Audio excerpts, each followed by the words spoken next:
That's right. Ladies and gentlemen, boys, girls, and MBs, we are live. We're alive on a wonderful day, on a beautiful day, on a fantastic day.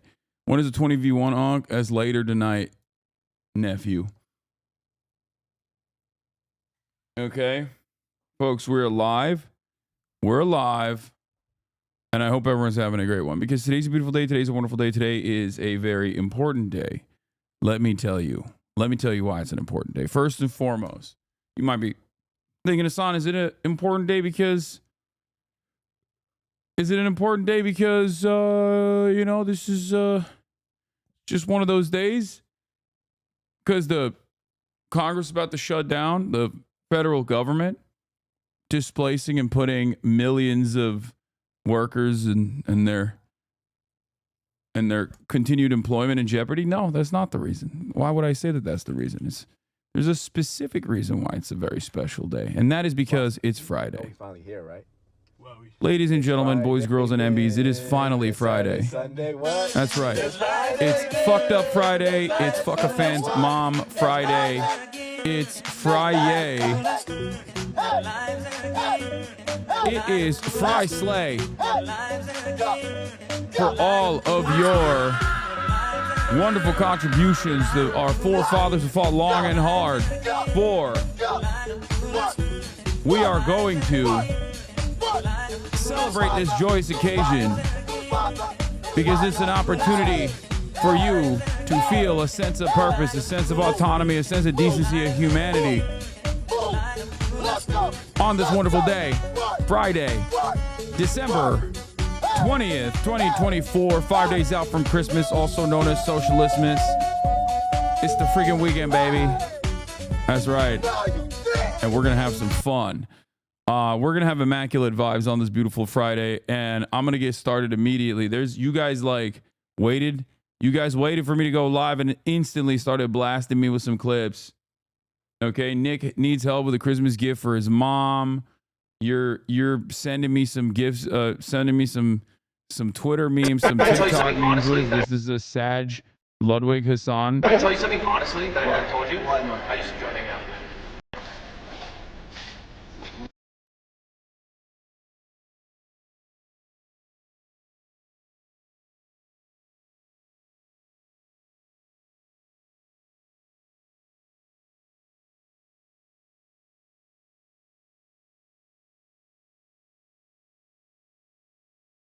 This makes me sad. This actually is it's like sad music. But it is kind of it does kind of make me sad because we never hang out anymore. We never hang out anymore. We just don't. And it actually makes me sad. Did he die recently? Yeah.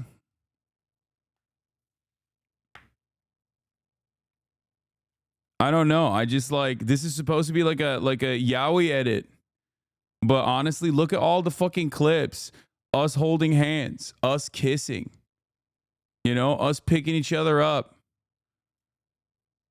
We used to hang out, man. And it just, we don't talk anymore. Have you seen this? Caleb Heron echoing your point. Oh, yeah. We'll talk about this in a second. Caleb is fantastic, by the way. Very funny. What the fuck are you doing so early? I was watching Mike and they're going to go streaming. What? What do you mean doing early? It's 11.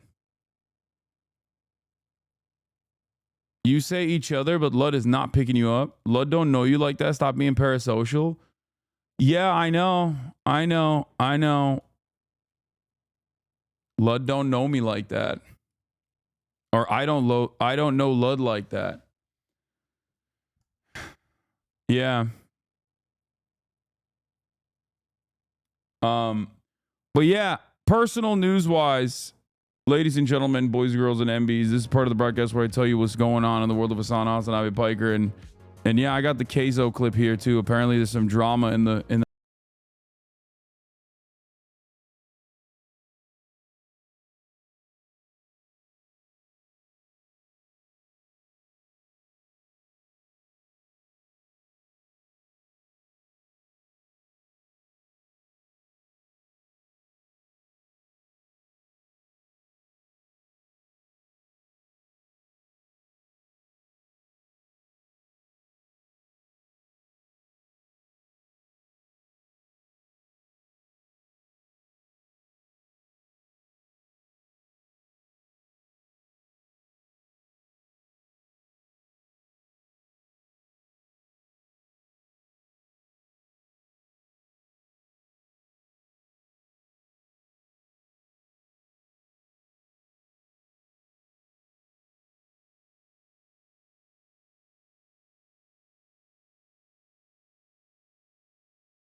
Where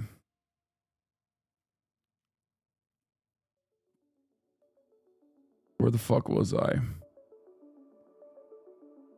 Yeah, ended the broadcast, did the Fear End podcast, went to bed, woke up early in the morning, and I went and I shot a podcast, as a matter of fact. Normally on Friday mornings, as you guys know, I work out, but this time it was a little different. Why was it a little different? Because I had something else going on. I had to shoot a podcast. And when my manager asked me to do this, I thought, what a crazy opportunity. There's no way this is real. It turns out it is real. Okay. Sean O'Brien has a podcast, which was shocking to me. But basically, I was one of the first guests that they have. They wanted to have me on. I was like, that's fantastic. What an incredible opportunity. So I got to hang out with them a lot for a couple hours this morning. And it was really good. It was really good. So, yeah. He has a podcast and we hung out on the pod. So, told him I would offer any kind of support I can to the Teamsters, any kind of labor militancy that they're engaging in. I'm always there for them,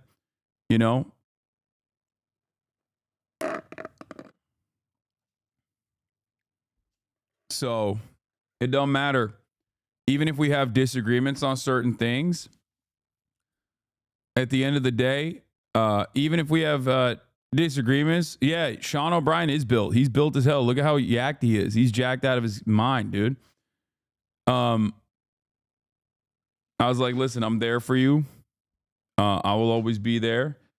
So I did ask him the Alex Press question. He already had watched it, by the way, which was kind of funny. He had already seen that. He knew that question was coming. So, yeah. It's almost been exactly a year since Chad Vice. You still have 10 days to make sure you do at least one Chad Vice this year. Also, you did so much this year. I'm done getting all the clips for the rewind. Hell yeah, Little Bear. Let's go. I'm very excited about that. So that was cool. That was a fun. That was a fun thing that we did. Okay. Yeah, Little Bear. I'm excited to see the rewind, the yearly rewind. And yeah, we'll try to make a Chad Vice happen. I don't know if I can. I don't know if I can make a Chad Vice happen before the year ends, but we'll see. It's just entirely dependent on who's around for the holiday season. But yeah, meeting up with a lot of baldies these past weeks. Yeah, you already know what it is. So that was cool. That episode will come out soon, hopefully, and we'll watch it on stream. I'm very excited about it. And aside from that, not much. I just drove back here, got back home, took a shower, prepped for the show a little bit. And thank you for the playlist, Amazius. And now I'm ready to let it rip. We got a lot to talk about, but before, let's take a look. There's some drama, big drama happening, apparently. Keizo. Hey, yo, Hasan, by the way, you're still absolutely unhinged for your Mountain Dew take, buddy. That's crazy. That's crazy. This man is still talking big shit about the delicious nectar of the gods. Okay? I don't understand it. I think they should have taken his Creator of the Year award away from him, honestly. They probably did not hear about his anti-Dew opinions. You know what I mean? First of all, Mountain Dew has a lot of influence around these parts, okay? They are a gamer fluid. They are a gamer liquid, okay? Mountain Dew is God piss. I agree. It is the delicious nectar of the gods. And I think, honestly, we don't deserve Mountain Dew, okay? We are simply lucky to have Mountain Dew, but we don't deserve it, okay? We don't deserve it. It's too good. It's too good for our mere mortal ways, but it's fine. I don't want to get into it. I personally, I'm partial to...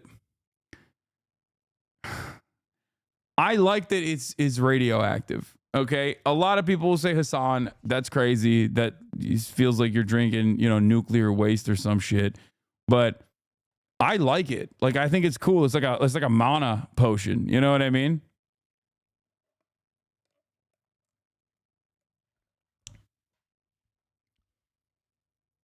That's what it is.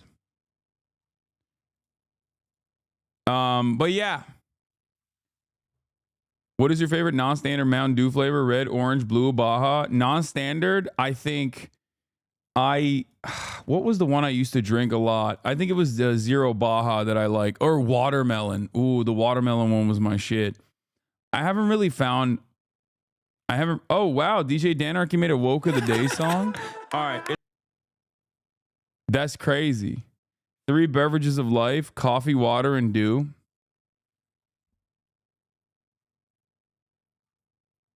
Live wire is just Mountain Dew for breakfast.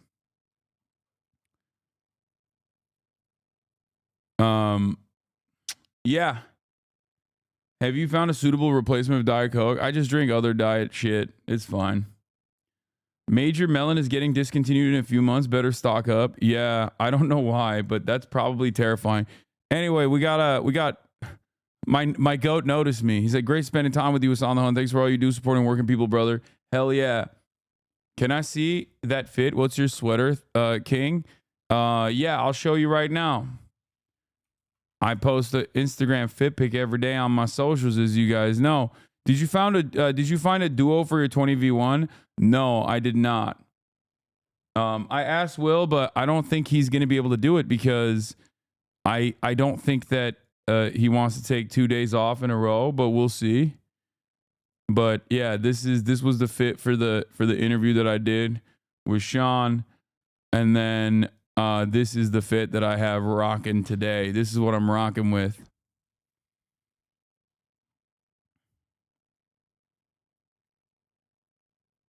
Did you get the Teamsters jacket? No, but they got my address, so he's gonna send me some stuff.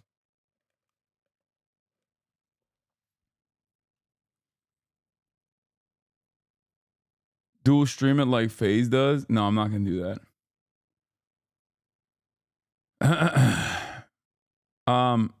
The kicks completed. Nicely done, sir. Thank you. Fear and anime crossover. He's so unavailable. That's why. I mean, and he's hot too. But that's part of his allure. Right. Right. Number one, he's very attractive. But number two, he's got this mystique. He's mysterious. No. The Dun-da-Don. They made me Dun-da-Don. That's crazy. But he doesn't look you in the eyes when he talks to you. He ignores That's you. not mystique. That's autism. Okay. That's true. I think, but it's hotism. That is hilarious. That is incredible. Does this person not even know? This is so funny. This is hilarious that they don't know. Like, no one here is aware of who this podcast is. You know what I mean? Or what this podcast is. They're just Don fans. That's sick.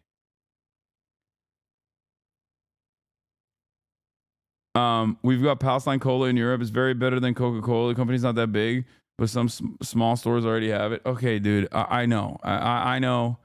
Palestine Cola. It sounds great.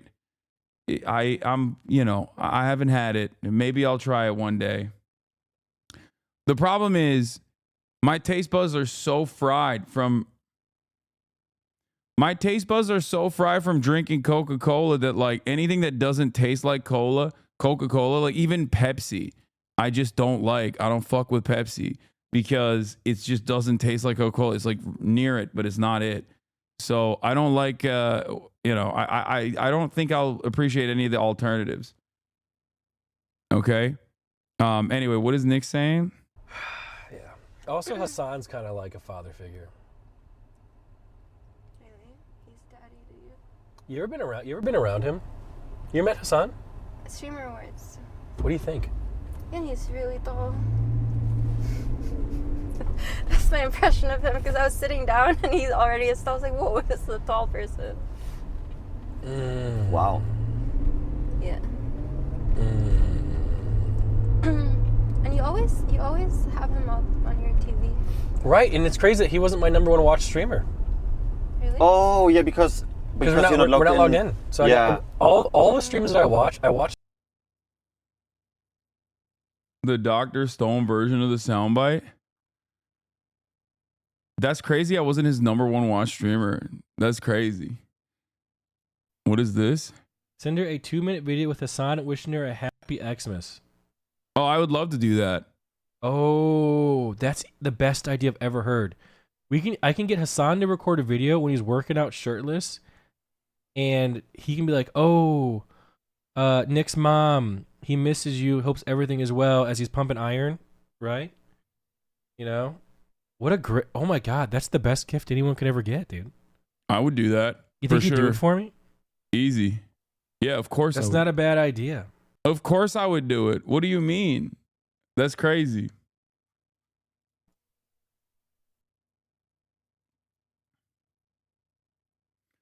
All your streamers do is signed out, so you keep your advertiser bags. It's well known. Wait, what?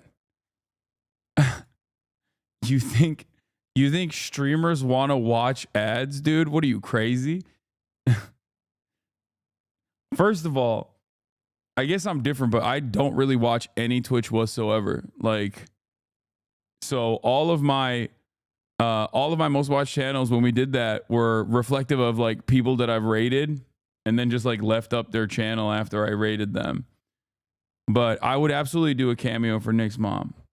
You know, anything for Nick. You already know. Okay, speaking of Nick not being a non-hater, apparently this guy made a video about me talking about how devastating it is that Oxford Union called me up. And I don't know who this guy is. I don't know what his deal is, but I think it's pretty funny. Oxford has no credibility.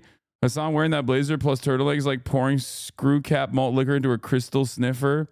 Hasan is a full-on propagandist. The parents of a young man questioning Hasan should be extremely proud. I'm so disappointed. But the clips are from Cambridge. So I don't know why I don't know what's going on here, but I will watch this. Oh, this person is a Jordan Peterson defender? Oh, that's amazing. Is Friday Bro Stop? Okay, no, I'm excited to watch this. I will watch this later. But here, there's a play the Caleb clip. Lamau, yeah. Caleb hit a HasnAbi bar in this one. And I really want to have him on the Fear and podcast. Donald Actually, he's great. One of the gayest He's hilarious. people I've ever seen. Elaborate. Donald Trump is old school gay because you know gay guys used to be mean before media training. And they're nice now. Gay guys are nice now. I mean, look at me. I do believe that bi people exist. I have grown a little weary of hearing from them. What would I say to Ben Shapiro? A lot of people are short, unattractive, and annoying. You talk about one of the f***iest people to ever walk this earth. You're gonna have trouble getting this episode monetized on YouTube. Oh, honey, I'm gonna bleep the out of what you're saying. You're gonna bleep every one of those? Yes. Oh, that's a shame. That's a shame. I'm an artist. I'm a perfect sweetheart. I've been nothing but kind on the show. Donald Trump is old school gay where he should have been like a red carpet fashion advisor or something. Got it. He should have been standing on the side and being like, that dress, honey, I don't think so. That would have been amazing. I would have watched every night. Instead, he ran for office on a platform of mass deportation. So that's where things got tricky. Oh my God, this is exactly what you said. Yeah, I mean, because it's true. Anyway, I really like Caleb. I think Caleb is hilarious. Would love to have him on the Fear and Pod. Like, that would be fantastic. For those of you who don't know, Caleb is he's great. He's very funny. Very, very funny comic. Very good podcast. I see their TikToks all the time. Obviously, but I do think he's very gay. Yeah. What about Z-Way? Z-Way would be a dream collaboration as well. I was actually supposed to do Z-Way's show. The problem is I was supposed to do Z-Way's show. But unfortunately I wasn't able to do it because I had to do Nick Pollum. Nick had invited me to go to Texas at the time to, like, before Z-Way even asked. And I got the timing wrong. I got the timing wrong, sorry. And I went to Texas to play basketball. Yeah, I had to do Nick Pollum. I had to have sex with him. Yeah, he's hot.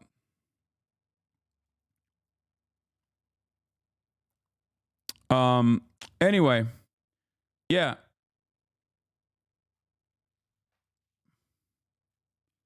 What is this clip? Let's blast off. Right. I did him good. Yeah. I did. I did him great. Okay. Elon promotes AFD. Welcome back, Henry Ford.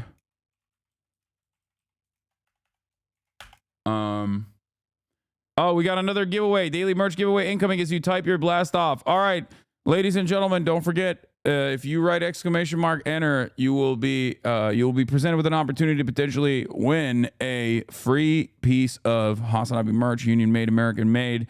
As a matter of fact, holy crap, the chat is going crazy.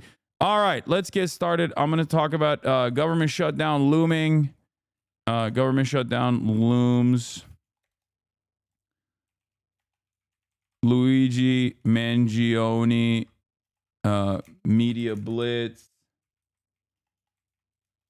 Elon promotes AFD. Welcome back, Henry Ford.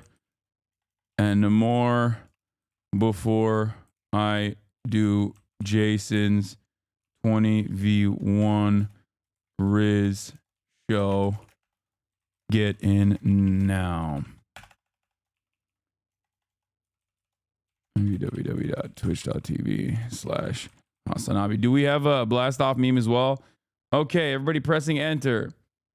Wish we could do more, but we only have 3 left. Chat, you have the chance to buy merch to give away to chat. Type !merch to find out more. Yeah, you can buy. Time's up, and the winner is Broth One Boy. You won. Broth One Boy, you won. Congratulations. Said no fucking way.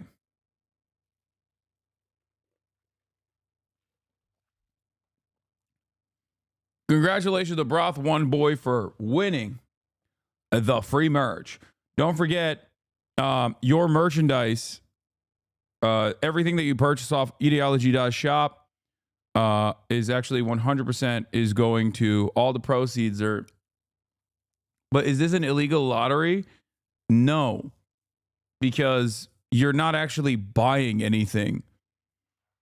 Someone else has the opportunity to gift merchandise by purchasing it for other people, and then we just do a sweepstakes, and there's nothing, like, there's no entry. How would that be an illegal lottery? First and foremost, there's no purchase needed to enter it. All you need to do is follow, okay? And, you know, in order to be able to write in the chat, that's the only restriction that there is. And it's not even like to drive up followers or anything. That follower restriction is specifically there so that chat is not rated or botted. It's not even a lottery. It's a giveaway. And also, I make no money off of this anyway. Nobody makes money off of this. Someone will be like, oh, I want to purchase this. All the proceeds literally go to charity. All the proceeds go to charity. Every single piece, every single dime, okay? Beyond the point of cost of production is going to charity. Not even, like, nobody's touching it, okay? Someone else is buying it for others, and you can get it gifted if you are lucky. That's it.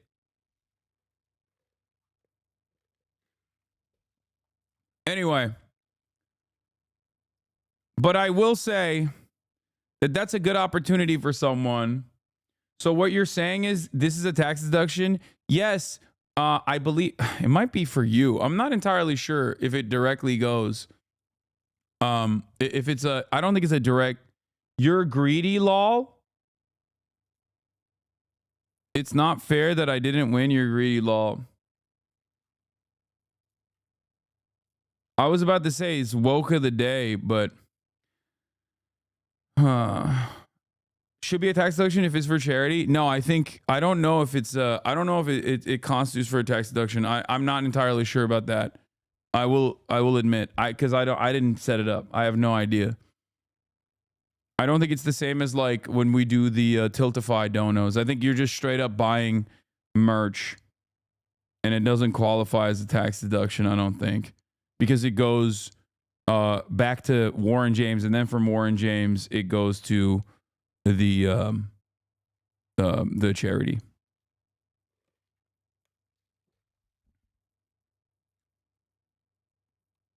We are 30 minutes into Friday Fun Day. Please, for the love of God, stop auto reading haters' messages. Yeah, it is kind of crazy. What charity is it going to? It's going to Raices, Texas. This is who I am working with. Okay. They are they're a 501c3 that works with undocumented migrants, specifically in the state of Texas.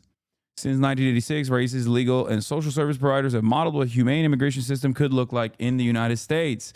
We open over 10,000 cases each year without free and low-cost legal services and access to holistic trauma-informed care. Most of our clients, including children of all ages, would have to go to the court along with zero representation.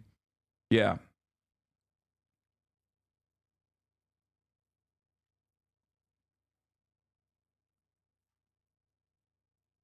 Raices.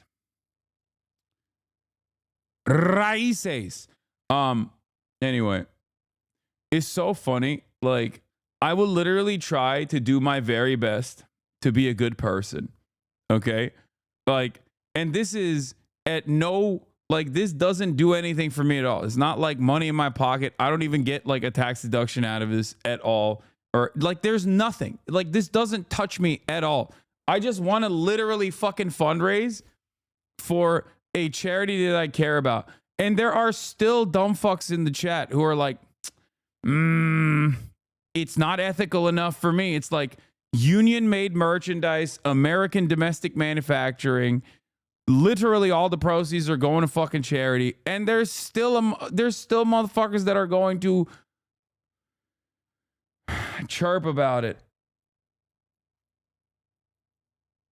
So fucking annoying.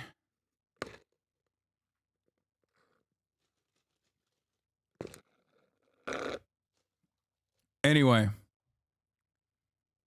Yeah. Why do you stream on a MAGA-owned platform? Because I'm MAGA, dude. Because I'm literally a racist Republican. I love Donald Trump. I am MAGA. Anyway, I think I have noticed, at least in my own, like in the way that I operate, I've noticed that I've started to get more angry. Do we have a blast off meme chat? I've started getting angry again. I think I'm gonna have to, take a day off eventually. Most likely soon. Yeah, no good deed goes unpunished.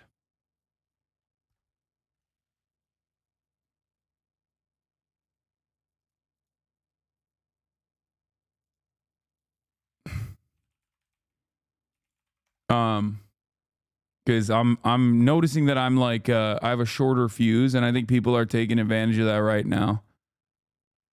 I recommend taking off on January 6th. No.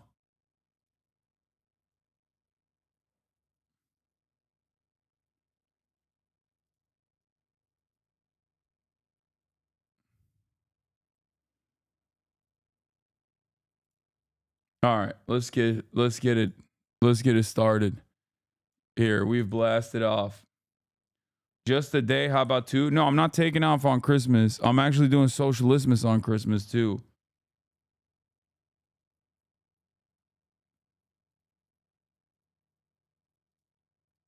Oh shit, chat just bought more merch to give away, so now we have 5 more to give. This is gonna great cause. Ignore the chirpers. 1 more to give away after you get a meme. Sure, let's do another one. All right, hit enter. I think after it's announced. All right, from this point on, you have to type in enter, exclamation mark enter. Also, I'm blasting off as well, which is not the best time to hit enter, but go retweet this fucking blast off as well. Go interact with it. Go like it.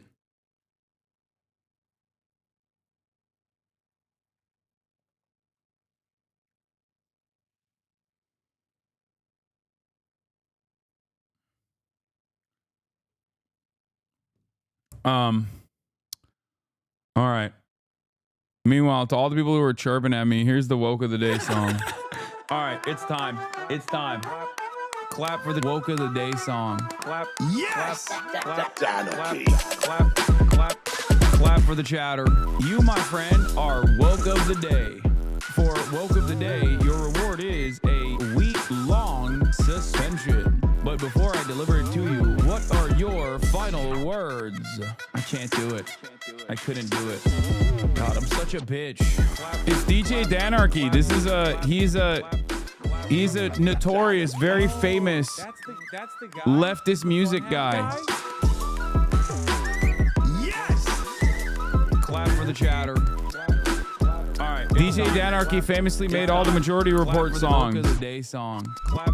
Yes! Clap. Clap. Clap. Clap. Clap for the chatter. Clap. Clap. Clap. Clap. Well, Warren James, congratulations. Random process. You won. Yo, I'm EU. How does this work? You go to the ideology.shop/pages/redeem to claim your prize. And then afterwards, you might have to pay for the shipping, but bought my wife through your shirt. She doesn't know who you are. Spreading the gospel. Latest shirts were sick. Hell yeah. Speaking of which, did you see AOC was on Majority Report? I did see that. I did see that. That's great. I love that. Woke of the day song. Are you going to talk about Elon shutting down legislation? No, I'm not. I'm not going to talk about that. Okay. Scammed shipping.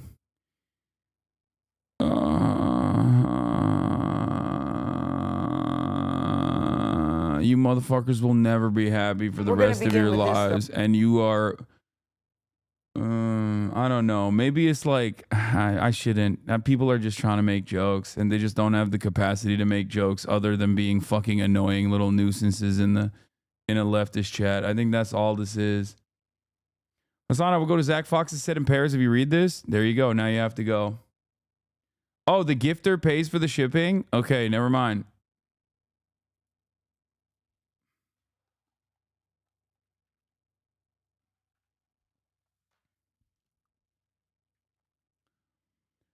Have you seen this insanity? Is it the Mr. Beast shit?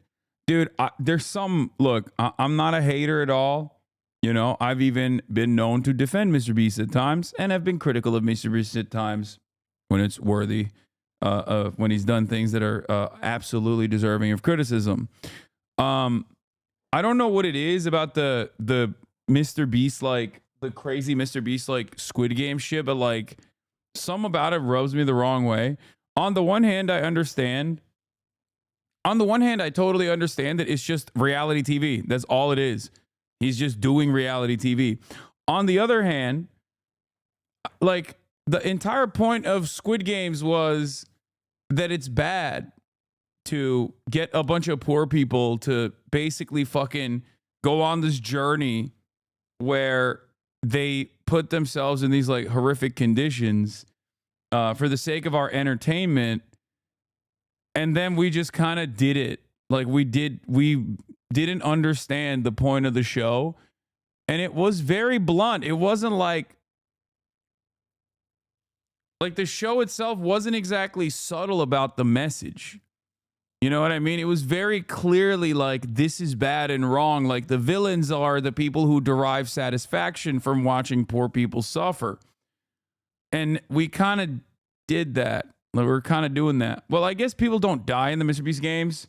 So there's that. And I think he like gives them money even if they just for participating, even if they lose. But like I said, it's weird. It's just like kind of rubs me the wrong way. I don't know what it is. Maybe I hate being the fucking one friend who's too woke, you know?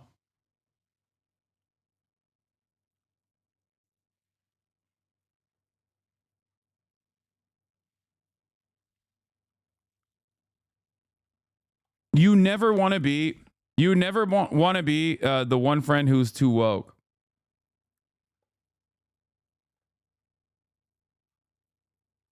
But on the one hand, it's just like regular ass reality TV. Like, what the fuck? It ain't no different. I mean, it ain't different at all from regular ass reality TV. It's literally the same, right?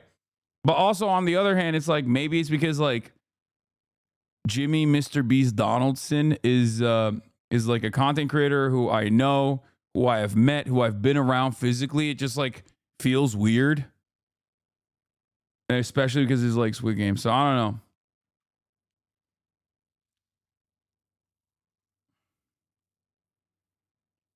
You're overthinking it. It's not that deep. Yeah, I'm telling you.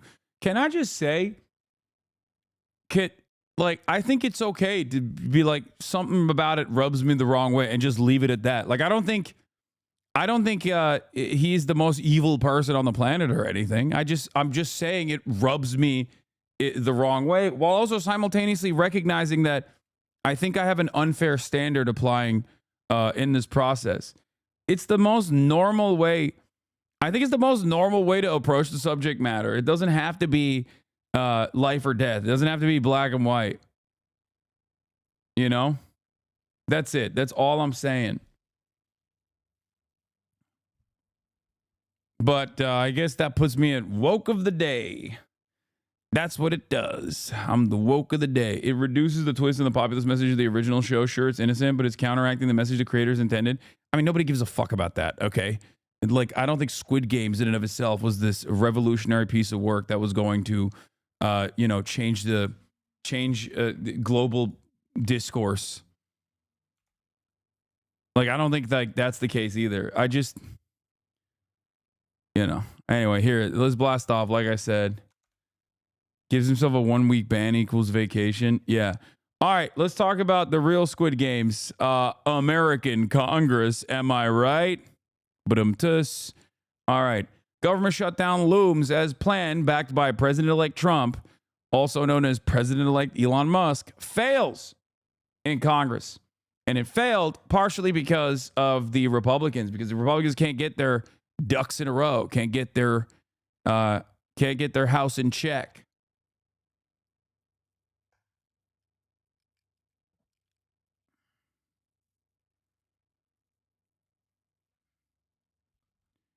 So it's a government shutdown just hours away if Congress cannot make a deal. Yesterday, a plan supported by President-elect Donald Trump was killed when dozens of Republicans joined the Democrats to vote against it. This is House Speaker Mike Johnson, his second attempt at a deal. The last compromise had bipartisan support, but was killed after opposition from Donald Trump and from billionaire Elon Musk, who the Democrats are complaining is having way too much influence. Scott McFarlane is on Capitol Hill with the very latest. Scott, good morning. This is such a saga. Oh, Gail, this is a potentially dangerous political standoff with hundreds of thousands of federal workers and people who need government services and government benefits hanging in the balance, and President-elect Trump thrusting himself right in the middle of it. The bill is not passed. Trying to escape a federal government shutdown ahead of the holidays, Congress instead slammed into a dead end. We will regroup and we will come up with another solution. After President-elect Trump and billionaire Elon Musk, who's been tasked with cutting government spending, blew up a compromise plan both parties supported to keep the government open. House Republicans tried a different plan last night, less expensive, still including billions of dollars in disaster aid for hurricane-devastated communities, but cutting priorities for Democrats, including health programs. And the new bill included Trump's demand to raise the nation's debt ceiling for 2 years before he even takes office. Trump championed the proposal as a success and good deal on social media.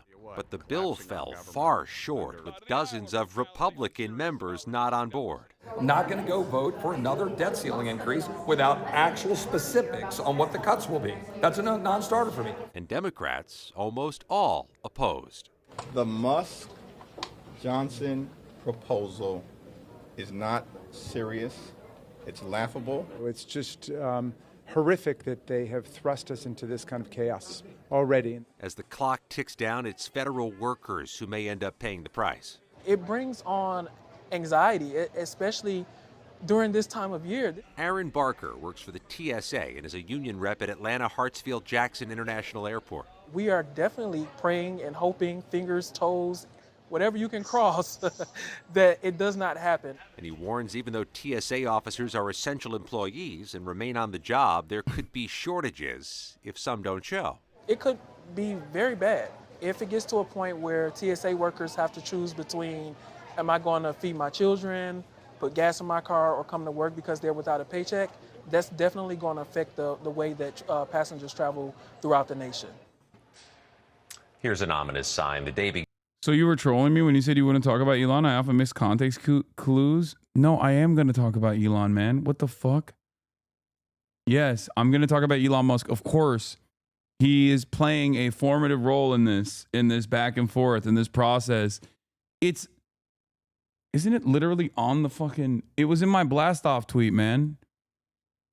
Jesus Christ. Oh my God. begins with both parties blaming each other for this impasse. And when he left the Capitol last night, House Speaker Mike Johnson was asked if a new plan would make it to the floor today, and he responded, "We'll see."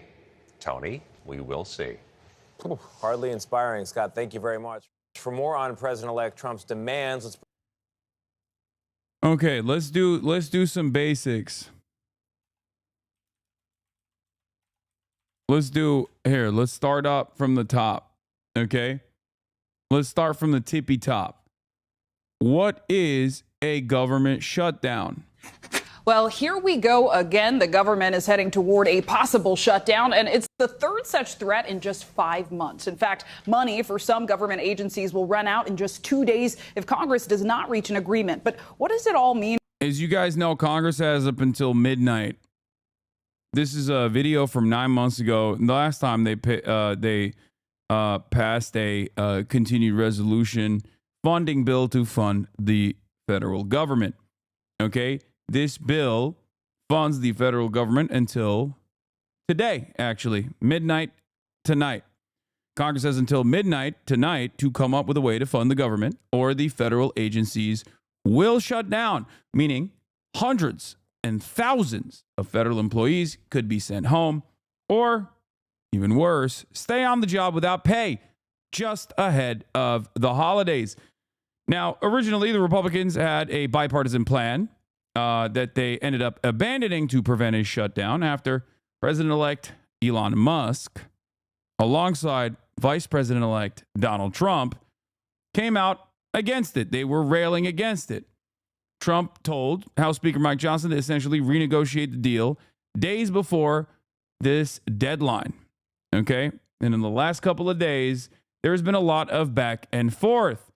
And the Republicans did that. They were like, all right, well, our God King Elon Musk wants us to renegotiate this, so let's put it together. And in the revamped continued resolution, they took out a bunch of funding for absolute necessities, funding for rural hospitals, funding for like child cancer research, just like insane stuff. Okay, things that you might look at and go, why is that in a continued resolution? Now, that's understandable. We're like, why is that in the federal funds? Why is that in the federal funding bill for the government? And part of the reason for why is because that's just how we fund things. The other reason is because continued resolutions are must-pass bills for the most part, obviously. And a lot of people add on things that they desperately need to fund into bills such as this one, because if you're oblivious to the way Congress operates, unfortunately, nothing gets passed in our legislative body unless it is unlimited funds to Israel, unlimited funds to the military-industrial complex, or, I guess, messaging bills that make it so that it's illegal to hurt the feelings of Israel. Things of that nature get passed, but everything else does not, which is why this has to get passed, and which is why a lot of people will add things on to these must-pass bills. And sometimes Republicans like to take things out that are necessary from these sorts of bills. All right. One of the many ways in which you can nuke a bill and force people to renegotiate. There's certain ways that they do this. One is a poison pill provision. Usually they'll add on like something so unacceptable and so insane to the bill that no one on the other side is going to agree to it. So then you go back to the drawing board. Other things that, Republicans will often do is I guess it's the reverse of pork. Pork is what they consider unnecessary spending tacked onto this bill. Usually it's stuff like FEMA, additional funds for disaster relief, things that people need. Republicans would call that pork to say that's just extra stuff that you want to add on there. Who needs that? Right? Except people do need that. But this back and forth obviously has pushed this otherwise the continued resolution bill that would fund the federal government into this weird limbo. But what does it mean if the government shuts down? A government shutdown happens when Congress doesn't pass legislation, either temporarily or more permanently funding the government, and such a measure isn't signed by the president. And the government shutdown would start if Congress doesn't approve this continuing resolution or a permanent spending measure by Friday.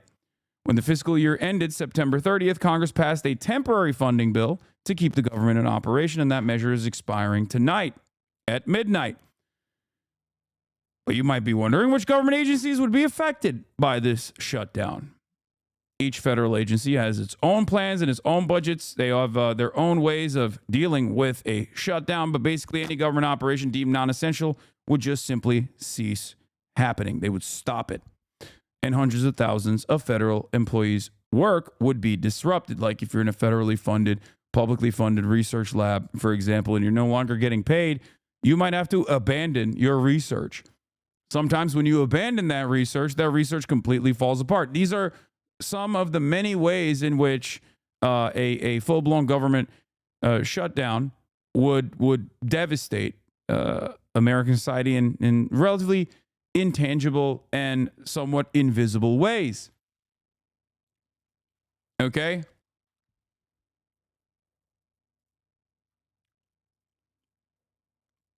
Sometimes workers are furloughed, meaning that they keep their jobs but temporarily don't work until the government reopens. Other federal workers may stay on the job, essential workers, but without pay, with the expectation that they will be paid back in full once the government reopens. The conversation around government shutdowns happen fairly frequently because America has a very unique debt ceiling process where there's always a back and forth, a political football, if you will. Okay? The basic rules for who works and who doesn't date back to the early 1980s and haven't been significantly modified since, under a precedent-setting memorandum penned by the president at the time, Ronald Jebediah Reagan, the Antichrist himself. His budget chief, David Stockman, said federal workers are exempted from furloughs if their jobs are national security related or if they perform essential activities that protect life and, of course, more important than life, property.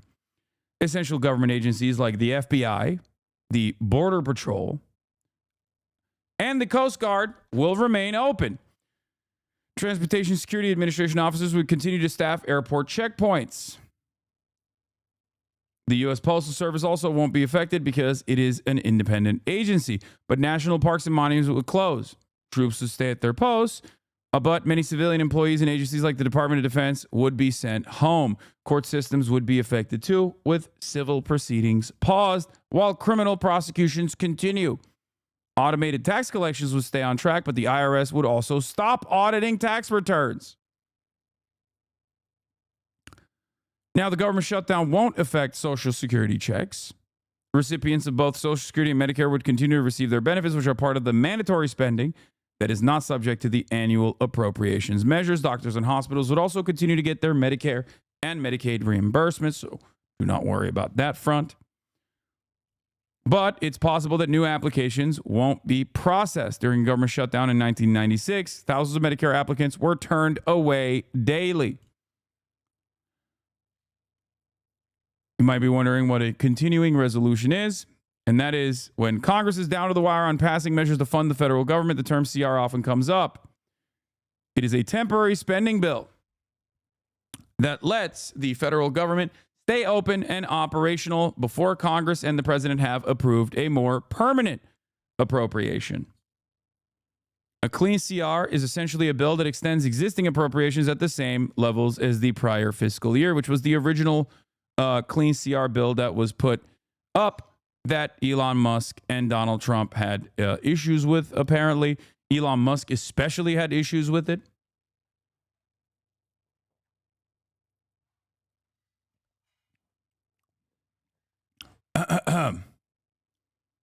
But we shall see in this last minute scramble. AOC was saying on Majority Report that this is happening over the debt ceiling now because Trump's tax cuts are up for renewal next year, which will increase the deficit. Republicans, Elon, are getting ahead of it. Yes, I suspect that a big part of this is because Donald Trump wants to make the tax cuts permanent, the ones that were supposed to be sunsetting, specifically for middle class and poorer Americans. And he won't just do that on its own. He's not going to use that as a standalone to be like, oh, yeah, we're going to also make the tax cuts for the working class permanent. He will most likely use that as an opportunity to say, we're making those tax cuts permanent while also offering additional tax cuts to corporations. There's an idea about there's an initiative to lower the already incredibly low corporate tax rate down to 15%. So this is most likely a measure to make sure that there are no hurdles in front of Donald Trump, at least up until the midterm elections. This is why Donald Trump has come back and claimed that he wants to push this new bill. He wants to push a bill that is close to the clean continued resolution. That actually isn't the same at all. They took a bunch of those. They took a bunch of funding initiatives out of that, and are forcing them to be standalone bills. But also, funding for child cancer research, things of that nature. But also, perhaps most importantly, they want to increase the debt limit, the debt ceiling, until January 2027. The reason why they want to do that is because Donald Trump does not want to have these back and forth battles while he is the president with the Democratic Party. This is obviously a weapon, not dissimilar to the filibuster in some ways, that the minority party, the party not in power, can use to their advantage to make sure that they get their spending priorities across.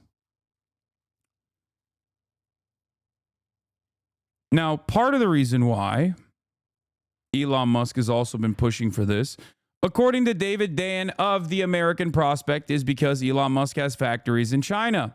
There's a mundane reason for the late-term chaos, and it's called conflict of interest.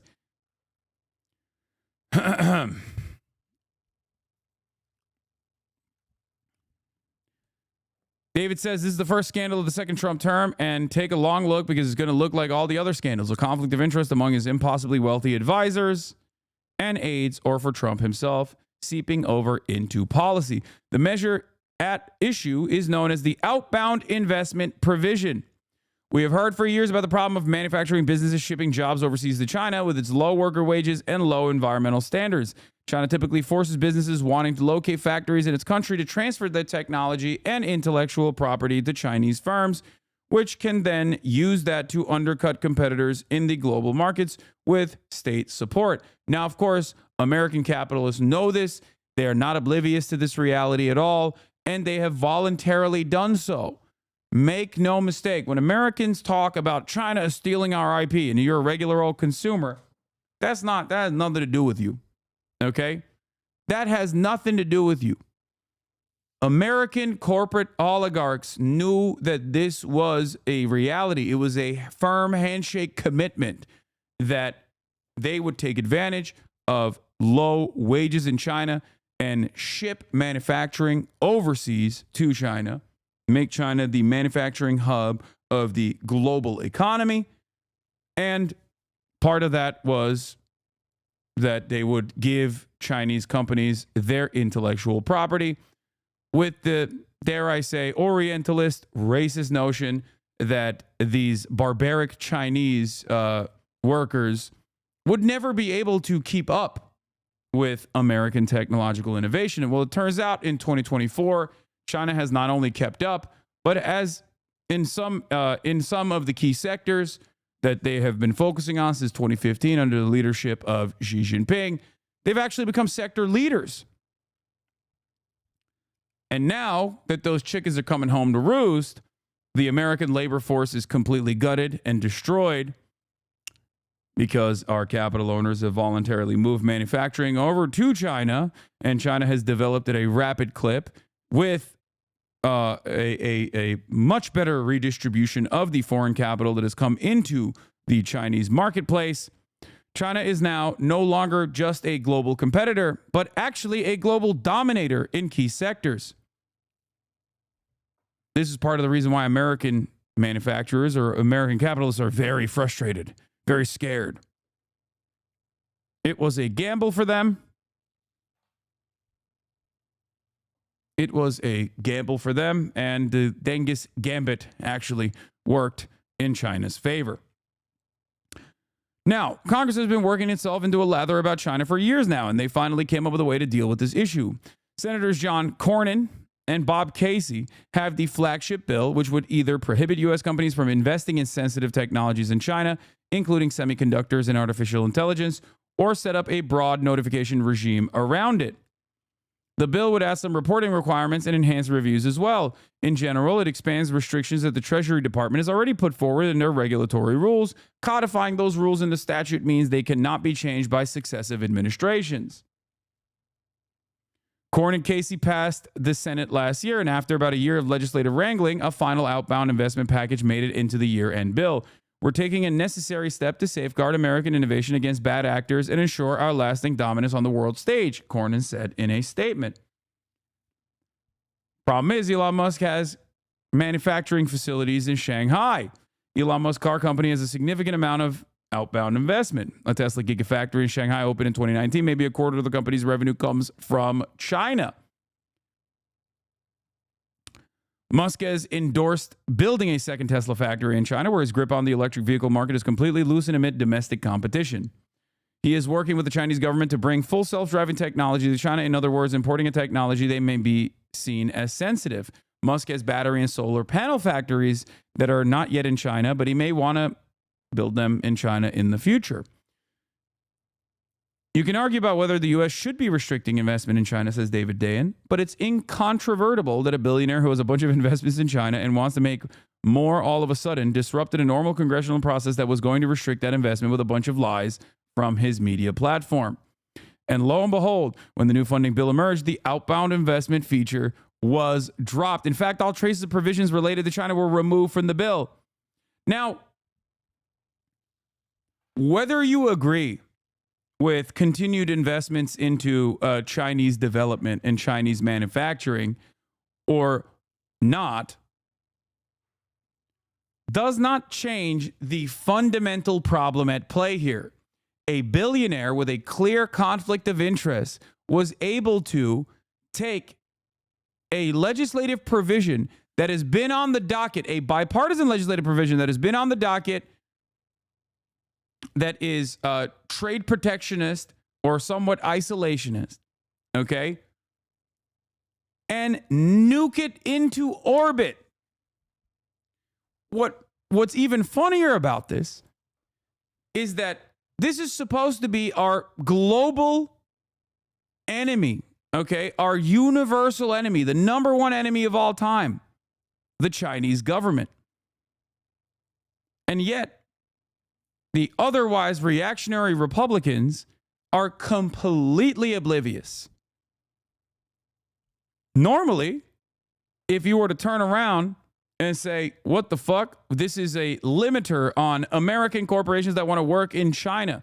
This is restrictions that already exist through the Treasury Department that we are codifying through the legislative body to ensure that our really sensitive IP is not falling on Chinese hands. This is something that Americans talk about all the time. American Corporate leaders talk about it all the time. Oh, China is stealing our lunch money. They're stealing our innovative products. They're stealing our technology. And with all of this unrestricted xenophobic sentiment running rampant, despite the fact that, you know, Americans are hypocritical and self-centered, people are oblivious to this.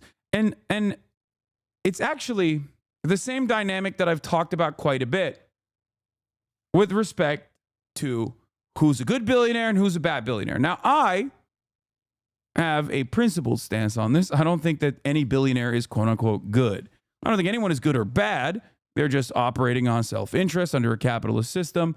And the reality that billionaires even exist is a significant failure of policy in my assessment. Okay? Having said that, however, Republicans don't understand the world in that way. And neither do Democrats, really. Liberal Democrats and liberal Republicans both have a different partisan approach. They think some billionaires are bad and scary, and some billionaires are good and champions of the people. Now, I wouldn't even say that the Democratic Party is so on board with like good billionaires and bad billionaires to the same degree that the Republicans are. Republicans are severely anti-billionaire when they've decided a billionaire is a libtard. They hate Bill Gates, and they claim that Bill Gates is vaccinating the children because Bill Gates wants all the kids to be gay and autistic. There are many real reasons to hate Bill Gates, like the fact that he has, behind closed doors, virtually dismantled American public education and rebuilt it in his own vision, and I think that was devastating. That's a real adequate way to shit on Bill Gates, but Republicans don't know that, and Republicans think that they're actually in line with the policies of school choice, for example. But at the same time, there is an autistic billionaire that wants to put a fucking chip in your brain. That autistic billionaire's name is Elon Musk, and yet the Republican Party thinks Elon Musk is a champion of the American people. It blows my fucking mind. You think Bill Gates wants to make you autistic with a vaccine chip? Elon Musk is literally working on Neuralink, and yet Republicans don't understand that. They're like, they don't realize. They're like, oh, the government's surveilling us, brother. They're surveilling us. Okay, Elon Musk is literally a defense contractor with a surveillance mechanism. Peter Thiel, Palantir, that is a surveillance company. So many of the billionaires in Trump's orbit are the exact cartoon villains that you present libtard billionaires as. Now, this isn't to say that those libtard billionaires aren't doing a whole bunch of awful things that ruin your lives as well. They certainly are. But it's hilarious to me that they just refuse to comprehend that their guys are doing this too. Okay? Do you support surveillance? Of course not. Don't be ridiculous.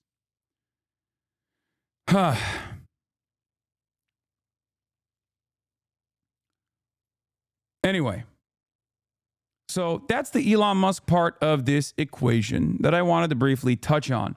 So on the one hand, the major point of contention here is obviously to eviscerate the debt limit until 2027, the January 2027, so that Donald Trump can do whatever the fuck he wants to without any sort of setbacks that the Republicans, or not the Republicans, that the Democrats can use to their advantage when Trump becomes the president. But there's also other provisions that were taken out of this bill, specifically so that Elon Musk can continue working unrestricted in China, continue operating in China. Just so people understand. So, that's what a government shutdown is. Now, you might be wondering, okay, what is the debt ceiling? Well, let's do that too.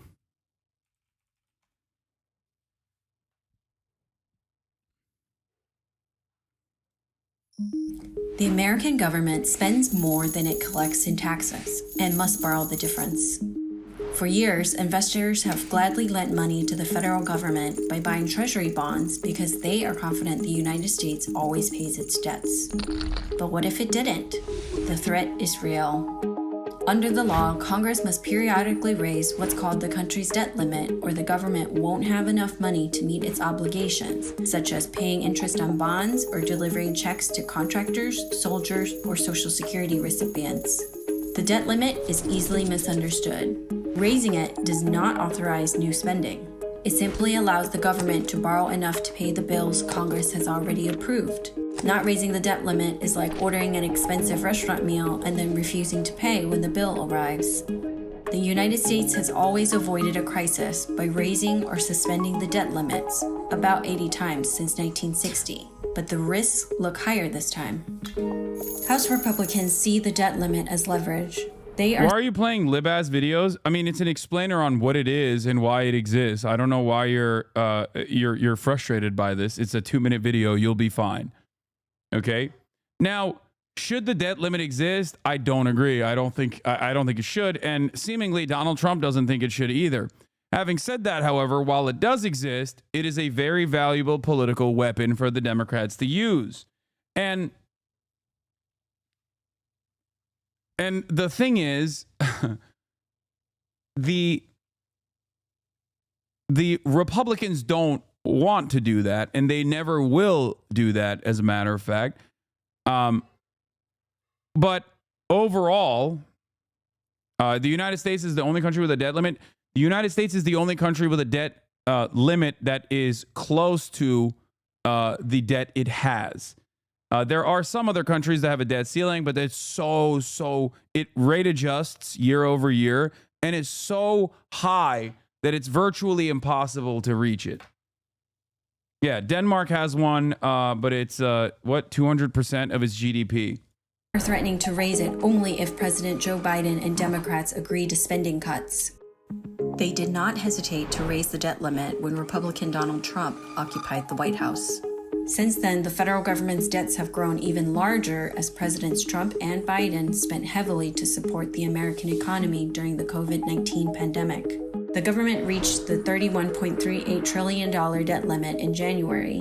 The Treasury Department can use accounting maneuvers to delay the day of reckoning, but not indefinitely. Democrats and Republicans may not be able to resolve their differences and raise the debt limit before the clock runs out.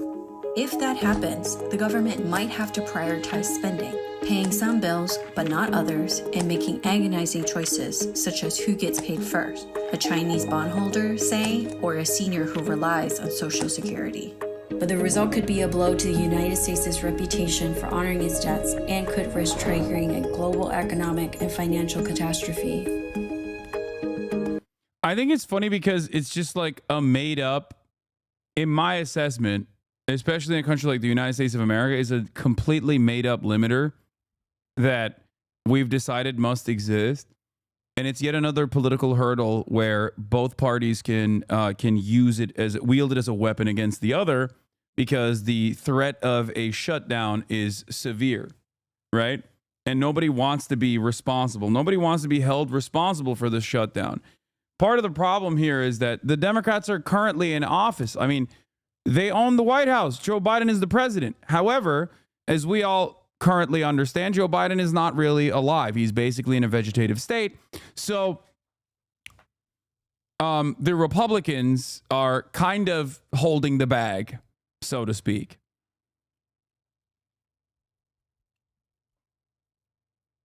So this is a politically tumultuous moment for them because they are left as the singular sole responsible party for everything bad that happens.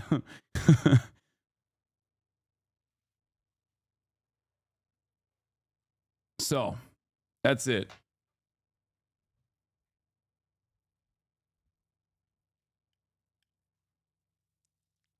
It's like a self-inflicted wound that Republicans squeeze every time they need something. Yeah. They certainly don't mind it when, Donald Trump is president, of course. So I do want to cover I also want to cover the Joe Brandon video as well, like not the video, sorry, but the Joe Brandon coverage that came out of Wall Street Journal yesterday, talking about how they managed this geriatric man's declined mental faculties.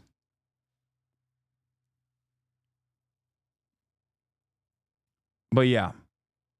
But before we do that,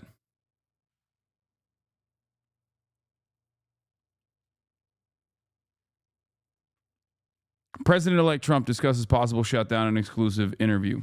Bring in Robert Costa, who spoke with the president-elect by phone yesterday. Bob, good morning to you. So Trump and Musk kill one bill, then they put one forward. Congress kills that bill. Now we're at this impasse. What exactly does Donald Trump want out of this, and what's the strategy now? Good morning, Tony. When you step back and look at this spectacle, it can look like a spending fight. But for President-elect Trump, it's about more than that. When I spoke with him by phone yesterday. Yo, you were against raising the limit yesterday. What happened, brother? No, I'm in favor of nuking it. But also, as it stands, I'm not in favor of nuking it currently. I'm not in favor of nuking it without any assurances. I'm certainly not in favor of nuking it, or rather, not even nuking it, but passing a increase simply for the Republicans to be able to push their agenda when the Democrats are not in power. Do you understand? Yesterday, he made it clear that he wants an extension or elimination of the debt ceiling. That's the federal government's borrowing limit, so he can have a clean runway come 2025 when he wants to pursue legislation on immigration and border security and tax reform and not having to deal with a debt limit showdown. So this is about setting the stage for next year as much as it is about getting a spending package through. Speaking of setting the stage, some people were referring to Elon Musk, who helped kill the first version of this bill, as the first buddy, but now they're saying, no, he's actually President Musk. What does what happened in this case tell us about what could happen in the next 4 years?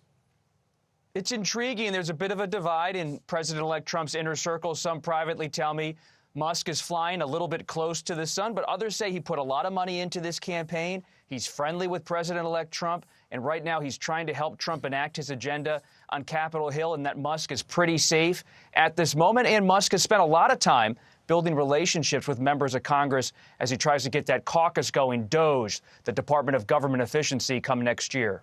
Hey, Bob, before you go, yesterday, a Georgia appeals court disqualified Fani Willis and her entire office, actually, from overseeing Trump's election interference prosecution in that state. How did the president-elect react to that news? Well, you won't be surprised. He was very dismissive of the Georgia election interference case and of Fani Willis. When I spoke to President-elect Trump, he said the case wasn't a real case, and now it's off his plate. He still faces a bit of a legal challenge in New York with his conviction there, though it's uncertain exactly how that's going to play out. The judge has not dismissed the case at this moment or the conviction, but Trump's lawyers continue to fight it. All right, Bob. Musk must be emptying out his pockets. Oh, wait, he has infinite money. Yeah, and it's also an incredible investment. Every single time he spends money in any direction is a fantastic opportunity for him because he gets a return on that. Musk's net worth is entirely reliant on his companies or the way that people speculate about his companies. So him having this like broad power over the federal regulatory agencies and being in Trump's pocket actually causes people to go, oh, I'm going long on his companies. He's going to go to the moon. That also contributes to his net worth. That's precisely the reason why he added billions of dollars to his net worth since the election. There's also, exactly, promised federal contracts at play here. Not only does he rely heavily on government subsidies, but he also gets regulated by the government regulatory agencies. He can now demand more subsidies if he wants to. He can do whatever he wants. We've basically made the richest man on the planet the God King of the United States of America and therefore the planet. And it's, I guess, a more direct relationship than the indirect one that already existed. Okay? these guys already controlled the federal government. They already controlled the regulatory agencies by way of revolving doors, from Congress to K Street, Wall Street to K Street. But now they have a much more direct line. Donald Trump is a malleable and very corrupt individual. He doesn't give a shit. It's great if you come to him and you kiss the ring. He is going to give you anything you want, really, depending on how much you pay for it. It's just how it works. Because no way it's more sophisticated than that. No, it's not. It's not more sophisticated than that at all. It literally is that simple. I'm not even being reductive when I say Elon Musk has direct access to Donald Trump and has direct control over the federal regulatory agencies. Every single federal regulatory agency has unironically prosecuted Elon Musk. Like from OSHA to the EPA, like every single regulatory body has in some way, shape, or form investigated Elon Musk. Now he has control over all of them. So it's just cutting out the middleman. No need to spend money lobbying when you are in the White House.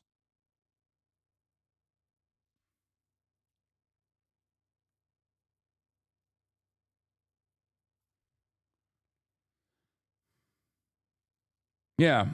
This is why I always say in China, the government controls corporations. In America, the corporations control the government. In China, when the richest man tried to tell the government how to function, he had to go on a long vacation, and then his company was taken away. Food for thought. Yeah. Where is Mr. Alibaba? Nobody knows. He had to go away for a while and then come back and sing the praises of the leadership. Where is Jack Ma? Someone might ask.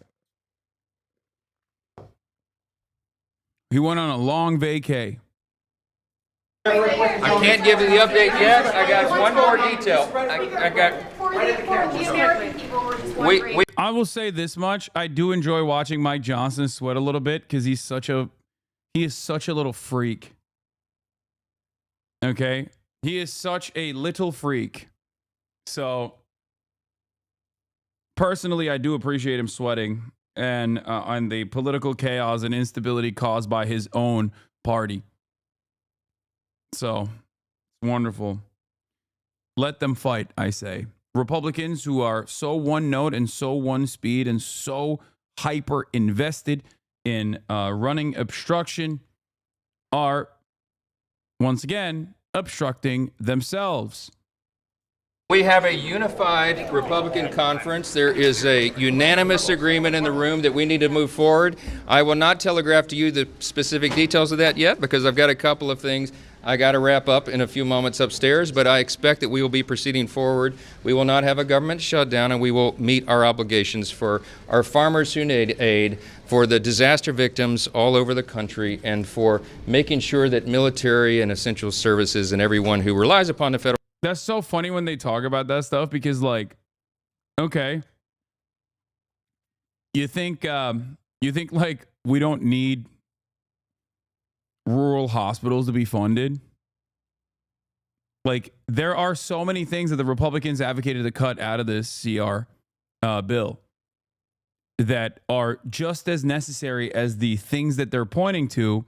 And the irony, of course, is that Mike Johnson would have been super happy passing a clean resolution or a clean CR bill that was basically a continued resolution that already had concessions made that the Democrats had given to the Republican Party, including limiting the funding of the IRS. Like, the Republicans literally clawed back IRS funding in the previous CR, in the previous continued resolution. So Democrats had already played ball with these Republicans, which is precisely the reason why Mike Johnson wanted to pass that with ease. And then Elon Musk came out and tweeted 122 times over the course of 24 hours about how devastating this was, about how angry he was that this continued resolution was going to go through. And they shut that shit down.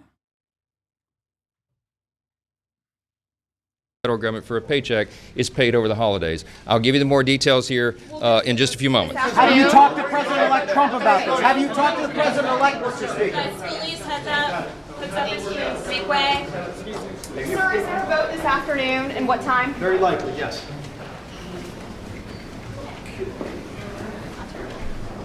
We start, of course, on Capitol Hill, where lawmakers are scrambling to figure out a way to keep the government lights on through the holidays. About 30 minutes from now, House Speaker Mike Johnson will try to sell his colleagues on what we are now told is a 3-part plan to fund. Oh, this is also the best part. This is anecdotal from people I know who work in politics, but the vibe on the Hill at the moment is super bad because everyone wants to not be there and want to be home for the holidays. This is the age-old trope in Congress, is that Congress hates working in general, and we all know that. But they especially hate working around the holidays. They will literally, you can get shit that you never thought would get passed through because none of these old, wealthy pieces of shit want to be in Washington, D.C. during holiday season. They want to be back home. So they will quite literally make concessions that you consider unimaginable, like red lines. You'll be like, what? How did they get this passed? They got to pass because they want to be home. They hate working. Major point of contention. The government and do so through March. Now, one notable aspect as of now is that it does not include what the president-elect Donald Trump had wanted in the first place, which is a plan to raise the debt ceiling now. CNN's Manu Raju joins me from Capitol Hill. Tell us more about this plan, and the obvious question is, will he have enough votes to pass it? Yeah, that is the big question, but we now know they are settling on a plan to essentially move these pieces of legislation separately. Remember, this is all tied together as one big package to keep the government open, along a whole wide range of other issues. Roughly $100 billion in aid for natural disasters that have hit across the country, aid directly to farmers who have been hit by bad conditions and the like. And Donald Trump injecting that last toxic effort to raise or suspend the national debt limit. He asked for that in the 11th hour. That scuttled that bipartisan deal earlier this week. But we are now learning, according to our sources inside a closed-door meeting with the Speaker of the House, that they plan to separate out each of these bills and move them individually. That would include a 3-month extension of government funding, a $100 billion disaster relief package, and a $10 billion farm package. Now, here's the other catch. That push by Donald Trump to suspend the national debt limit will be set aside because they simply do not have the votes to move it ahead. That's because of opposition, not just from Democrats who believe that they would allow Donald Trump to move his agenda next year if they were to agree to that now, but also conservative Republicans who don't want to raise the national debt limit. So now this is the big question. Will Democrats support this? Because Democratic support is necessary. And I caught up with Hakeem Jeffries, the Democratic leader, ahead of a closed-door meeting, and he indicated for the first time in recent days that negotiations are ongoing. Lines of communication have been reopened. We're going to do everything we can to avoid a catastrophic government shutdown. Do you think that there's any appetite at all to give Republicans something on the debt limit? On the debt limit? Yeah. No. It's a total red line for you. Yeah. Because here's the thing. The debt limit, the reason he's trying to do that is so that he can pass Trump tax scam 2.0 next year and not have to worry about the fact that it's going to drive up the debt by another several $1 trillion. So this would force, given the Democratic opposition to the debt limit and also conservative Republican opposition, Donald Trump will essentially have to concede on what he has been demanding for the last couple of days. The question is, how will Trump react to this? I am told that there's going to be a Republican agreement to try to move on the debt limit next year, not deal with it this year. And Dana, where will the votes ultimately come down? The other discussion is, will they vote tonight on this using a procedure that would require 2/3 majority of the House to advance it, meaning a lot of Democrats are to support each of these individual bills in this separate vote strategy, or wait till tomorrow and try to do it along party lines. The Dems would raise the limit if they were a majority and won the election. Yes. I like that the one instance where the Democrats are playing good politics everybody gets mad when they're like, what do you mean? They're being hypocritical. It's like, yeah, dude, that's politics, baby. Yeah. No shit. And the Republicans would be on the other side going, absolutely not, absolutely not, absolutely not. We care about fiscal responsibility here. It's ironic because there are some Republicans out there who are just like anti-CR no matter what. They're just like fundamentally at odds with funding the federal government. Okay? They just don't fuck with that. They're there to blow shit up. Not because they're like fiscally responsible. Of course, those same Republicans unconditionally will offer support and demonstrate fiscal irresponsibility when it comes to, was just stating the obvious, all good. Yeah. Those very same Republicans would also not care if it was tax cuts. Don't make no mistake.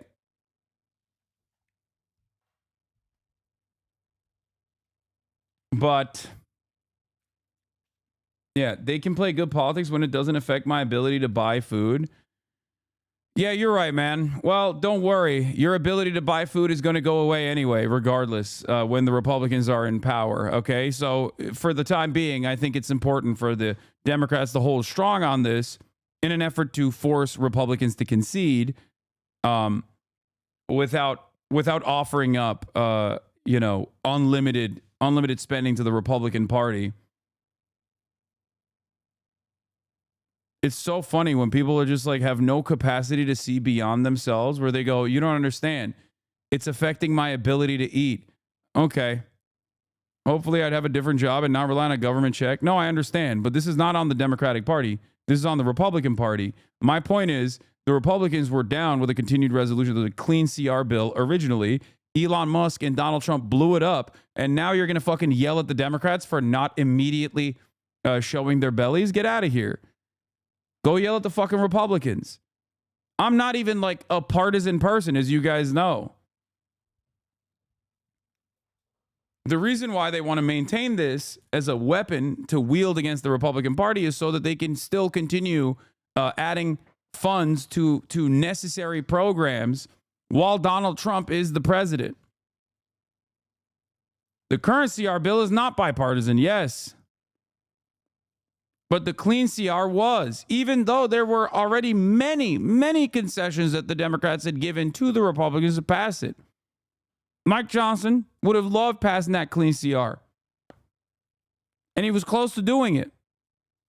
Until Donald Trump and Elon Musk were like, nope. Absolutely not.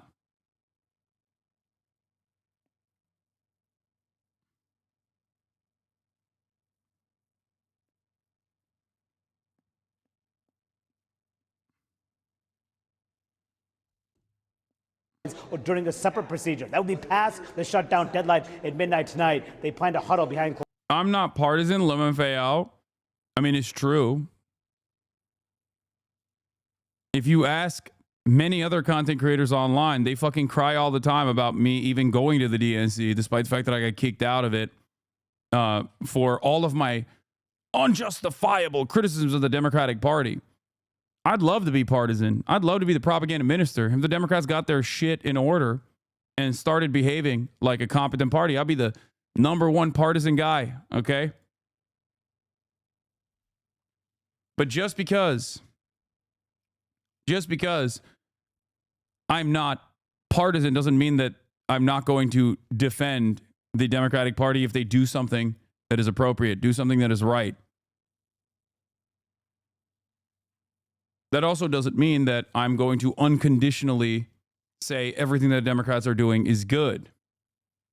Closed doors at 12:30 Eastern, Dana, to try to figure out their way forward. I'm confused why Trump and Elon wouldn't want the bill to pass, though. I mean, Elon had a couple things that he wanted to take out of it, some of which we just brought forward, specifically the provision that has been matriculating for the past year that would basically solidify the already existing provisions, already existing Treasury-backed control mechanisms about investing in China. That would turn this That would basically solidify it, make it permanent by way of Congress. Elon Musk didn't like that because he has factories and potential investment operations in opportunities in China. TSA should screen each one of these elected officials aggressively. They have a nice flight. Merry Christmas. Describe what a competent party would look like going forward. I am describing it. A competent party going forward would take advantage of every fucking media opportunity. Whenever there's a mass shooting, they would be loudly talking about how the blood is on the hands of the Republicans that stand in front of common sense gun control, for example. Common sense gun control that the people want. 75% of NRA members are on board with universalizing background checks, for example, things of that matter. A competent Democratic Party would take advantage of the media landscape surrounding the anger, the very obvious anger that the American people have in their hearts for-profit healthcare. A competent Democratic Party would not be beholden to their corporate benefactors in the insurance industry, and instead would be beholden to their voter base. You know, behave a little bit like the Republicans, as a matter of fact. That's what a competent Democratic Party would do. They would play politics in the same way that the Republicans do. They would be shameless about it. Except the Democrats only demonstrate shamelessness when it comes to, I don't know, pardoning Hunter Biden. They only do it for dumb shit. They don't actually do it for, good things. They don't actually do it to enact a legislative agenda that would be helpful. You're a partisan for what you think the Dems should be, not what you are. Yes. You're a partisan for a party that doesn't exist. The DNC thing pisses me off. Been a Biden appointee and older Dems are so out of touch. You're a partisan to a party that doesn't exist. I mean, it's true, though. It is true. I would be a partisan for a party if it existed. That's what I'm trying to say. Make no mistake. I would love for the Democratic Party to abide by not just my wishes, but the wishes of the broadest majorities of American people. Even if the American people are oblivious to what actually helps them, that is still ultimately up to the Democratic Party to communicate how that would be helpful for the regular American voter. Doesn't matter. This kind of stuff transcends party lines. In the words of Tim Walz, feeding the hungry, okay, feeding the starving, and offering shelter to the poor is not a partisan issue. Okay, it might be the Democrats that enact agendas like making sure that Democrats in the state of Minnesota, at least, enact the agenda that ends up funding school lunches, right, for free, paid for by the taxpayers. But ultimately, Republicans have children that have to eat as well. And that's it.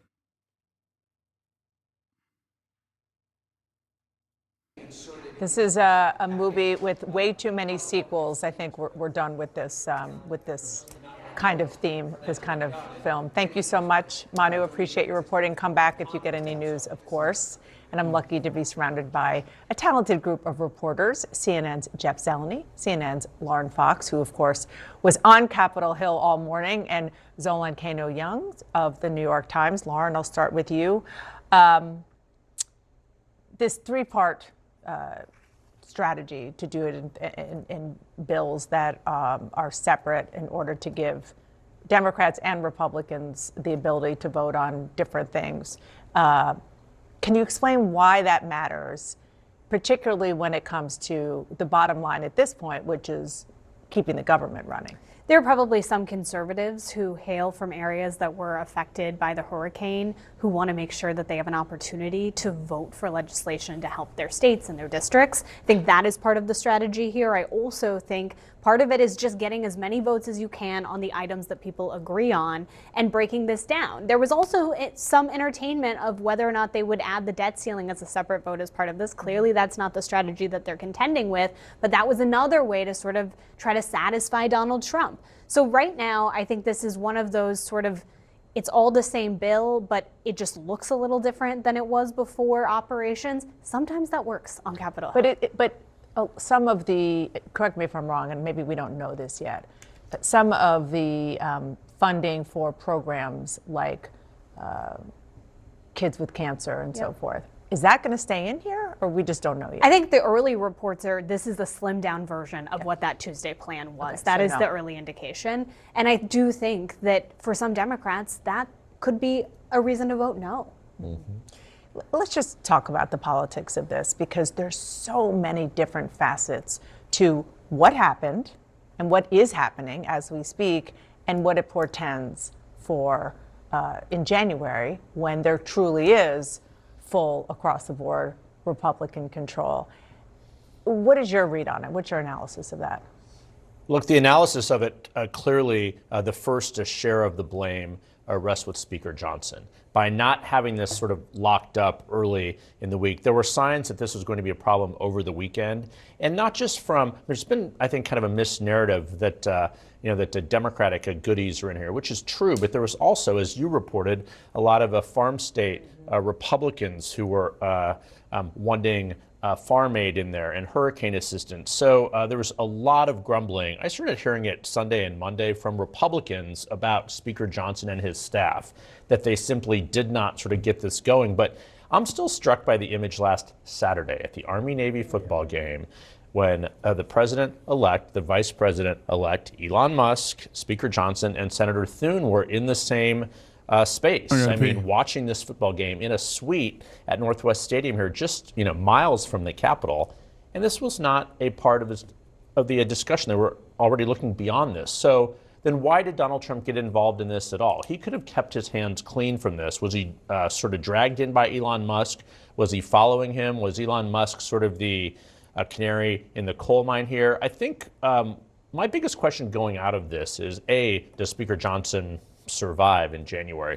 But B, what does this do to the long-term Trump-Musk relationship? I'm not sure we know that yet. You mean, because there's been with each other? With each other, because I think there's been a lot of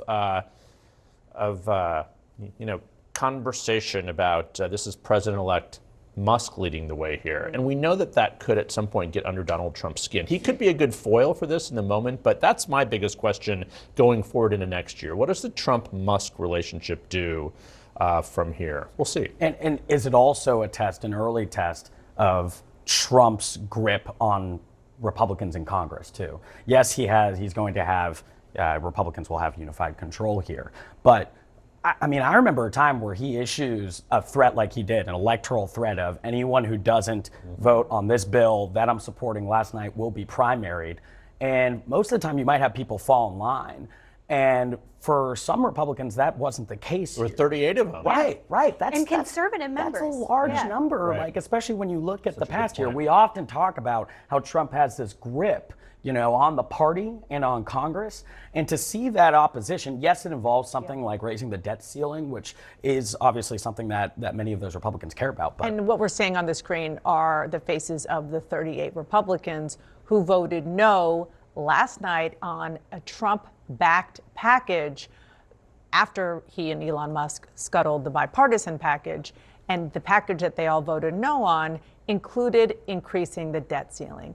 And this is what you just mentioned is the core of what I'm frankly kind of obsessed with when it comes to the politics of all of this, which is if you talked before 3 days ago, if you talked to people in and around the speaker, in and around John Thune, the Republican leaders in the Congress, they would argue that because Donald Trump is so popular in the party, because he has a lot of political capital, that it would be hard to see enough Republicans, rank and file Republicans, defying him. They were talking about like in the next year, in 2025, and it just happened already before he's even president. And the reason is because of the battle that Donald Trump picked on the debt ceiling, on something that is fundamental to where this movement started, which is in the Tea Party, anti-big government spending. And those kind of Republicans sort of were subsumed by MAGA and Trumpism, but they still very much have a North Star of, I'm not going to mess around with the debt and the deficit. Yeah, I mean, I talked to one of those House Republicans last night when they were getting off the floor, and they said it was a tough vote, but at the end of the day, they got to vote with what they came to Congress to do, which is cut and slash and burn debt. The other thing that is starting to seep through a little bit is Republicans don't know if Donald Trump's going to have their back.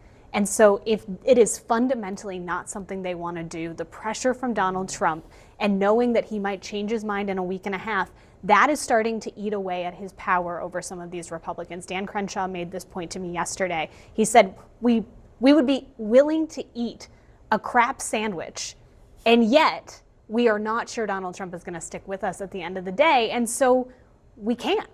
This piece does show Biden having all of... Okay, this is Biden's age. This is the Wall Street Journal article on Biden's age. And I think it's important to dive into it. Breaking? No, this is not breaking news. Yes, Netanyahu won't be able to attend the Auschwitz Liberation Anniversary event, fearing arrest by Poland. Much to consider on this. Much to consider in this headline. Just saying.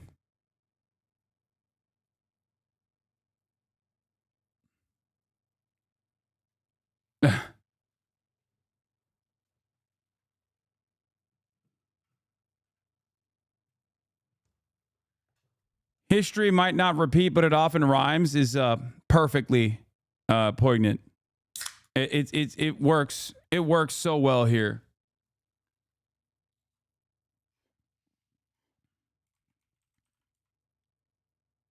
Or not poignant. Fuck.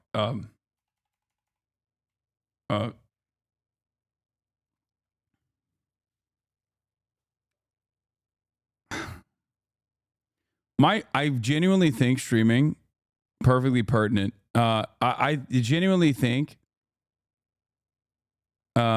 streaming has broken my brain.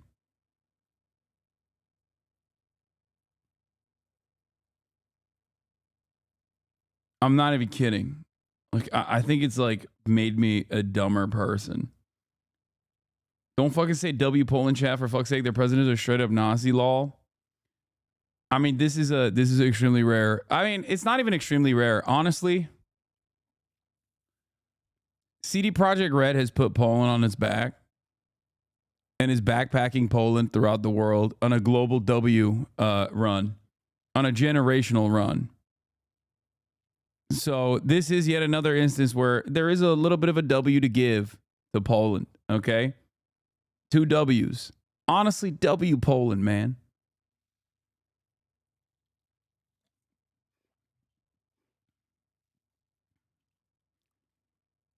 They've done so much with so little, and I respect it. Gotta say.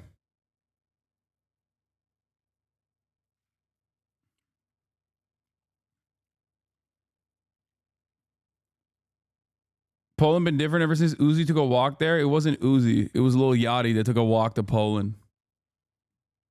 It was Lil Yachty. And you're right. Poland has been different since they got the walk.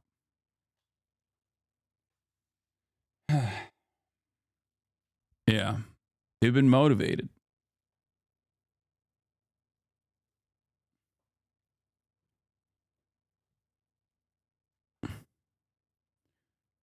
Prime Minister Benjamin Netanyahu will reportedly avoid traveling to Poland for the next month's events, marking the 80th anniversary of the liberation of the Auschwitz Nazi concentration camp, fearing he may be arrested.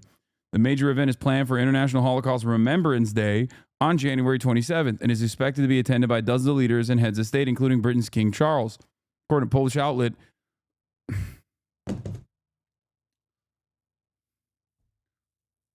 Poland makes this so hard, man. What the fuck? According to Polish outlet,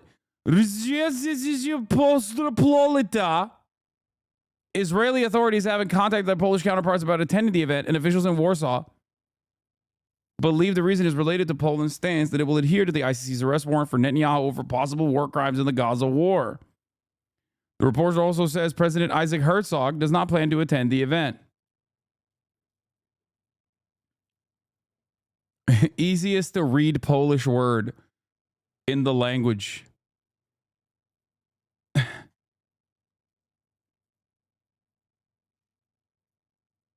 Anyway. Your pronunciation was a war crime? I mean, dude, I just don't. I think that word needed more Z's and C's next to one another and R's in it.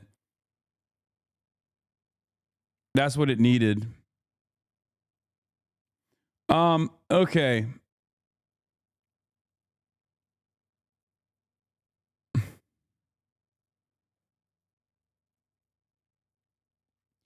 So let's get to it. Is Biden quiet quitting in his final days in the White House?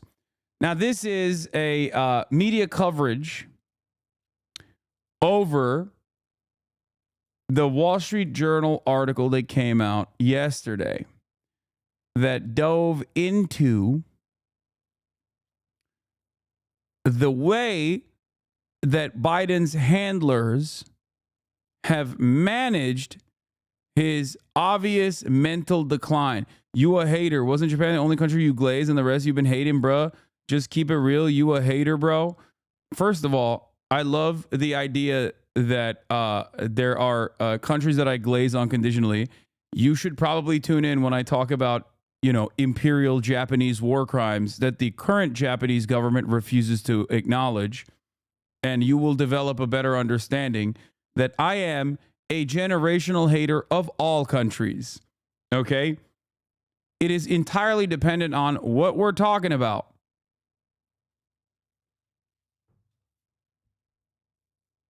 And it's funny to say this when I'm in the process of glazing Poland, a country that I routinely shit on. So, make no mistake. I live in the United States of America, and not a day goes by when I shit without me shitting on America.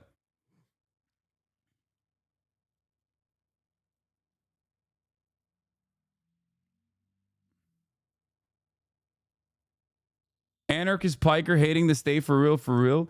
No, I think every state does a tremendous amount of awful things that are worthy of criticism, that deserve criticism.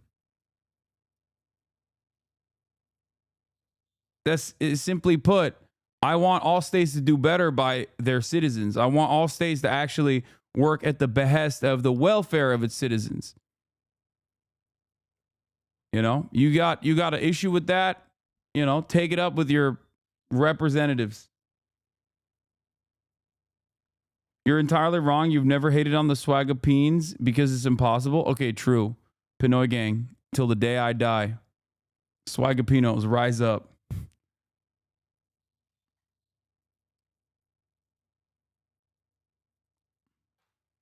Of these sort of walls up. Yeah. And the walls kept getting higher and higher as the years went on. This is the biggest scandal in America. And the level and volume of people who dedicated themselves to lying. What's the point of being a hater like you are? I don't know, man. Are you happy? Don't talk about my Polish country, you glazing. I don't know. You just a hater. Keep it real. What's the point of being a hater like you are? I don't know. Are you happy with your government? Polish chatter? You think it's good? You think things are going well? You got everything you want?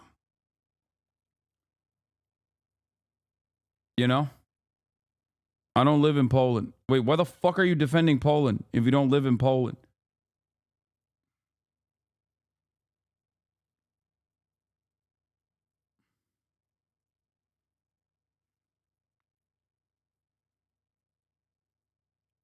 We moved when I was 2. Okay, well, whichever country you live in now, are you happy with your country? Are you happy with the way that things are going? You think, you'll retire at a reasonable age? You think you'll own a home? Kinda. Okay, even kinda means that there's still room for improvement, don't you think? I've never met a single person that has ever been like, no, I love everything that the government does. Everything. There's nothing better can happen. Even liberals have issues. And they're the most like good things are not possible ass people I've ever met.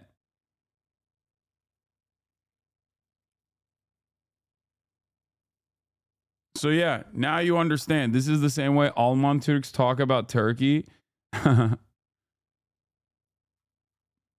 Should I join the Teamsters as an Amazon employee? Yes. All right, let's continue. To everyone at home about this man's condition for 4 straight years, up through this summer. is breathtaking. It's a scandal of epic proportions, and it's a fair question to ask. Who is running the country? Who has been running the country? And as I said earlier, if you're worried about Donald Trump's advisors having influence, for the last 4 years, apparently this president, duly elected, but this president was not capable of fulfilling the duties of the office. And his staff and the White House lied about it and kept it from the American people. It's an absolute scandal. Look, I'll say two things. One is that I think Joe Biden, despite all this, had a very successful tenure. You may disagree, but I think on policy as a Democrat, he had a very successful 4 years. But there's a bigger problem here, and that is that I think Democrats are at the point where Republicans might have been right after the Bush election, or after the Bush term was up, which is that I think Democrats are starting to mistrust their institutions. And this goes back to a bipartisan effort to lie us into the Iraq War, not just by George Bush, but also by a lot of Democrats. It has to do with the fact that Barack Obama did not hold anybody accountable after the 2008 crisis, which also happened in George Bush's watch, but he became president. He never threw. I guess they're slow walking themselves into some semblance of recognition.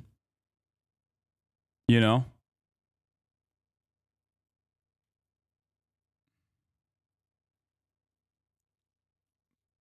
I don't know. Like, it's a little bit too little too late. And perhaps more importantly, you and your chat is a hater bubble law. Y'all haters. All right, man. I'm afraid you are perhaps making all of the other Polish chatters in the chat look bad by behaving like this. I tried to have a normal conversation with you, and it seems like it's impossible.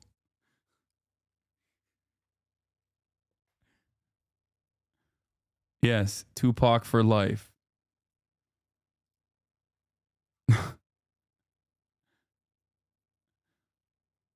I think that there's good reason to hate on your government if it's not giving you the things that you deserve. Threw a hostage on the tarmac from Wall Street. You saw the rise of Bernie Sanders as a result of that. And you saw a lot of institutional Democrats, me included, saying, no, no, no, this is not the time. We have to stick with the institution. And I think you have a lot of Democrats now, me included, who are pretty sick of the institution and trusting people in the institution. And You're a Democratic strategist. What do you mean?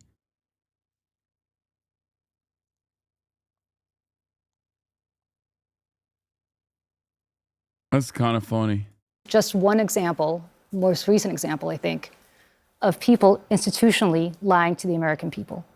And what you're ultimately going to see, and I don't have a problem saying this as a Democrat, is that you're going to see a Tea Party version rise up in the Democratic Party based on the fact that this is yet another marker of people just not trusting our leaders anymore. And I'm sorry to say that, but I think we brought this on ourselves. Yeah, I remember so distinctly when the Wall Street Journal's first story came out and the uproar about it among Democrats and the anger that they were making things up. In this story, they have multiple sitting members of Congress on the record talking about how they hardly ever heard from the president. They're chairmen of their respective committees, going all the way back to the Afghanistan withdrawal. I mean, this is something that they told the public was a Joe Biden decision. And according to this article, he was not really a huge part of rationalizing it, even to his own party among the elected officials. But I think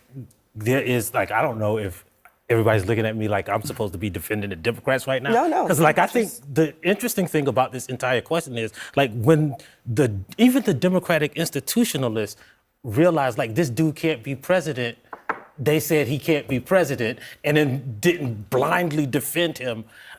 You know, he would have been running for a second term except for the Democratic Party. And now and there were people who always thought that this man could not be president now, right?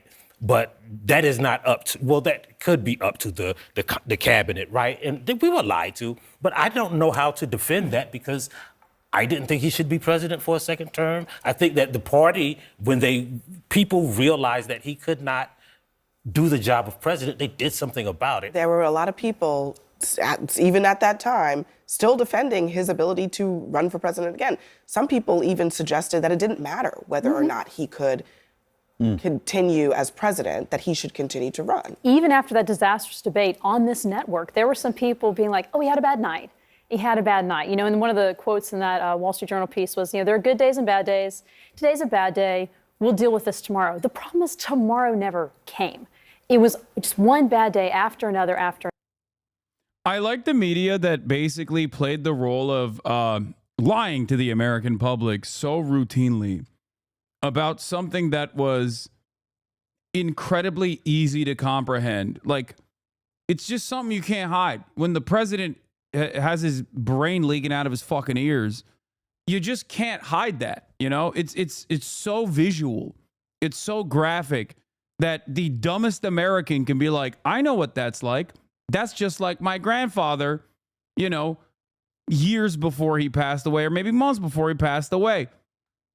You just can't hide that reality. And they, I think, did a terrible job of trying to do their very best. Okay? I think they try to do their very best on this, and now they have to play ass covering. They have to turn around and be like, oh, well, how could we have known? How could we have known? How could we have foreseen this?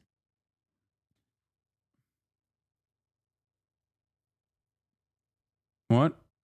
Why are you not hyping up the Neuro Subathon? What the fuck? I have no idea what you're talking about. Why do chatters randomly come in here and just like ask me the dumbest fucking questions of all time? What are you saying? I have no idea what you're talking about. You must stop getting randomly woman guide. You're right. Anyway, would you say this is relatable to the FDR polio cover-up? Do you mean as in FDR was like hid the truth that he was in a wheelchair? No, it's not. Because FDR hid the fact that he was in a wheelchair and couldn't walk because the American public, he thought, would see him as a weaker candidate. It had nothing to do with his brain capacity. This is far more consequential. I don't give a fuck if the president's in a wheelchair. Okay? I care if the president's brain is working. FDR, on the other hand, his brain definitely was working. It's just that he was worried, and because he correctly identified that Americans would consider him to be weak if they saw him incapable of walking. Very different.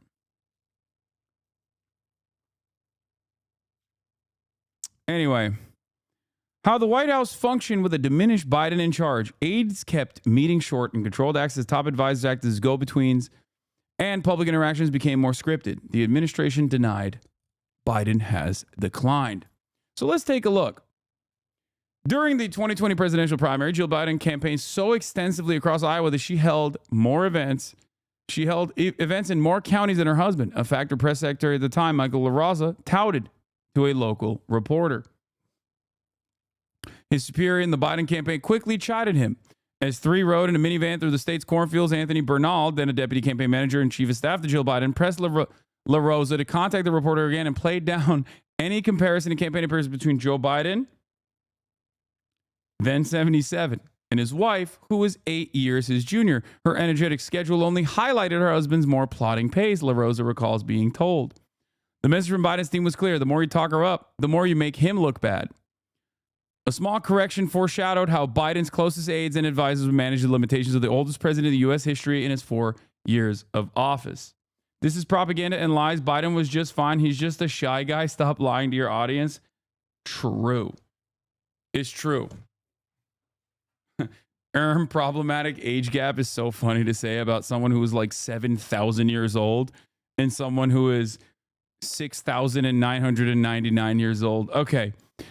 To adapt the White House around the needs of a diminished leader, they told visitors to keep meetings focused. Interactions with senior Democratic lawmakers and some cabinet members, including powerful secretaries such as Defense's Lloyd Austin and Treasury's Janet Yellen, were infrequent or grew less frequent. Some legislative leaders had a hard time getting the president's ear at key moments, including ahead of U.S.'s disastrous pullout from Afghanistan. Senior advisors were often put into roles that some administrative officials and lawmakers thought Biden should occupy. With people such as National Security Advisor Jake Sullivan, Senior Counselor Steve Ricchetti, and National Economic Council head Lael Brainerd, and her predecessors frequently in the position of being go-betweens for the president. So basically, this caretaker government ended up delegating responsibility to appropriate parties, which is why you saw a bunch of stuff that was inconsistent with the 60-year track record of Biden in office. Very important to understand.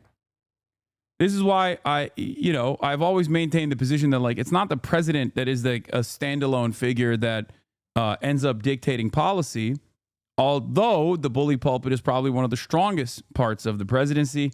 And if you are diminished in your mental faculties, you are not going to be able to use the bully pulpit to whip Congress into shape, to dominate public understanding with whatever your agenda is. Having said that, however, there were opportunities here, like, for example, Elizabeth Warren and Bernie Sanders and the formative role that they played in this administration. Labor was basically given out, contracted out to Bernie Sanders, and we saw the results of that. FTC, Elizabeth Warren, we saw the results of that. There were plenty of good things in terms of consumer protections that happened under this administration, and that was because Biden simply wasn't up to the task. So there is some benefit to this. There is some benefit to having this, old man running the show, but not really running it at all. But there was a tremendous amount of awfulness that also took place.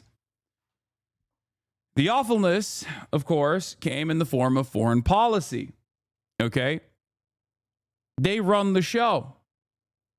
It wasn't Biden's own personal brand of ultra-Zionist tendencies that caused our relationship with Israel to get kicked into overdrive.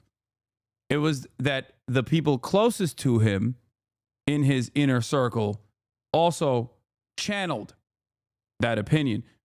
Okay? The supposed brain trust, the supposed foreign policy, the foreign policy geniuses.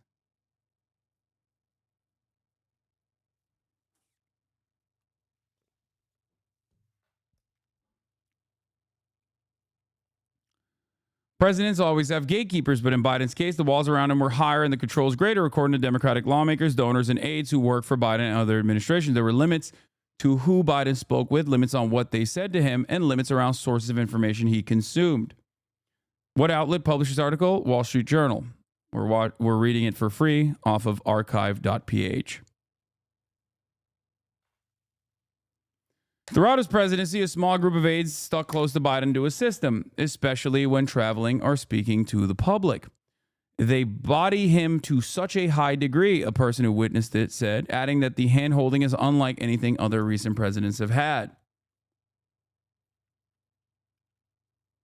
The White House operated this way even as the president and his aides pressed forward with his re-election bid, which unraveled spectacularly after his halting performance in a June debate with Donald Trump, because 60 million Americans in real time saw that the current president was completely incapable of running the country, let alone putting on his own fucking clothes.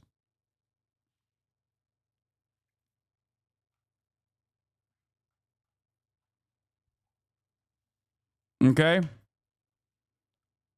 The only similarities that I can point to is basically Ronald Reagan in his second term, when he had, signs of Alzheimer's or dementia.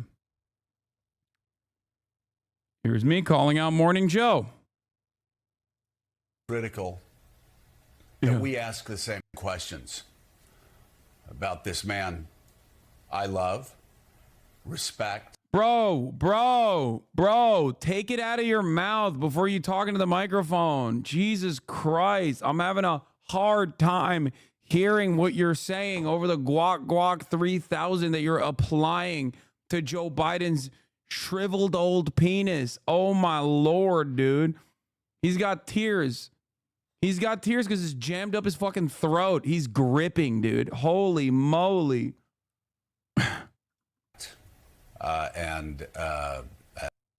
Make no mistake, this was after Americans had already realized that the game was up. Anyway, Vice President Kamala Harris replaced him on the Democratic ticket and was decisively defeated by Trump in a shortened campaign, leaving Democrats to debate whether their chances were undercut by Biden's refusal to yield earlier. This account of how the White House functioned with an aging leader at the top of its organizational chart is based on interviews with nearly 50 people, including those who participated in or had direct knowledge of the operations. Many of those who criticized Biden's insularity said his system nonetheless kept his agenda on track. White House spokesman Andrew Bates said Biden earned the most accomplished record of any modern commander-in-chief and rebuilt the middle class because of his attention to policy details that impact millions of lives. Bates, who rejected the notion that Biden has declined, added that the president has often solicited opinions from outside experts, which has informed his policy making. He said, it is the job of senior White House staff to have high-level meetings regularly and that they were executing Biden's agenda at his direction. He also said that staff alerted the president to significant negative news stories. Bernal, via the White House press office, declined to comment. This is a lie. They literally limited his interaction with the outside world. They also limited the negative press coverage. It's like a child. We had like a kid running the country. There were good days and bad days. The president's slide has been hard to overlook. The structure was also designed to prevent Biden, an undisciplined public speaker throughout his half-century political career, from making gaffes and missteps that could damage his image. As you guys know, Andrew Bates also famously said this, my favorite tweet of all time, to answer the question on everyone's minds, no, Joe Biden does not have a doctorate in foreign affairs. He's just that fucking good. White House senior deputy press secretary and deputy assistant to the president. And my goat, Andrew Jedediah Bates.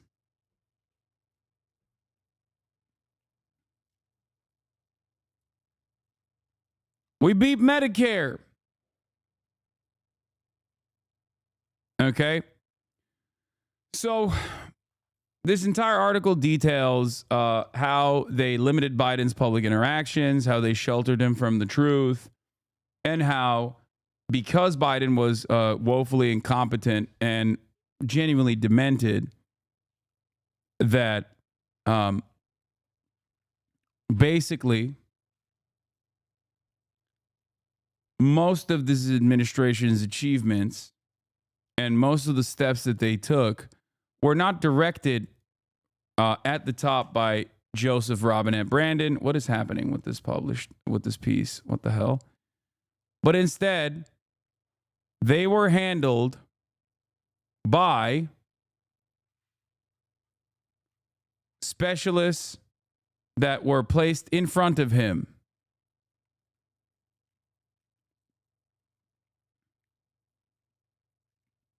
It's something that we already knew, and it's something that we talked about, and it's something that was very easy to predict. This is something that I've been saying since 2019, talking about how ridiculous it is that Democrats are going to drop the incumbent's advantage by putting forth a person who will not be able to run for office again. Problem is, the Democrats, being the silly little incompetent party they are, refuse to put a successor as the vice president in the Biden administration and then build that person up. And this is precisely how we arrived at Kamala Harris. Kamala Harris was not chosen because of her acumen, her charisma, or any sort of ideological predisposition that she has. Kamala Harris was chosen not to outshine Joe Biden, first and foremost. Kamala Harris was also packaged as a simple identity politics slot. Joe Biden actively said, I'm going to pick a black woman. Yes, here is something I said in 2020. One truly wild thing that we haven't really talked about is Biden's stated interest in being a single-term president. Like we're just going to throw away our incumbent advantage because Joe's going to be a vegetable by the end of his presidency. Truly incredible stuff. Joe Biden chose to look at the smears that the Republicans oftentimes apply to any person that is not white or a man, DEI, and adopt it and say, yes, I'm doing a DEI candidate. Now, this doesn't mean that Kamala Harris didn't have the bona fides, right? I think that, you know, she has, her resume is decent. Maybe not for presidency, maybe not for vice presidency, but it's still, she's a competent person. Problem is, that's not what she was chosen for. She was chosen because she would not be able to outshine the demented president. Okay?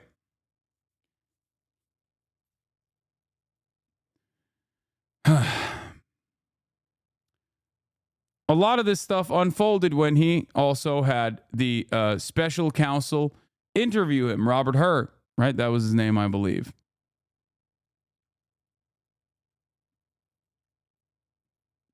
That interview surrounding the classified documents investigation showed, according to Hur's own assessment, that Joe Biden was incapable of remembering key details about his own life, and that if presented in front of a jury, would come across as a bumbling old fool who was well-intentioned. If you recall, the media was very upset about this detail being revealed. Except, I feel like he was a little bit vindicated, don't you think?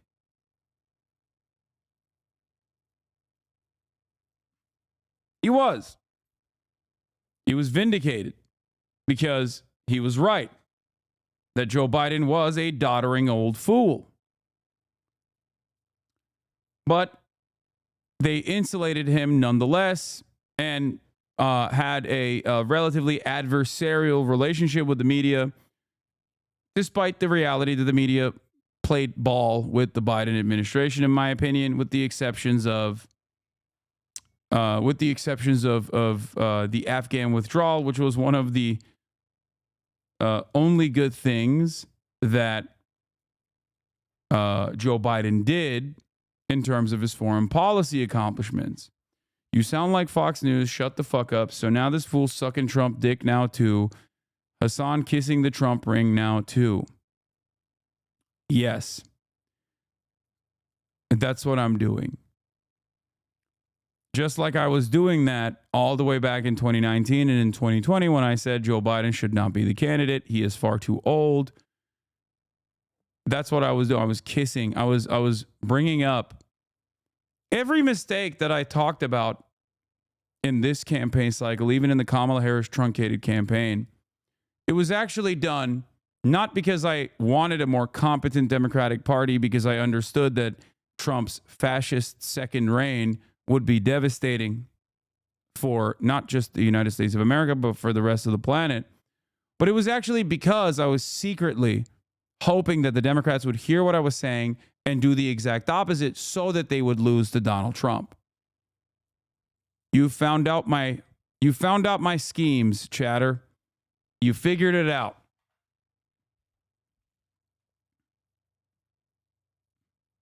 It is pretty funny to be this much of a Democratic Party loyalist at this stage when you have Democratic strategists on CNN turning around and basically sounding like me months after the election defeat, even though originally they were institutional defenders. Kind of interesting, don't you think? they're coming to that recognition as well.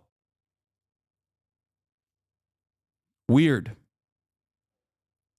When I criticize the Democratic Party, I don't criticize the Democratic Party because I cynically want the Republicans to win. I criticize the Democratic Party because I want them to be a competent counterbalance to growing fascism in this country. Because that is the only game in town. The unfortunate reality is that we exist under a duopoly. It's either the Democrats or the Republicans. I recognize that, which is why I reserve my criticisms with the hopes that the Democrats, you're all Monday morning quarterbacks. No, as a matter of fact, I'm not a Monday morning quarterback. Okay? I'm a Sunday quarterback. I'm calling out the plays while it's happening. There's a difference between claiming that this is analysis in the aftermath of a resounding defeat. But the irony, of course, is that I quite literally was doing this analysis while the failure was happening, warning that this would be a dangerous gamble. Also, I showed you a tweet from 2020 that is far before the next NFL season started.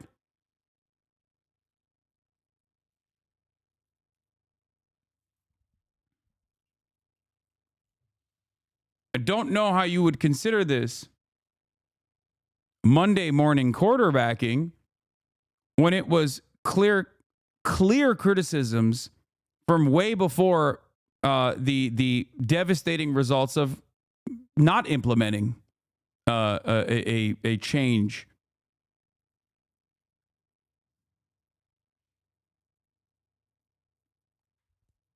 Wild that you fail to comprehend this and still angrily lash out.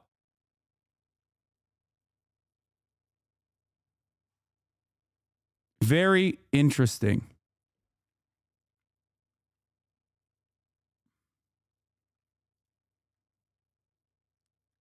There are definitely a lot less liberals who operate like this nowadays. But it's always cool to see one that, you know, still has that dog in him, where the real fight is actually not pushing the Democrats to actually legislate in a competent manner or fight in a competent manner, but instead to call out those who correctly called out the Democratic Party and refuse to learn a single lesson from this electoral defeat.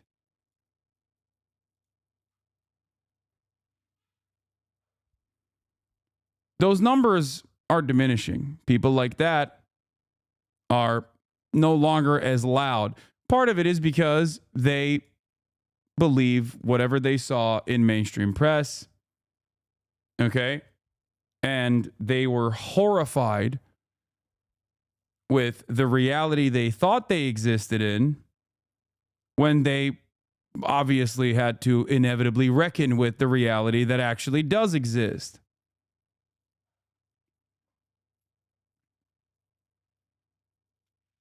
You were all over Kamala's nuts when you thought she'd win.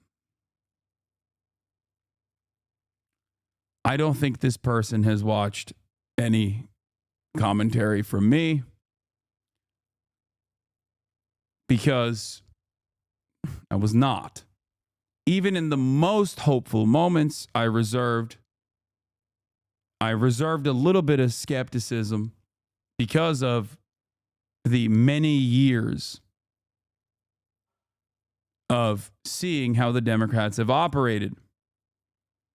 I suspect, considering that you've been following me since last month, maybe you were oblivious to that reality.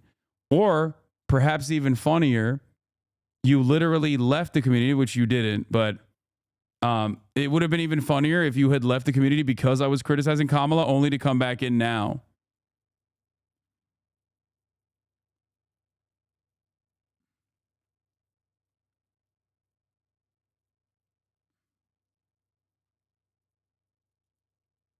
The woke agenda has ruined everything in NA. It's true.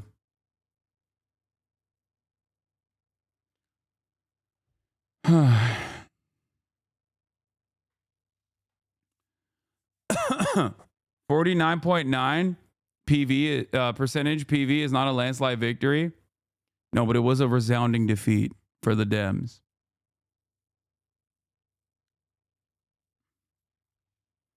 Yeah. A lot of the people who are still chirping and still angry at the fact that like the Democrats keep bringing me up as a Joe Rogan of the left.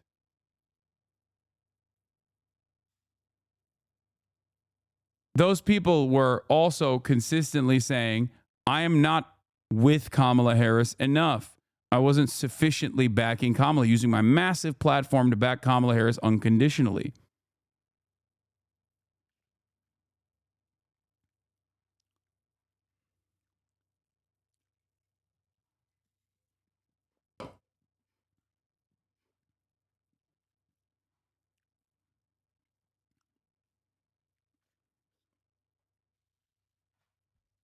Yeah.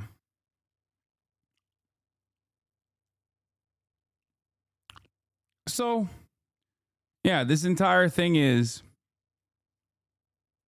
this entire article is vindication. And all of the media coverage surrounding this Wall Street Journal reporting is basically them engaging in the age-old process of ass covering. To be like, oh, well, we couldn't have known. Or, oh, well, you know, maybe he wasn't that bad. Or if he was that bad, well, it's really fucked up that they didn't let us know that he was that bad. It's not our fault. And the irony of the story is that Joe Biden's mental faculties being diminished wasn't a secret. It was something that even the dumbest Republicans were aware of. Ewok Bandit, thank you for the 10 gifted subs. Or another. And this kind of shielding President Biden, lying to the American people, telling them, don't believe your lying eyes, is yet another reason why President Trump was so successful. Because people just don't trust what they're being told. When they see clearly there was a decline in President Biden, and you're told, don't believe your own lying eyes, nothing to see here, people go, all right, what else are they lying to us about? He also, in this lame duck period, has... I mean, look, we talk about all the time how Democrats ran on Trump being a threat to democracy, but just listen to what has changed between January of 2024 and just yesterday. Trump's assault on democracy isn't just part of his past. It's what he's promising for the future. I think it's pretty crazy when you have a Roy Moore strategist openly communicating on CNN instead of being shunned out of every public space. Roy Moore famously is the former Alabama Supreme Court Chief Justice who ran for the Alabama Senate seat and actually lost to a Democrat. Why did he lose to a Democrat? Because he was outed as a pedophile. That is wild. That is wild that like a Roy Moore staffer goes on CNN and gets to do commentary. What is going on? The media keeps saying we are hemorrhaging support. We are hemorrhaging support. People no longer trust us. Without recognizing that perhaps this plays a role in why people no longer trust you.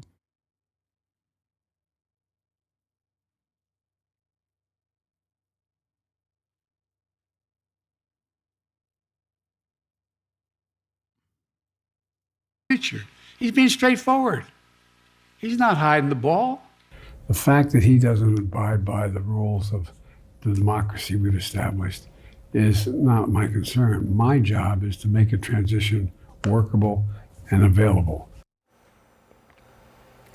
That's hard to watch. And I've got nothing for you. I got no excuses for certainly. I think all of America sees what's going on here. I will say I was at the White House this week for a Christmas party, and Joe Biden talked for about 10 minutes. He cracked some jokes, and he was pretty lucid, and it was a good. But it certainly was not prepared, in my opinion, to run the country. I do think we need to go back to the conversation that was happening on the campaign trail, and that's about. Republican former Georgia Lieutenant Governor talking to a Republican strategist side by side with a Republican pedophile campaign strategist. Okay. A campaign strategist for a Republican pedophile. This is what CNN is at. This is the grouping that they thought. This is the grouping that they thought would provide reliable commentary. They're giving it to the Republicans. They're like, well, you guys called this out, so here's your opportunity to have this conversation. There are a shit ton of people. There are even Democrats who called this out. Have Castro on. I don't care that these guys are, never Trump Republicans or whatever. I just don't give a shit. There are even Democrats who called this out early on. Fuck it, have Dean Phillips on. You know what I mean? Have Cenk on. Have members of the left on this panel. Yeah, Fidel Castro. That's what I'm talking about. Age limits. I think we've got to start figuring out what that looks like. Boardrooms that have billions and billions and billions of dollars of investor money does that. And I know we talk about voters need to have the right, the opportunity to cast those votes. But I do think age limits on that position, it is the most demanding job anybody's ever held in their entire life. I'm not for age limits because I do think voters, that's something you can easily. There are 3 Republicans on here. I just want you to understand. There are 3 Republicans on this panel. And like 2 conservative Dems. What is this panel? Who is this panel for? Like, it's kind of funny because like all this stuff is not actually working to chip away at Fox News's base, Fox News's audience. Like Fox News audience members are not going over to CNN and being like, well, these are our guys on there. Let's watch CNN now. Like they still think it's the Clinton News Network. Okay? It's just not, this is not actually bringing ratings back. Discern. And people were discerning that when they were turning against Joe Biden. I just have to ask when the accountability is going to come for every single person who sat in front of a television, who held some position of responsibility and lied their rear end off about what they were seeing behind closed doors. People came on television and said, oh, I'm with him all day and he's really engaged and he's doing the job and he's running circles around us and these videos are cheap fakes and on and on and on. Brazen lying by people who work for our government and they lied to us about it. What do you have in mind in terms of accountability? I don't know, but if I were in Congress or I noticed a few months ago, everyone on CNN is either a Republican, a former Republican, not by their choice, or a Democrat who really wishes they could be a Republican. Yes, it's not just CNN, it's MSNBC as well. Many of the panelists in mainstream media are occupied by former Bush communication strategists, campaign managers for Republicans. They rarely ever have. It's most of mainstream media. Fox News is dominated by current Republicans, and every other mainstream outlet is dominated by former Republicans and also current Republicans alike. It's crazy. It's actually wild. And it's not, you're all kissing the ring now. It's disgusting. What? Brother, I don't think you can understand. For all you ring kissing clowns, Fox lied about everything. You're all kissing the ring now. It's disgusting. I don't think you understand anything that's going on.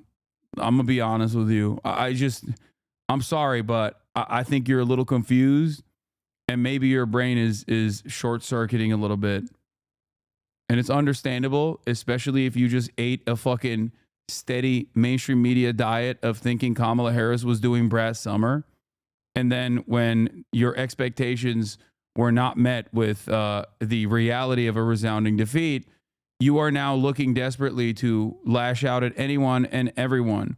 CNN, MSNBC, ABCU, all sucking Trump's dick. If you think I'm sucking Trump's dick,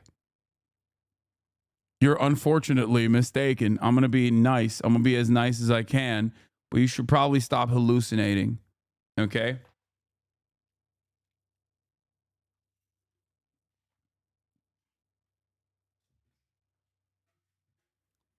As I have said time and time again, the reason why I dislike the Democrats is because of their closeness to Republicans. I am the only one who actually dislikes the Republican Party. Democrats who regularly hug and kiss the Republicans and try to present themselves as Republican adjacent, I despise them because of their proximity to the Republican Party and their agenda. Okay? Nobody, if given the opportunity between the diet version and the full strength soda, is going to go with the diet soda. Everyone's going to go with the full strength soda, in the words of Felix Biederman. The Democrats have consistently tried to retriangulate their image as a lighter version, a softer, more smarmy, elitist, smug, technocratic version of the Republican Party, and they keep failing over and over and over again. Oh my God, everybody stop hyper-focusing on the analogy by being like, oh, you don't understand. I prefer the diet soda. Says you. You like diet soda, except soy cucks. If I were the incoming administration, I would be thinking about, because I agree with you on institutional trust. I think there is a lack of trust across the board. It's happening in your party. It's been happening in my party. How do you ever regain trust if there's no accountability for the people who lied us into the deficit in the first place? That's my question. And if I'm a Democrat, I would never hire anyone who helped perpetrate this to be in a future administration. How can you regain trust of the American people if you're putting the exact same people back who lied to them? I think you're opening up a Pandora's box if you want to start investigating people who lie on behalf of their president, because one day there's going to be a Democrat in office after Donald Trump leaves, and I promise you, you don't want that to be happening to your party. But I will also... I mean, I don't think the people give a shit. Yeah, I love that. Don't threaten me with a good time, please.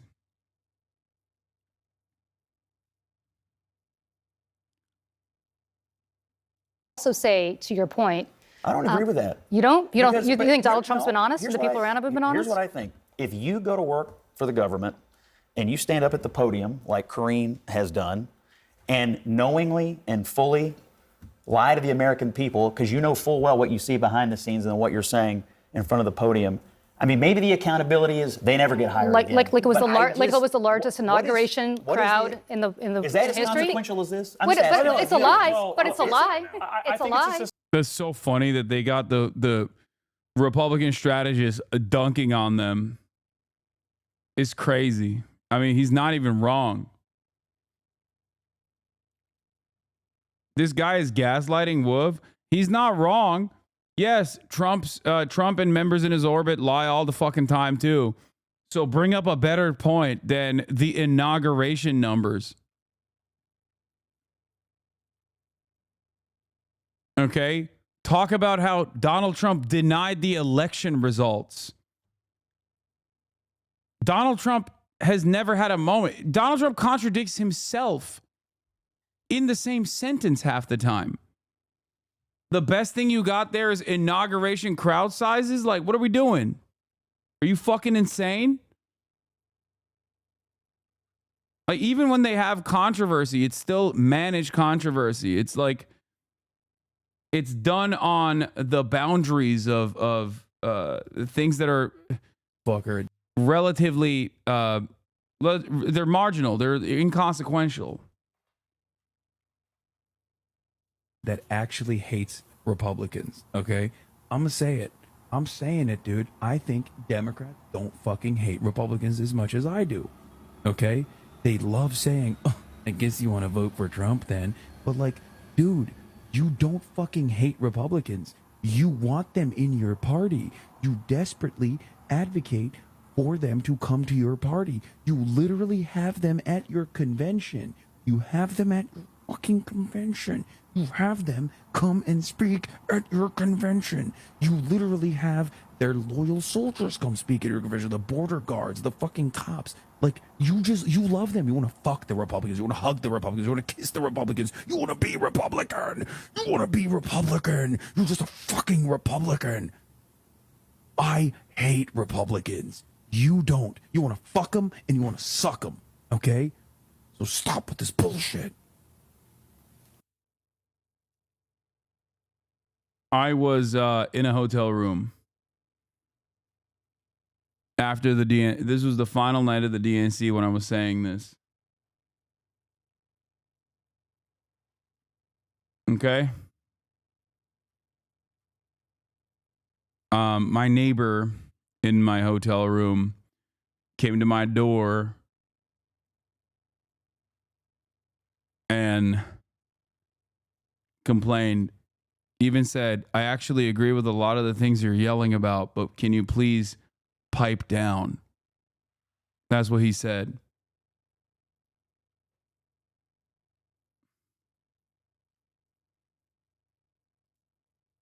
Very funny moment in HasnAbi broadcast history. Systemic problem, right? Because I agree with your comments around.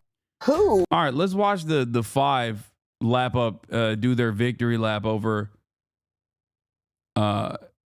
Brandon's senility. Who is running our country? That's the question everyone is asking after a bombshell report from the Wall Street Journal blew the lid off Joe Biden's declining mental state and how the White House has been covering it up right from the very start. According to the Journal, signs that the commander-in-chief was diminished stretched all the way back to, quote, the first few months of his presidency, with aides adjusting his schedule, noticing Joe becoming tired if they went long, and he started making mistakes. So they kept meetings short and started controlling who he spoke with. And like a good little lapdog, the media aided and abetted the cover-up. Remember this lunacy? F you if you can't handle the truth. This version of Biden, intellectually, analytically, is the best Biden ever. Not a close second. I'm not even going to ask a question on that. It's so absurd.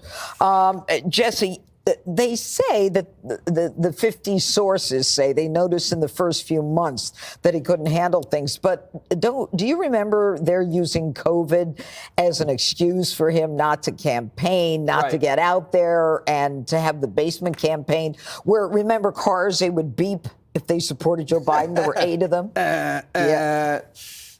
Yeah, so they kept the COVID structure throughout the rest of the presidency.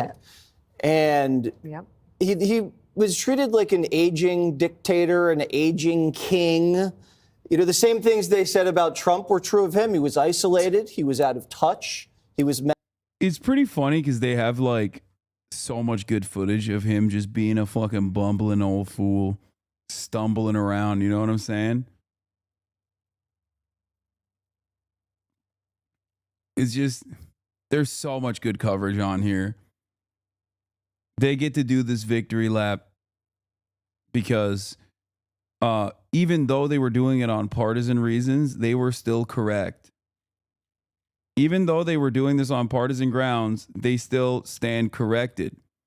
It also, once again, plays a role in undermining the integrity in the eyes of the broader public of mainstream outlets and makes it seem like Fox News was right all along.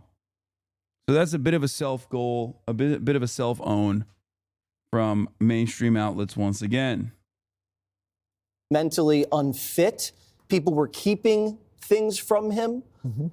They wouldn't give him bad polling. They wouldn't give him bad headlines. He was AWOL during the lead up to Afghanistan. People were trying to get him on the phone at key moments. There's no way to get a hold of the guy. And he delegated his presidential powers to his staff, Judge. So when people ask, well, who's really the president? It was his staff. His staff were executing the duties of the president. And I think it was April 2021, right out of the gate, they were canceling meetings because he was having a bad day.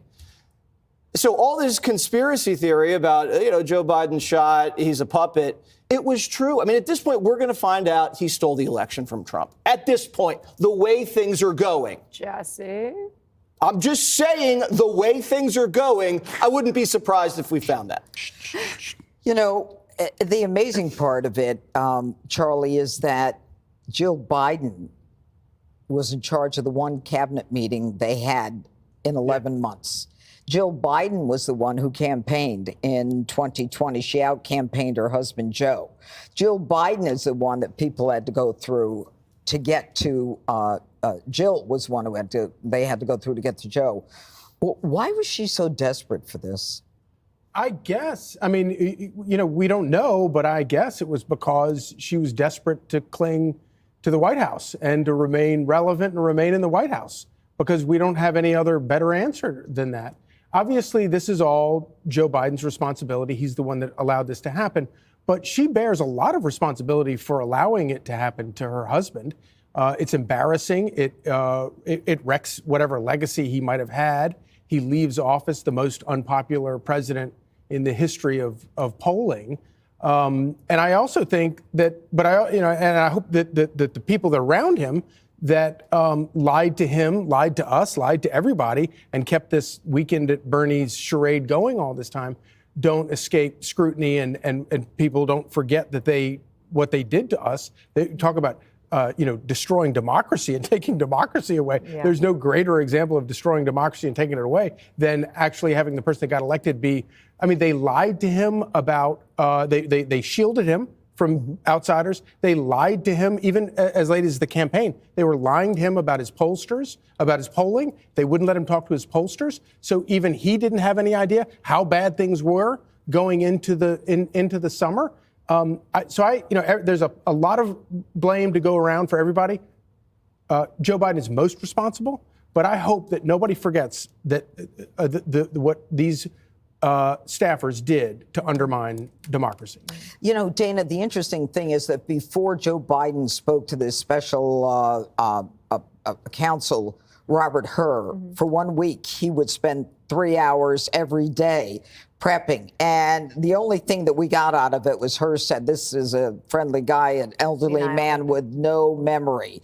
And this was the point where Putin goes into Ukraine, where Hamas attacks, where Joe was actually funding Iran, which is then funding Hamas. And it's one of the darkest periods in American history. And yet Joe is still there clinging to power in the last, 5 weeks or whatever it is. What do you think he's trying to do now? I just had a thought that occurred to me, so let me just use my words here and see if I can get it out. When the Robert Hur report came out, do you remember there was a fury from the White House that Merrick Garland let it go out? And I have to wonder if Merrick Garland made sure it went out so that he at least would have been like, yeah. They can't even be right. Like, they still have to basically, engage in some level of fucking, some kind of conspiratorial reach, even when they're on the correct side, even when history has vindicated their position.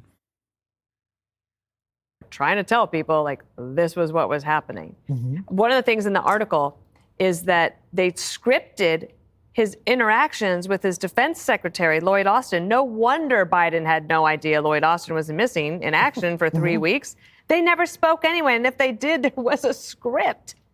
It's not a call center. He didn't have a way to communicate directly with his Treasury Secretary. No wonder they never talked about inflation as a problem for Americans. You had the Chief of Staff saying it was a high-class problem. Then you think of those historians who would visit the White House, including writing speeches for Joe Biden, and telling him, you could be bigger than FDR. They weren't trying to have historical analysis. They were trying to make history with somebody who couldn't make his own decisions. Think of these people also. Annie Linsky of the Wall Street Journal wrote a piece 2 weeks before the debate between Biden and Trump, where the charade is exposed. And the White House came down on her like a ton of bricks. And she had said, like, I wrote this not because I wanted to hurt Joe Biden. It was like more in sadness than in anything. I'm having to write this. I have 40 sources, and I'll never forget that. The spokespeople from the White House just trying to destroy her reputation and her life. What sweet justice for Annie Linsky and her co-writers there. The last thing I would say is Kamala Harris is absolutely complicit in the cover-up. Exactly. And that's where I was going to Jessica. What happened in this White House was something that I don't think America has seen ever. We all knew what was going on. We sat at this table and actually thought about what was clearly the cognitive decline of a bobbling, dithering man. And then we were. How much blame would you assign to Biden versus the staffers over the genocide? I still assign all the blame to Biden. I don't give a fuck. I don't give a fuck that Biden was mentally diminished. It's the same with George W. Bush. George W. Bush is still the signatory. Okay? George W. Bush, regardless of how stupid he is still signing off on all of these war crimes. I don't care that it was Dick Cheney that was the mastermind. I hate both of them. And also the staffers suck too. Make no mistake. I'm just saying that there is no abdication of responsibility. Okay? Anyway, this is boring. All right. We have some breaking news. A car has plowed into a German Christmas market and has killed at least one and injured dozens of people. They're saying the number is in the 50s. And this just happened when I started the broadcast, so I didn't want to get into it without some verified information coming out of it. Apparently, the number of dead is 2 now. Hopefully, they don't show the video because I've seen it all over the timeline. The official number is now at least 2 dead, including a small child, and at least 50 injured. Earlier reports said at least 11 dead, up to 80 injured. Yeah.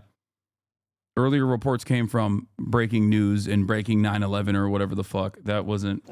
When a car drove into a Christmas market in this city in eastern Germany, Magdeburg. Christmas markets in Germany are a festive, seasonal thing. Many people in the community will come. They'll buy Christmas gifts or eat food. Oftentimes in the evening, many people in the community are there, so it would have been a very crowded event.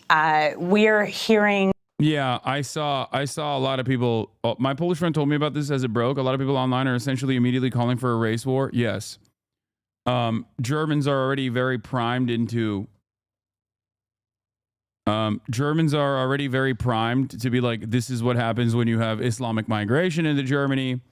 The suspect who drove the vehicle apparently was a doctor from Saudi Arabia who's been in Germany since 2006. So,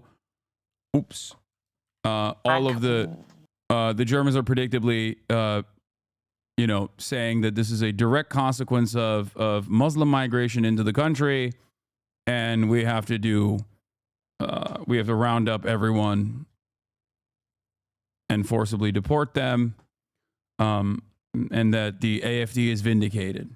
Christmas markets in Germany are a festive, seasonal thing. Many people in the community will come. They'll buy Christmas gifts or eat food. Oftentimes in the evening, many people in the community are there, so it would have been a very crowded event. We're hearing authorities in the area saying that at least one person has been killed. 11, according to local media, though that has not been confirmed, and dozens potentially injured. Local hospitals have said that they're preparing for a mass casualty event. Sam, as we watch some of the images that are coming in, obviously just a horrific story, something so tragic just happening days before Christmas. Can you break down from your expertise, what are some of the questions that you have about what happened and what are investigators doing right now? Well, in the first instance, the underlying question is whether the suspect, perhaps the individual who's currently in custody, acted alone, or whether the suspect was in touch with others who may seek to implement similar attacks. So at this point, intelligence and law enforcement services are focused on ensuring that this was an isolated incident and that there's no ongoing threat to the public. At the same time, we understand that there may be a suspect in custody. So another key question is what this individual's motivation was. We know that there has been a heightened threat environment declared by authorities in Germany, throughout Europe, and throughout the United States, particularly post-October 7th. And developments when Hamas attacked Israel and Israel's incursion into Gaza. There's been a heightened threat environment related to those results. At the same time, we know that Germany has suffered vehicular attacks against Christmas markets in the past, including an Islamist terrorist attack in Berlin in 2016. All that said, we do not know the suspect's motivation at this time. And so I'm waiting to see, again, whether authorities declare if there is any ongoing threat to the public and if there's any indication of where this individual comes from and what the individual's motivation may be, Lindsay. Samantha, any idea what a security footprint around a Christmas market might look like, considering that they have been targets before? Unfortunately, security footprints around any mass gathering can really vary, Lindsay. Typically in large urban settings where there's a larger police presence, we do see a larger security posture that could include a completely enclosed area when it comes, for example, to barricades that can prevent all vehicular traffic from entering a mass gathering. In smaller jurisdictions, law enforcement just may not have those kinds of resources. Law enforcement encourages vigilance, encourages the public to stay aware, but whether or not there was full barricades around this market is really up to the local jurisdictions, the level of threat they foresee, and the resources they have on hand. Sam, given the amount that could be injured, the deputy mayor saying 50, we heard Haley there say other media reporting as many as 60 to 80. Crazy how people are defending this attack. What? How come nobody cares when they attack Christians? Crazy how people are defending this attack. If you can point to a single person that is defending a fucking heinous attack like this, I will not ban you. You have 60 seconds to point to a chatter that wasn't immediately banned that is defending this attack. Why the fuck would anybody defend this attack? Take your medication. Take your fucking medication, dumbass.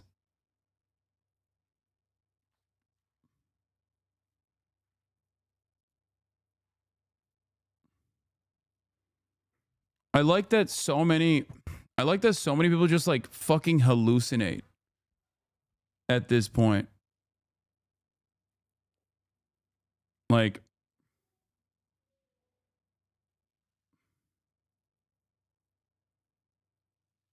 you know?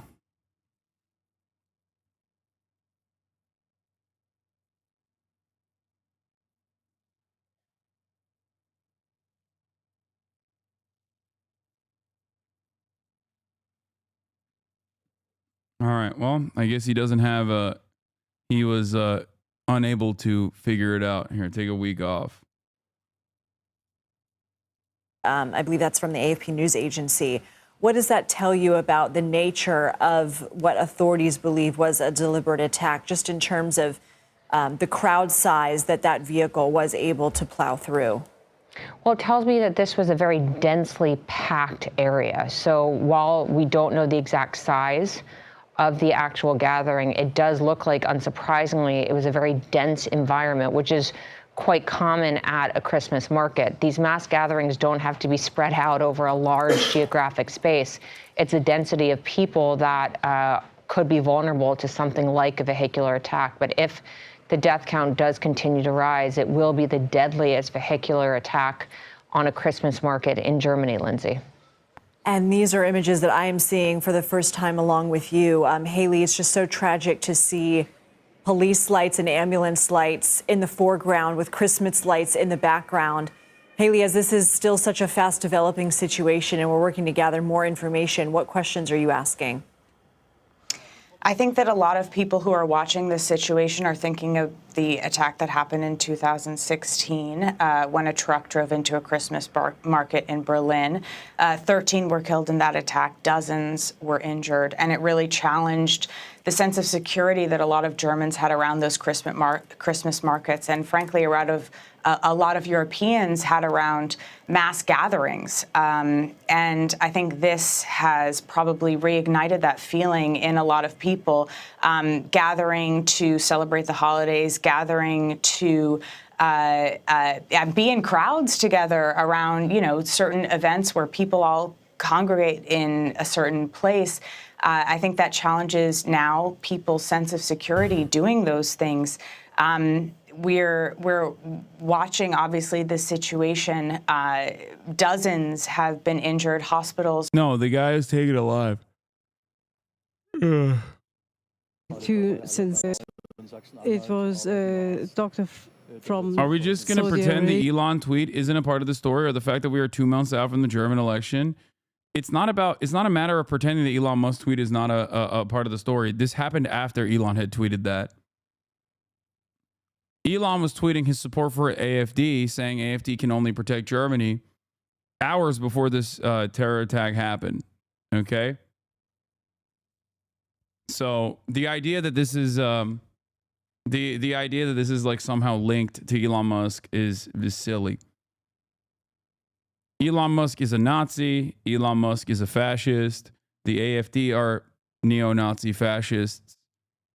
But while this certainly will drum up more support for the AFD and mass deportations for anyone that is suspected of being Muslim in Germany, the person's motivations are at this point unknown, and his background has been revealed. He was a doctor from Saudi Arabia, they say, who's been in Germany since 2006. Saxony-Anhalt State Premier Rainer Haseloff says that the attack on the Christmas market in Magdeburg is, at the moment, a crime committed by one person. It was a doctor from Saudi Arabia who's been in. HasnAbi can't even string together a thought, let alone orchestrate some kind of clandestine conspiracy. What? Oh, you mean Elon Musk? Or are you talking about me? Germany too, since 2006 in Sachsen-Anhalt. At the moment, it's been a crime committed by one person, and there is no further danger to be. What evidence is there that Elon Musk is a Nazi? Thank you for this question. Elon Musk purchased Twitter and then reinstated the accounts of prominent neo-Nazis. Elon Musk follows prominent neo-Nazis. Elon Musk routinely replies to prominent neo-Nazis and heightens and highlights their neo-Nazi rhetoric. Elon Musk has subscribed to anti-Semitic, anti-Jewish conspiracies, such as Jews are actually doing mass great replacement in the Western world. Elon Musk is also in favor of the AFD. The AFD is the neo-Nazi movement in Germany. Elon Musk routinely retweets and quote retweets prominent neo-Nazis on Twitter.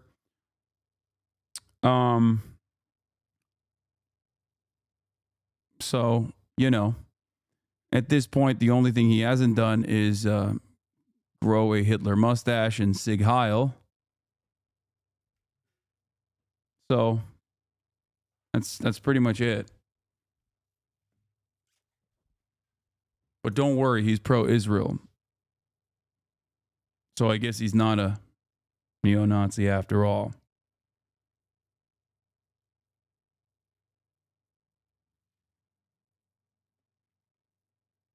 Be waited, and in the morning we can double check and re-evaluate the situation, and accordingly we can then discuss necessary measures and also evaluate the. AFD is not 100% neo-Nazi, okay? Yes, they are. And no amount of cover-up is going to change that reality. Don't know why people choose to defend the AFD. They very clearly are. Unless you are joking and you mean they're 99.9% neo-Nazi.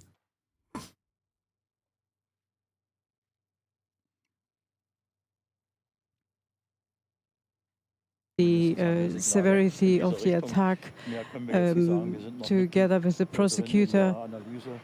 So what? Correlation is not causation. That's a logical flaw. The injured will be taken. What are you saying? Correlation does not equal causation. What did I do here that was even?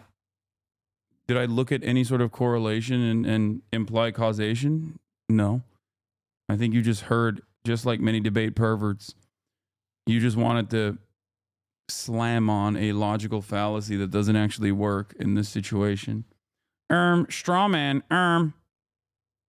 Taken care of medically, and we will use all in our power to take care of them, and also, of course, family members of those injured are in shock. They're all having to digest this trouble, this terrible tragedy. Holiday chat is so weird. Yeah. Are preparing to potentially care. Just going to post this here again. Yeah, remember this? It's Bjorn. Remember this, chat? Why an AFD politician is accused of whitewashing Nazi crimes? It's Bjorn Hooker, who is widely regarded as the AFD's most influential figure. Bjorn Hooker is... It's so funny because then they'll turn around and be like, well, what about Pegida? They're worse. They're worse than these guys or whatever. And it's like, yeah, dude, there's always going to be more aggressive versions of the more normalized version of neo-Nazi movements. It's just like it doesn't really change the dynamic at all. Extraordinary within the AFD because he is really a quite old-fashioned right-wing extremist.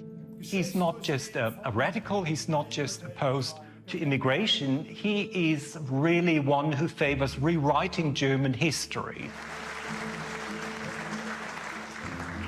Wir Deutschen, also unser Volk, sind das einzige Volk der Welt. We Germans are people to have planted a memorial in shame in the heart of its capital. Hooker is a former history teacher who for years has been pushing the boundaries of political speech. In 2017, he criticized Berlin's Holocaust. Does the AFD have a lot of support or are they fringe? If you were to ask me this question 4 years ago, I would say they're fringe. Okay, now they are no longer fringe. Holocaust Memorial, arguing that Germany should reverse the way it remembered its past.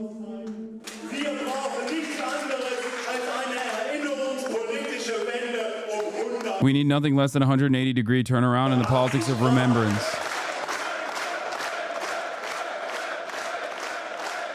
In the politics of remembrance. Like, they're talking about the Holocaust. They're talking about World War II. He talked about the Holocaust Memorial in Berlin as a sign of shame in the heart of the nation. He's obsessed with history. Kai Arzheimer, a political extremism expert, has studied Hooker's rhetoric about German history.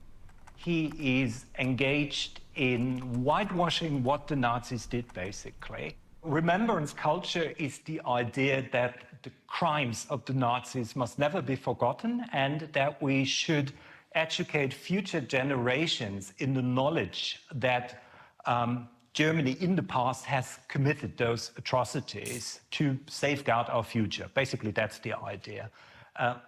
What Hooker wants is this 100-degree reversal. I mean, this is like the one aesthetic thing that is holding Germany's fascist past together. So once this falls, it's over, okay? Germany still has very strict controls over, very strict regulation over denying the Holocaust and like openly flying the banner of Nazi regimes and flying the swastika. They have a lot of strict rules around that sort of thing. But basically, the moment that they just reverse all of that it's over. They will openly champion this stuff once again. Okay?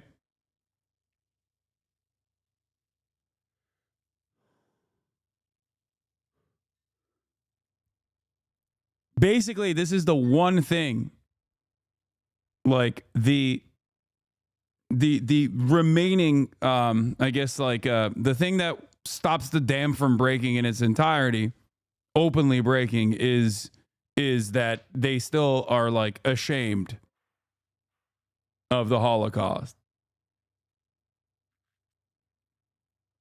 Once they drop that, it's over. It's just like we're back to business as usual. Statements about the Holocaust Memorial were widely criticized, including by some members of his own party, amid calls for him to be expelled. And for the record, for Americans that don't understand, like, German patriotism in liberal German society is regarded as like a shameful thing. Any sort of like patriotism outside of FIFA, the World Cup or whatever, is under normal German existence, at least for the past couple of decades, was seen as like a form of bigotry. Okay. Now, this doesn't change the reality that like modern Germany has done a whole bunch of awful things as well. Okay. But they have a very different understanding of patriotism and nationalism in general. They are understandably fearful of nationalism, at least aesthetically, and have very strict rules around demonstrating that sort of thing. As far as I understand, even in like liberal German society, polite German society, like flying the German flag is seen as like an odd thing, or used to be seen as an odd thing.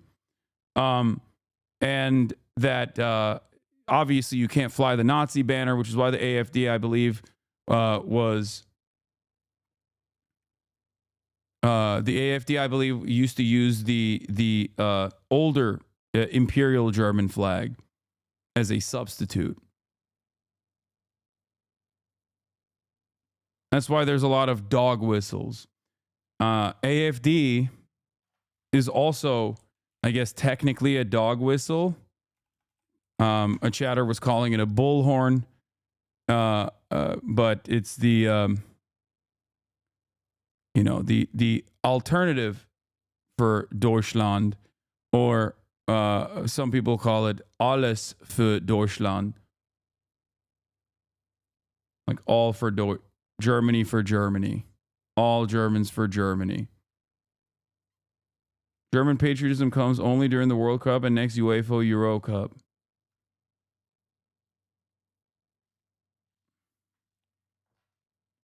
From the AfD, he stated that he had made a mistake and that he had learned many lessons.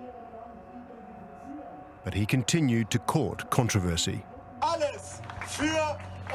In 2021, Hooker gave a speech which included a slogan used by the Nazis: "Everything for Germany." Alles für unsere Heimat, alles für Sachsen-Anhalt, alles.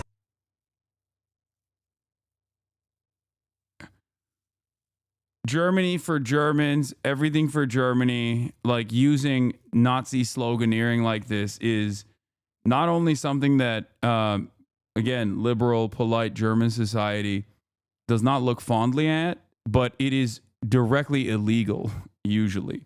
Für Deutschland.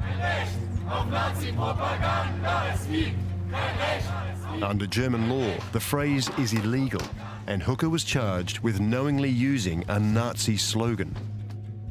He later called the Nazi era horrific, but claimed he wasn't aware of the slogan's history. Come on, dog. He's a literal history teacher. Get the fuck out of here.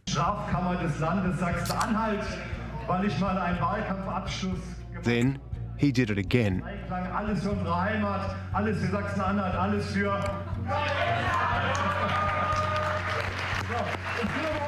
He went to Gera in front of a public audience, and he made everybody scream, "All for Germany," after he already knew that he was on criminal charges for this. Look, any misunderstandings? Oh, he didn't know what that means? Let me remind you, he's a history teacher, a certified history teacher. Yeah, And I think he knew what it meant. Damned well what this phrase means. You've been charged with issuing a Nazi comment, "Everything for Germany." You've been charged with a criminal offense because that's a crime. Sie haben völlig recht. It's a Nazi saying. Sie haben völlig recht, dass die Meinungsfreiheit in Deutschland sehr, sehr stark eingeschränkt ist. Wenn ich in einer Rede, in einer Wahlkampfrede, die Liebe zu meinem Land ausdrücke und in der bedrohten Lage, in der Deutschland ist, Patrioten auffordere, alles für dieses Land zu geben, dann ist das kein Nazispruch. Trump hat mal gesagt, American first. Which is also, ironically, the American Nazi movement's original slogan. So, yeah, that's not exactly a good defense. Donald Trump also said immigrants are poisoning the blood of this nation. Also another Hitlerian invocation. I mean, what are we doing here, you know? Yeah, look at this other Nazi. Look at this other neo-Nazi, you know? He's saying it too. Why can't I say it? Ich denke, dass es völlig legal ist und völlig legitim ist, selbiges auch für AfD guys are the only people that are even more annoying than the fucking anti-Deutsche left and right here is fucking despise Germany's politics. Yeah, it's really bad. German politics is so fundamentally broken, and I think it's because it was the wounds caused in German society and the crimes that German society were complicit in was left unaddressed, especially in Western Germany as well. And that America basically came back and was like, let's just put all the Hitlerian guys in charge because they are the best communist killers. And basically, it feels like it always has felt like they just didn't really learn the right lessons from the Holocaust. Like there's a deep sense of psychological shame, but also not only is there like this deep sense of psychological shame, but they've left it unaddressed in very meaningful ways. They haven't really changed course. They just basically covered it with a blanket. So that nascent fascist movement was always slated to come back inevitably. And when you have decades of center-right politics dominating the country with virtually no real leftist opposition, well, were there any types of clues in that? Everything from the you location inevitably of where arrive this at this happened, problem. the date, the time, the particular festival. Add to that economic volatility, add to that diminishing material conditions in East Germany as well. Okay. Once the wall came down, USSR is gone. And you know, their ongoing reconstruction efforts have been an overt failure, which will inevitably cause fascists to take advantage of that chaos. Representatives' vote is expected. All right, well, that's it. We missed it. We missed CNN talking für Deutschland zu fordern. Und Ähnliches habe ich getan. Das hat nichts mit einem Verbrechen oder einer Straftat zu tun. Shortly after our interview, Hooker was found guilty and fined more than $30,000. Think harder. You know why this is happening? What? We did try to ask you. What? Meanwhile, let's get to the meat of the issue. You support a Nazi and the Wire will show that. I'm using this at you statement. We did try to ask you. Think harder. 48-month subscriber. That's crazy. That's a new one. That's a very long-term community member kind of collapsing in real time. The German spy chief has instead of inside, here, we'll watch this as well. Here. Told the BBC that the far-right Alternative for Deutschland party poses a risk to the roots of democracy. The AfD regularly rejects accusations of extremism, but the BBC has found clear links between significant party figures and extremists or even former neo-Nazi networks by investigating just one event held in the East German city of Cottbus. Our Berlin correspondent Jessica Parker has this report. In Germany's east, the far-right Alternative for Deutschland. Yeah, the funniest was this when they tried to plot a coup to put forth Heinrich the 13th from an old aristocratic family to assume the role of the German monarch. Like, that was kind of funny. That was very stupid and kind of funny.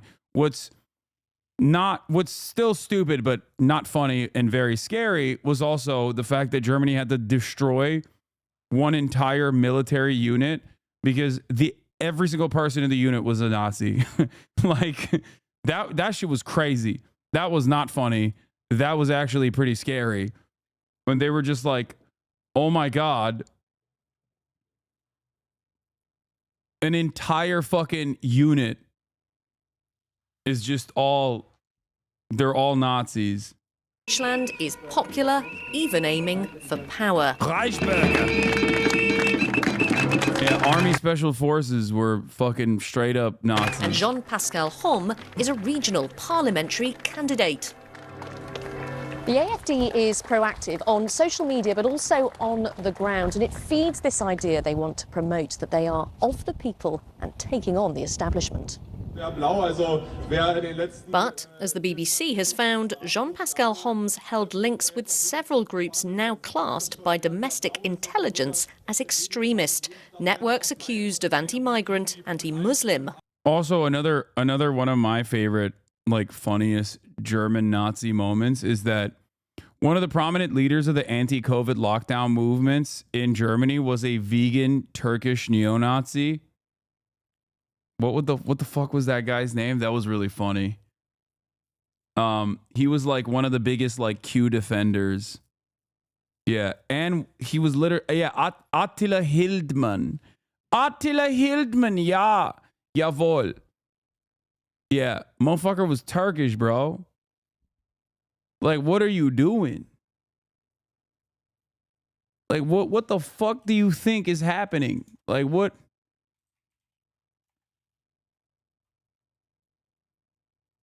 Yeah, Attila Klaus Peter Hildmann is a German vegan cookbook author and far-right conspiracy theorist. He wrote his first cookbook in 2009, and his book, Vegan for Fun, was named Cookbook of the Year by Vegetarierbund Deutschland in 2012. He subsequently featured in numerous television programs and talk shows. During the COVID-19 pandemic, Hildmann emerged as a disseminator of the conspiracy ideologies surrounding the virus. He has described himself as ultra-right-wing and as a German nationalist. He has been repeatedly characterized as anti-Semitic and has been on the run since 2024 when German prosecutors issued a European warrant for his arrest. Attila was born in West Berlin and is of Turkish descent, but was raised by German adoptive parents.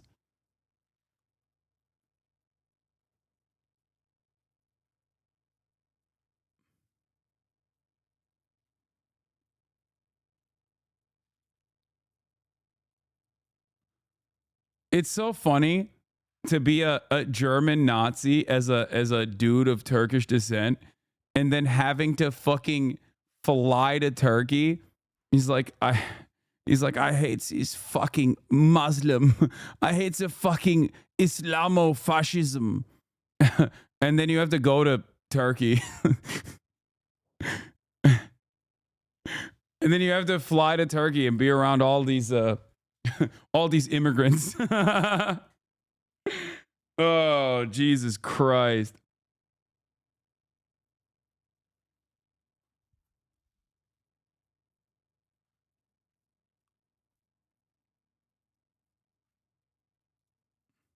Ideology.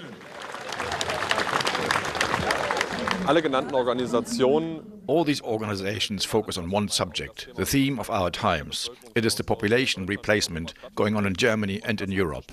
To voice that and to fight that politically is not extremist. You don't think the Great Replacement theory is extremist? I mean, it's a far-right conspiracy theory. No, the Great Replacement is happening. I can see that in my own city. I do not say it is... Elon must be like, you have said the truth. You have said the absolute truth, my good sir. Organized from up high, I say it's happening. It was at this office back in March that Jean-Pascal Homme helped organise an event. The speaker was an MP called Matthias Helfferich, who once described himself as the friendly face of National Socialism, also known as Nazism. Matthias Helfferich insists the years-old leaked messages were satire. His talk here in Cottbus was on remigration, a code word, say many, for mass deportation. Yeah. Remember how Germans are like, oh, we don't say deportation. That's like Nazi policy. We believe in remigration, which is just deportation. They just repackaged it. So it's so funny to watch them like try to dance around the liberal safeguards that have been placed on language, while still absolutely unconditionally channeling the same policy agenda. They just had to like find new ways of saying the same thing. Deportations. Remigration ist die politische Vision einer vertrauten Heimat. In this video, he talks about remigrating millions to preserve the land of the Germans. Und aktivistischem Vorfeld. In the audience in Cottbus that night was Benedikt Kaiser, another influential figure. He works for an AfD MP. But over a decade ago, Mr. Kaiser was pictured at neo-Nazi demos. We've approached him for comment. Became more and more right-wing extremists. This spy chief claims that extremism within the AfD poses a risk to democracy. Spy chief? Wait. Wasn't that the guy who was talking about the AfD earlier? What do you mean? When I'm speaking about a German oak, a big, strong, old tree, it can take a blizzard, it can take a storm. But once you have an enemy that goes for the roots, and that's exactly what's happening right now, going for the roots of our democracy, it's very dangerous because it goes to the vital parts of our democracy.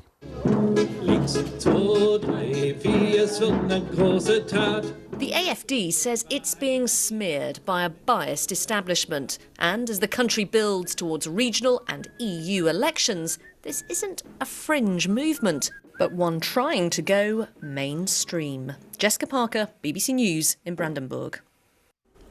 Let's speak to Assistant Professor of Political Science at Boise State University, Julia Van Dusky. Julia, welcome to you. You've written about the rise of the AfD in Germany, haven't you? How far-reaching are its links with the far right, would you say? So the German government has been investigating the AfD for quite a while because it is known that many of its members do have links to the far right.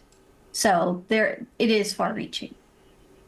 Now, the far right, the AfD rather, political party, is gaining in popularity, isn't it, in Germany? What would you put that down to? So the AfD originally formed as a response to the Eurozone crisis. There are a lot of Germans who do not support the EU, and they don't support Germany's. Dude, Germans not supporting the EU is so fucking funny. It's just like, dude, what are you talking about? That's you, man. What do you mean you don't support the EU? It's like Americans not supporting NATO. You know what I mean? Like if you're like one of these dumb like hog patriot Americans and you're like, I hate NATO, I'm like, what are you talking about? It's everything that you wanted and more. Is the same as like hog Germans who are being like hating the EU. It's like, you are the EU. What do you mean? You don't support NATO? Yeah, because I don't support American imperialism. If you support American empire but hate NATO, that makes no sense. If you support Germany being a dominant force on the planet, but then also simultaneously say the EU is bad, that makes no sense. I'm anti-NATO because I'm anti-American empire. How is this hard to comprehend? If you're pro-American empire, of course you should be pro-NATO. Why would you be anti-NATO?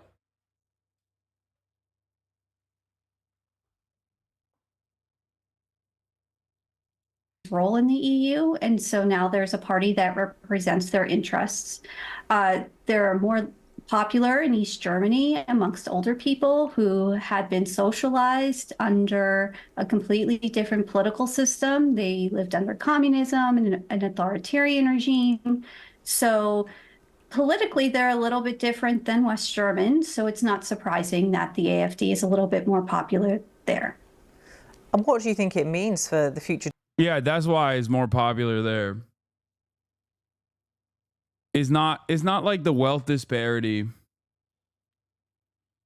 It has nothing to do with the wealth disparity and everything to do with the fact that they lived under a communist dictatorship, authoritarian rule. That's why. They're just primed. They're just like genetically more open-minded to that sort of thing.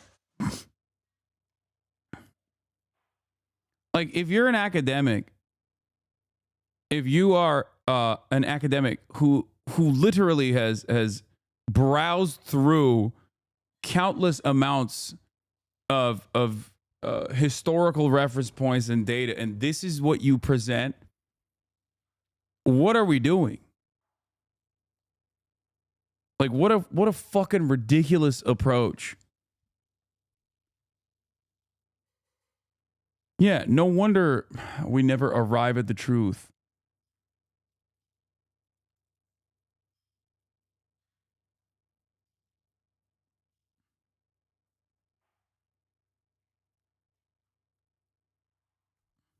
Democracy of Germany, or would that be alarmist to even go there? Currently, I don't think the AfD is going anywhere.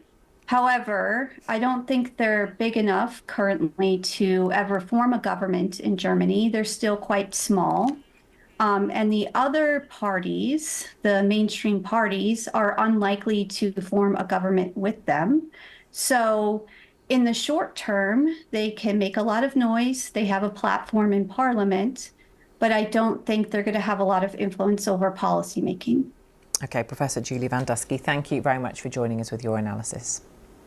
Thank you. I know it's needless to say, but dear God, stay away from Twitter right now. What?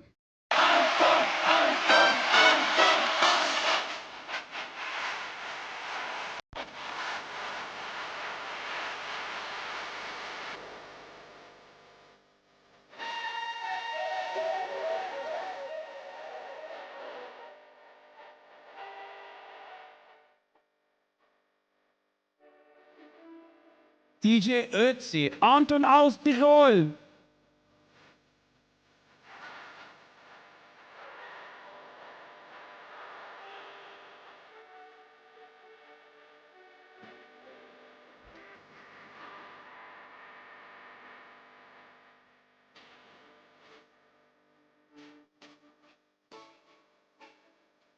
There's something deeply wrong with Germans that they can just like sit on a mountaintop and not have like extra protective, weather protective gear on. Austrian, okay, still, okay. Austrian, German, Nordic, I just don't fucking understand it. I don't understand it. It freaks me the fuck out. Okay? It freaks me out, dude. There's something wrong with these people, man. How are you not cold, dog? The fuck are you doing? Put some gloves on, bitch. Put some goddamn gloves on. Pissing me off.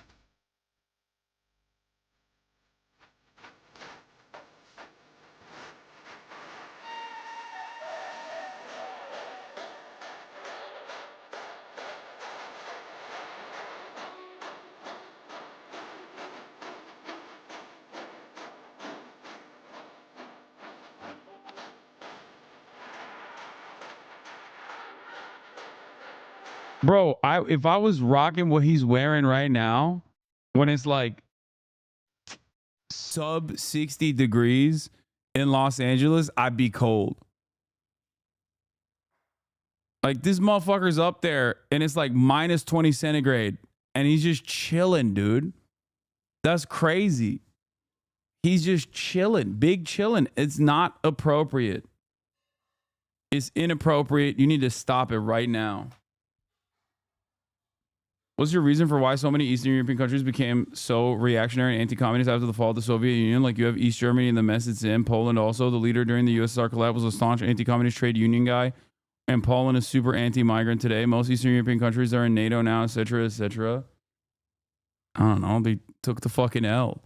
And the economic instability caused by the complete collapse of the USSR probably, you know, created the same fantastic opportunity for reactionary sentiment to thrive. Nazis lose after World War II. America still props them up. Okay, all around Western Europe. Communists lose, socialism completely loses and is destroyed after the Cold War ends and the USSR dissolves. And then that vindicates Nazis even further. That vindicates Nazis that were still very much in existence in many of these places. That vindicates them even further. They end up, becoming recipients of shock therapy, and here we are. Win or lose, these guys are always on top.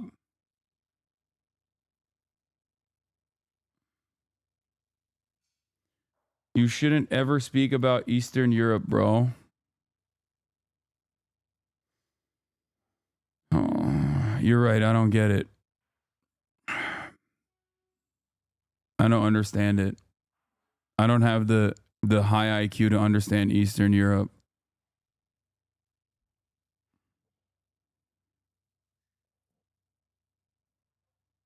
It's actually some other reason. Yes. I think you should be more embarrassed to fucking say stuff like that. So why do you think Eastern Europe is so reactionary?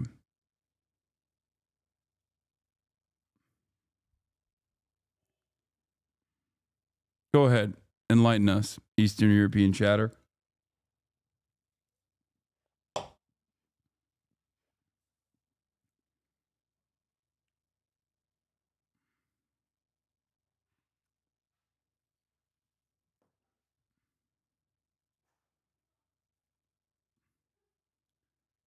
Left movement in East Europe is mostly post-USSR.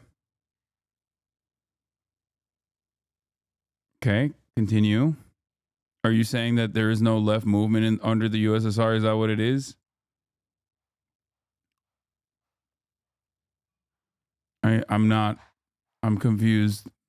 My infantile mind cannot comprehend.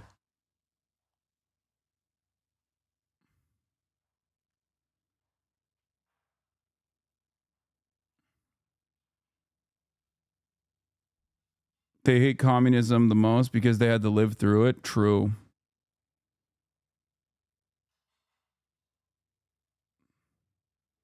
That's right.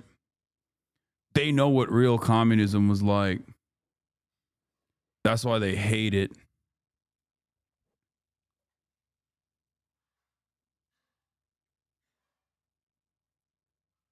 Why do Americans hate it so much?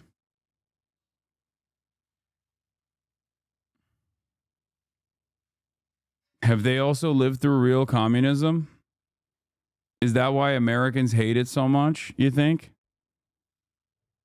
So much that they still think it's very much alive and well? Real communism in America is alive right now. That's why they suffer so much. Americans do.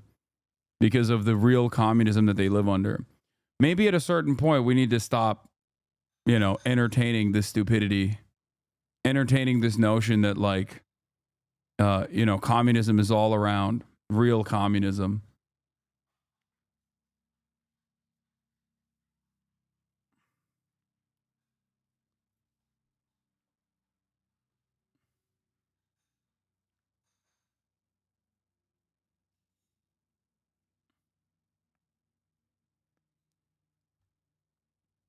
I do think that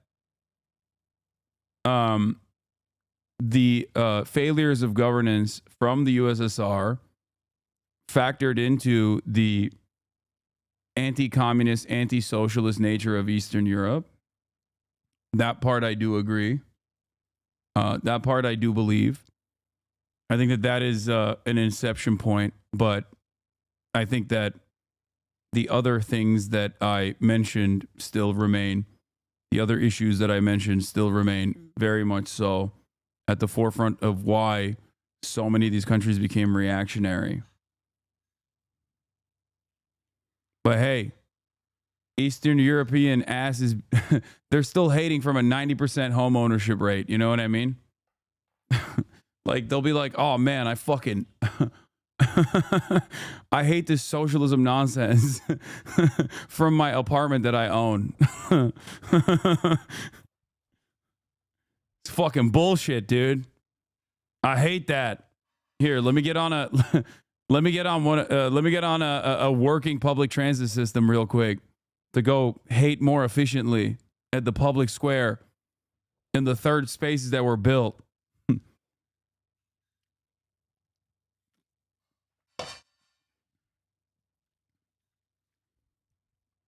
Let me go fester in my anger by by sitting around in a public park. I hate that shit. For the injured, I think that's what people are thinking about at this moment and are concerned about moving forward. All right, Haley Ott and Samantha Vinograd, my thanks to both of you as we work to gather more information. We're going to take you back to coverage. The man accused of murdering the United Healthcare CEO. Elon Musk supports the new CR. Jeffries and White House support the new CR. No shutdown. Third time's the charm. Congress tries again to avoid a shutdown. Speaker Mike Johnson is rolling out his third plan to keep the government lights on, featuring a funding extension until March, aka kicking the can down the road. $110 billion for disaster relief and farmers. Gone is Trump's demand to raise the debt ceiling.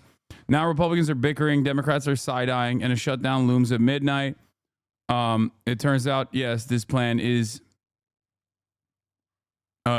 passing. Elon Musk approves, so thank God. Our heavenly father, Elon Musk, has decided this one is good. Jeffries speaking now, thanking Dems for sticking together. Jeffries has been on the phone with White House, Schumer, and said Johnson all day too, talking about $100 billion in disaster aid as a win. Jeffries, the White House says it is a bill they are prepared to support. Schumer also shares that view. Jeffries did complain about broken trust with Republicans.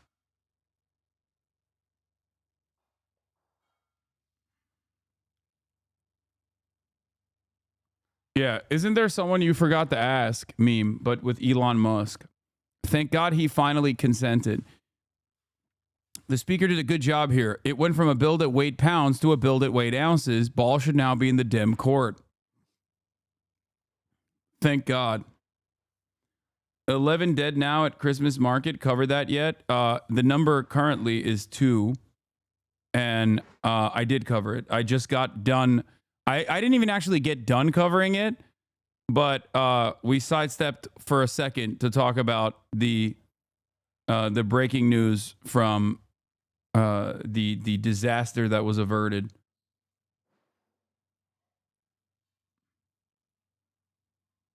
Say that Oh my God, Ryan Grimm is on a TikTok. Ryan Grimm, get off my TikTok For You page. You are not a hot white girl. My TikTok For You page is supposed to be hot white girls, cats, and Call of Duty Dragon Ball Z.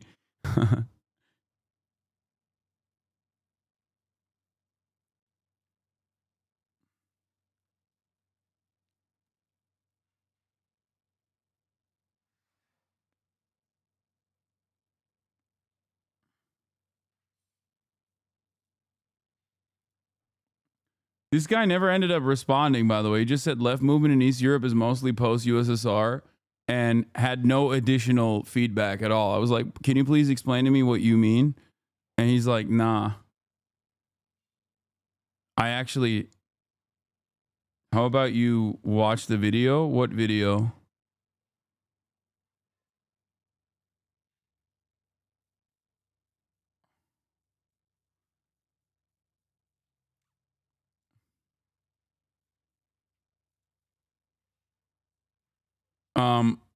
Anyway, let's look at what the I don't know what the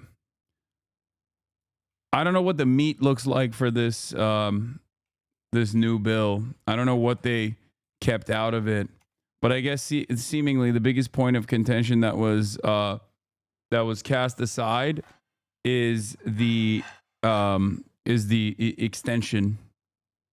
Is the January 2027 extension for no debt limit. That one they just took out of it, and I do feel like it's still very much like a Republican move to ask for a lot more and then turn around and dial it back. Ask for 10 things. First, you go to the table and you extract concessions out of the Democrats.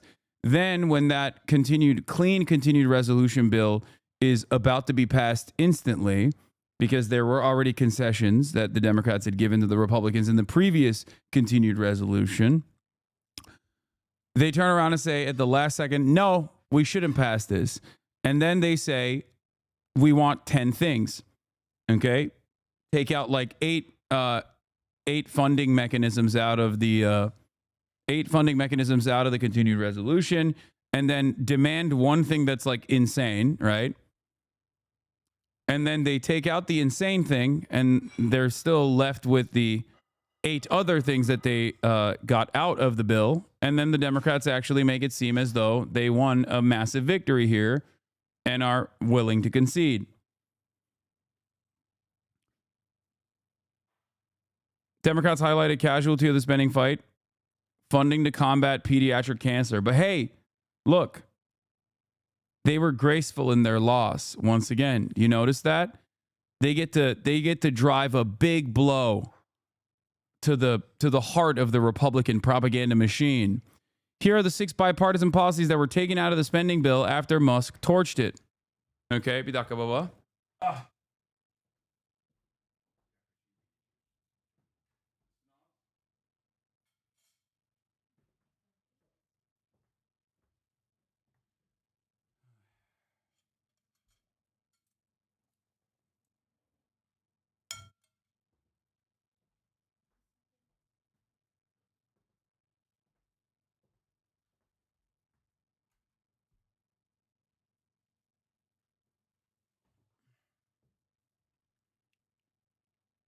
Bubba came in quick with the chicken tendies. Isn't Biden still president? How is Elon Musk involved here? No, Elon Musk is the real president, okay? Make no mistake. Okay, here are some of the things that were taken out that the Republicans wanted to take out, or Elon Musk specifically was advocating to take out of the bill. And this is still something that Jeff is reporting off of what the aides are saying, so we don't know the full details yet. My understanding per aides is that these are also out of what's about to be voted on. Provision aimed at ensuring food stamps are replenished for Americans whose benefits are stolen, probably as many as 300,000 affected. Number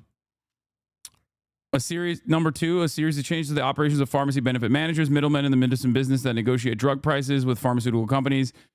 E.g., attempted to end spread pricing, where PBMs charge a health plan for more for a drug than what they pay to the pharmacies to dispense it. So they took out the pharmacy benefit managers part of this equation, which is ironic because it literally only serves like United Healthcare at a pivotal time when everyone seemingly is paying attention to how shitty United Healthcare is.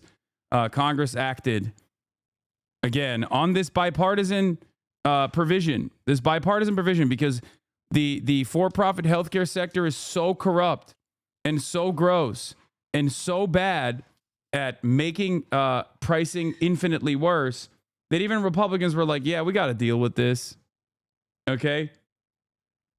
So even this otherwise reactive bill was torched. Great stuff there. Fantastic.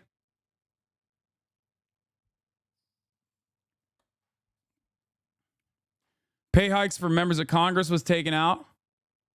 Transferring control of the land in Washington, D.C., where RFK Stadium sits, to the district. No new funds here. PBM explained in the best way. I already covered it. I watched this video yesterday. Cruz Klobuchar bill aimed at cracking down on revenge porn and deepfakes is taken out as well. Don't know why they did that. That part is truly an enigma. I can't even talk. I genuinely don't understand why they took the revenge porn deepfakes provision out. I don't know. New and expanded restrictions on U.S. investments in China. That one was for Elon Musk. The bill is now much shorter, about 900 pages or so shorter. It funds the government and provides aids to farmers and natural disaster victims. It does not include a debt ceiling lift.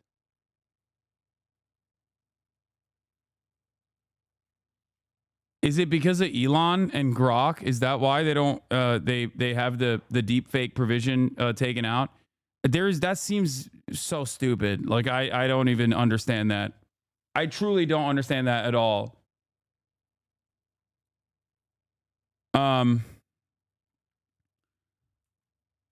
So yeah, let's watch what CNN is saying. Let's go live. Your boss on Elon government privatization? Yeah, we'll do that in a second. Let's see what CNN has to say about this bill. Well, they're not saying anything because they're on a fucking ad break. God damn it. By the way, reminder that we do not have ad breaks on the broadcast, but you can still subscribe. Subscriptions will offer you many benefits like supporting the show, my editorial independence, and also numerous other goodies like the emotes that you can use site-wide. So, you know, please subscribe for $6 or for free with a Twitch Prime by connecting your Amazon Prime account to your Twitch account. You can also get gifted a sub if you are lucky. Anyway, let's see what Fox News is I don't saying. have the list of the Republicans who voted against this, but they would say what Tyrus is saying, is that we are voting against this, and they have to get Democrats. If you subscribe, you can also send links. We are not doing business as usual, but this is something that they had to come together and pass if they wanted to get it across the finish line and over to the Senate before midnight. And it's really difficult to cut. In DC, it's really difficult because everything is a program that somebody cares about. And so you're going to have a constituency that is angry. Trades for and that they're hearing from constituents and lobbyists about constantly. It will be interesting to see the difference in influence of President-elect Trump once he becomes president and Elon Musk and the Doge caucus and all this. And we should note there are Democrats that are part of the Doge caucus formally when we get to March and they want to put through a long-term spending bill. Instead of just this 4 months. But I appreciate, just a little shout out for Hakeem Jeffries. We'll see over time if he lives up to Nancy Pelosi's legacy, but he keeps very good control of the Democratic caucus, and they fall in line with him, and he says, no, we're going to go no on this. We want these changes, fine, we're going to go yes on this, and everybody lines up with him, and that makes me happy because it's going to be a difficult few years with opportunities to get stuff done with such a slim majority on the Republican side. Well, but Charlie, now we get to do this again in March. Exactly. Sorry, everybody, but you think that's what's going to happen. This is not the worst it's going to be. It's going to get much worse. But I do think it's interesting, an important thing to sort of take a step back and recognize that the only principled fight going on anywhere on spending is within the Republican caucus. In the House and in the Senate, but it's within the Republican caucus. And the Democrats are playing, as they always do, and they're very good at it, and I don't necessarily blame them for doing it, but it's all political. And they're playing political games, they're playing mind games, and a smash and grab pork fest that is the only thing that lines them up to get to go along with these things. And I think that, you know, the only interesting argument, principled fight going on is among Republicans. Well, look, the one thing they're going to have to get used to, the previous administration didn't remember anything and never held anybody accountable. I have all the confidence in the world that President Trump won't forget all of this, and he will hold people accountable. And there will be, like I said, this administration didn't fire nobody. There'll be firings. There'll be people who are going to get up out of their seats. So I'm looking forward to it. All right, as you're looking at the vote now, and as Chad Pergram told us moments ago, 363 in favor, 34 against. That's well past the 2/3 they need to get this thing moving. It now heads to the Senate. Of course, we will talk about all of this on Fox News Sunday this weekend and see if the government is indeed funded by then. And I anchor that show, Charlie. Shannon, happy birthday. Oh, thank you. Thank you. 29 again. Yeah. That's it for us. Have a great night. For the 5th time. Good evening and welcome to Washington. I'm Rich Edson in for Brett Baer. Breaking tonight, we are now less than 6 hours from the deadline to get a funding bill through Congress before the start of a partial government shutdown. But it appears that may be averted. House members apparently will pass the latest version of a stopgap measure. Why are we listening to the great value Dave Bautista? How dare you? And you're in the Situation Room. We're following major breaking news right now. The U.S. House of Representatives appears to be on the verge of approving a bill to avert a federal government shutdown. The pared-down plan winning support from both Democrats and Republicans after Donald Trump set off a scramble here in Washington when he tanked a previously negotiated bipartisan deal. Let's get right to our chief congressional correspondent, Manu Raju, is up on Capitol Hill. Manu, update our viewers on the very latest. Yeah, this is on the verge of passing, Wolf, averting a scare at the last minute. A government shutdown just on the horizon in a matter of hours. But now the House is poised to pass this bill well over the threshold, the 2/3 majority needed to pass this bill that would keep the government open up until mid-March. Right now is a 366 to 34 vote. That's well over the 290 votes that would be needed, assuming all members are here and present. So that, and right now it looks like it's broken down. A lot of Republicans in favor of it. Well, 170 Republicans voting in the affirmative, just 34 voting against it. And the Democrats, more Democrats have supported this. In fact, 196 Democrats. There's not a single Democratic no vote. Now, this came all after a scare over the last several days, and then the aftermath of Donald Trump intervening late and scuttling a separate bipartisan deal that had been reached. It appeared to be on a glide path to becoming law. Trump demanding major changes, including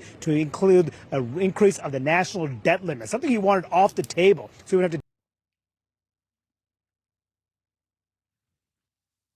Come on, CNN. deal with it in the next Congress. That is a God damn it. Got cooked. Deal with it in the next Congress. That is a All right, whatever. Why are we doing 110 billion? I mean, maybe we could do 50 billion and ask again in a month or two whether it's being wisely spent or whether people are stealing the money from us. And so just larding out the money without doing any kind of conscious pay for it is a mistake. The government funding episode underscores the headaches facing House Speaker Mike Johnson. He has a smaller majority next year. I think the equivalent of what Mike Johnson has had to do over the last couple of weeks is like trying to eat a live porcupine. You know what I mean? Yeah, so he has eaten the porcupine. The porcupine has been consumed. Now this vote is still open. It should be closed momentarily here, and we're waiting for the actual vote count. But this bill will pass the House of Representatives. It is then on to the Senate to sync up, perhaps later tonight.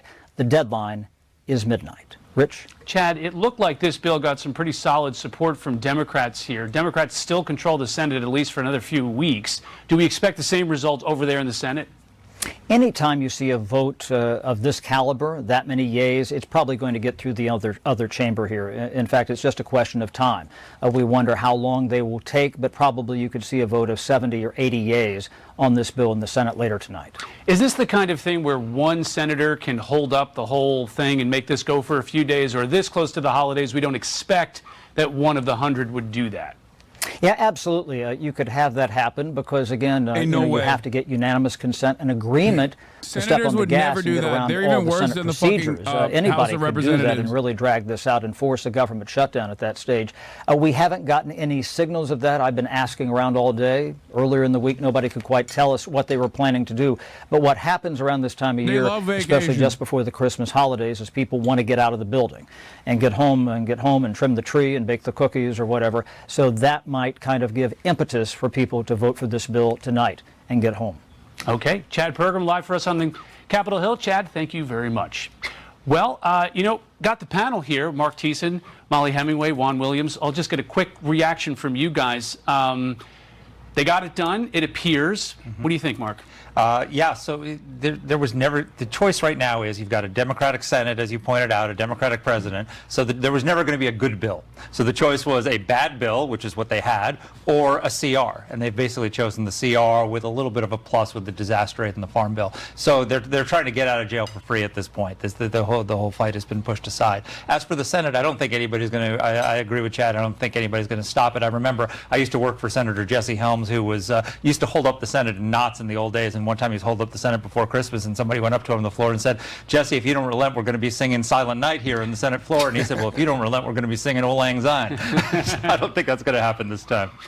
Molly, this is an extreme case of stopgap, right? This hasn't quelled any of the underlying questions that have been brought up over the last couple of days. Yeah, and I think a lot of Americans are just looking at this and saying, Congress doesn't really have that many jobs. They're supposed to appropriate funds, and they're supposed to collect the funds. They've known this was coming all year. The fact that once again we're at the same precipice where we have to fund the government with hours to go. It shows just how broken Congress is. And I think when you look at this past election, Americans are saying, we're sick of how we're doing this. You know, we have this massive deficit. We have horrific debt. We have all these problems. And the people in Washington, not only are they not fixing it, they don't even seem capable of fixing it. So I think once everything gets through here, people are going to have much higher standards and much more focus on Congress, which really has played a big role and gotten away with a lot of things and not being held accountable for the mess that the country is in. Yeah, Juan, we're here because Congress didn't pass any of the appropriations. It's like you want to go across the street and say, what is it you say you do here, guys, right?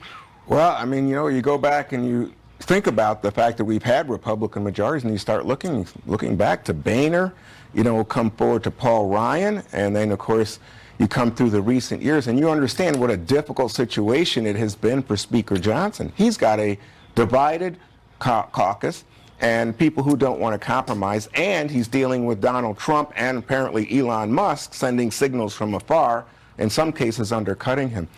But so I think that what we've seen today, and what's the clearest signal to me, is that the dissension is among the Republicans. Hakeem Jeffries, the minority leader in the House, has gotten the Democrats to vote for this bill, but you haven't seen a unified force on the Republican side. And what is that signal going forward? I think I agree with my colleagues tonight in the Senate. People will vote for this and push it forward. But you think about the reason that this remains controversial is because they did not extend the debt limit, right? And what is that about? That's about the future of Republican plans to pass an extension of the Trump tax cut of 2017.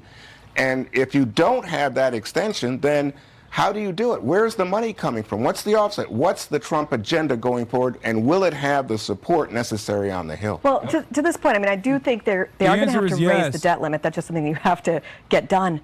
But you look at what's happened in Washington, D.C. in recent decades. I mean, Mitch McConnell was talking about not shutting down the government. When he was elected first time in D.C., I think we had $1.8 trillion in debt, and now it's 20 times that.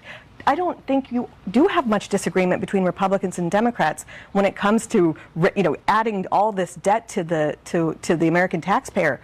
But people are looking for change, and not just, you know, party-wise. They're just looking for people who will be serious and help the country with some problems. One advantage Donald Trump has coming out of this, out of the dissension in the Congress that Molly points out to, is that because they didn't pass a budget this year, he's going to get 2 reconciliation bills next year. Normally, the president gets 1 budget reconciliation bill, but because it didn't pass a 2025 budget bill, he gets that reconciliation bill, and then he gets another one later in the year. Yeah. So he has 2 bites at the apple to do an all-Republican bill on taxes and spending. So he could come in, because of all that division, he could come in the first weeks of January and pass a tax cut for eliminating taxes on tips, eliminating taxes on overtime, Social Security, and all that, and just get that done in a few weeks, and then come back and do tax. Guys, you want to know what? Because Senate parliamentarian. What if the Senate parliamentarian says, no, you can't do that?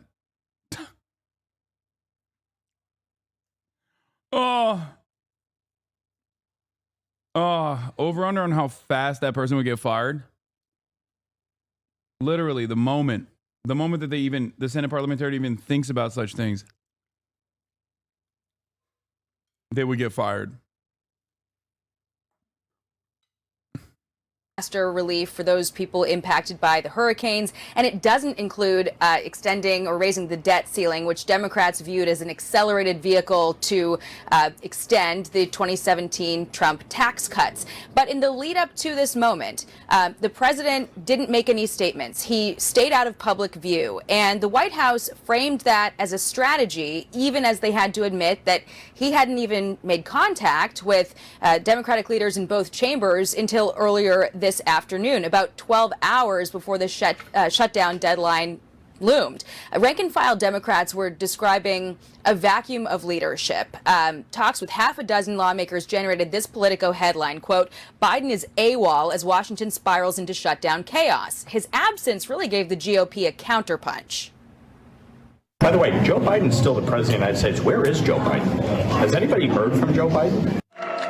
Again, the picture of a president still in office but not in charge was coming together long before Trump and Elon Musk scuttled the government funding plan, giving Biden some cover with that. Fewer and fewer public appearances lately, or even printed statements, lending liberal voices to more loudly question why Biden has been laying low. Do you think Biden has quietly quit? Trump isn't president yet. A fact that's getting easier and easier to forget. That now appears against the backdrop of a damning Wall Street Journal report alleging that White House staff have been working to manage the diminished president for years, restricting his interactions with lawmakers and even cabinet members, keeping meetings short, scripted, and ideally in the afternoon. Quote, senior advisors were often put into roles that some administration officials and lawmakers thought Biden should occupy. And the White House denied to the Journal that Biden has declined. But allies who first championed his re-election bid are now on defense. I do not hang out with the president on the weekends. I don't spend time with him socializing and in person. My experience with him in the time up to that debate led me to believe that he was fully capable of competently leading our nation. The White House called a lid around 5 p.m., a clear sign that the president was betting that there would be plenty of blame to go around if the government did, in fact, shut down, because Trump had said that this would be a Biden problem to solve, but you had Trump and Elon Musk scuttling a bipartisan plan that the White House kept speaking up for earlier today. Rich. Well, Jackie Heinrich live for us at the White House. Jackie, thanks very much. Thanks. Breaking tonight, our other top story is overseas. At least 2 people are reported dead and dozens injured after a driver plowed his vehicle into a Christmas market in Germany. Authorities believe it was intentional and that the vehicle may have been equipped with explosives. Correspondent Alex Hogan has the latest tonight from London. Hello, Alex. Hello, Rich. So this was a mass casualty event after people were enjoying a Christmas market and a car plowed into them at that event this evening. 2 people are dead, including one of them who is believed to be a small child. As many as 60 people are wounded, 15 of them facing serious injuries. Hospitals near Magdeburg, Germany were quickly put on high alert to prepare for a maximum casualty event. German officials tonight warning that the death toll could rise. Law enforcement, firefighters and rescue personnel set up a perimeter on the scene tonight as police cornered off the vehicle over concerns that it could be triggered. Alex, thanks very much for that. So we're going to have to cut you off here. We have Speaker Johnson now after the votes that succeeded in the House. It was a big priority for us. This is America First legislation because it allows us to be set up to deliver for the American people. In January, we will make a sea change in Washington. President Trump will return to D.C. and to the White House, and we will have Republican control of the Senate and the House. Things are going to be very different around here. This was a necessary step to bridge the gap, to put us into that moment where we can put our fingerprints on the final decisions on spending for 2025. We also, in this bill, as you know, took care of Americans who desperately needed and deserved the assistance. We had a record hurricane season. Hurricanes Helene and Milton in particular did dramatic damage across at least 6 states. The Carolinas, Virginia, from Florida, Tennessee, all the way through. And they have been waiting for the federal government to assist. We did that tonight in this bill. We also took care of our farmers, many of whom were on the brink of collapse because of Bidenomics, frankly, because the inflationary cost of their inputs and the inability they have right now to get loans from the banks and the lenders to put their crops in the ground, to put the seeds in the ground in the spring. So we had to take care of that, and we did. We are excited about this outcome tonight. We're grateful that everyone stood together to do the right thing.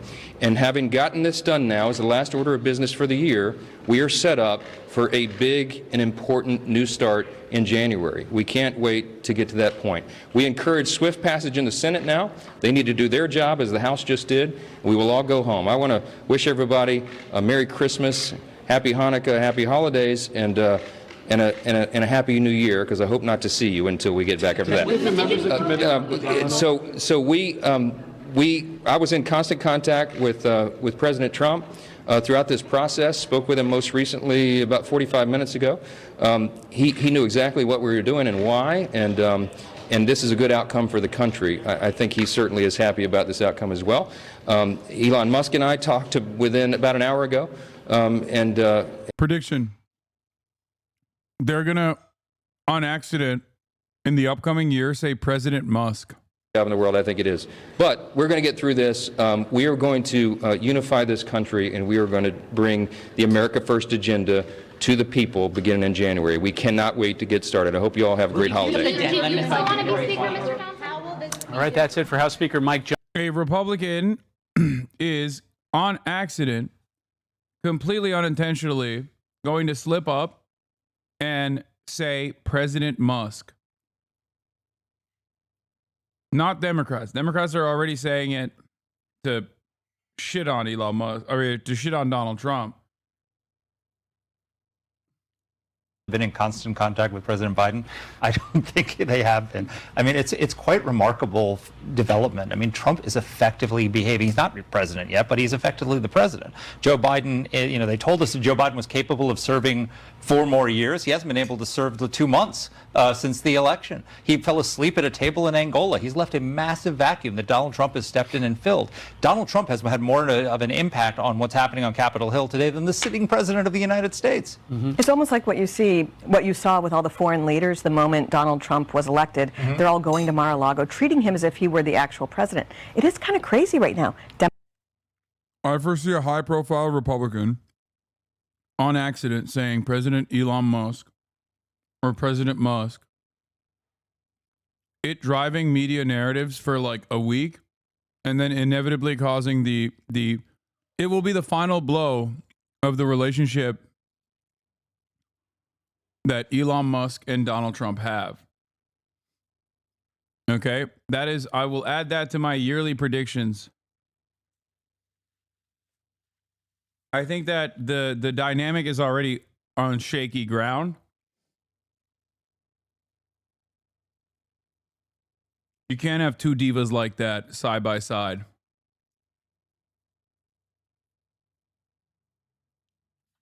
There's always going to be issues with that.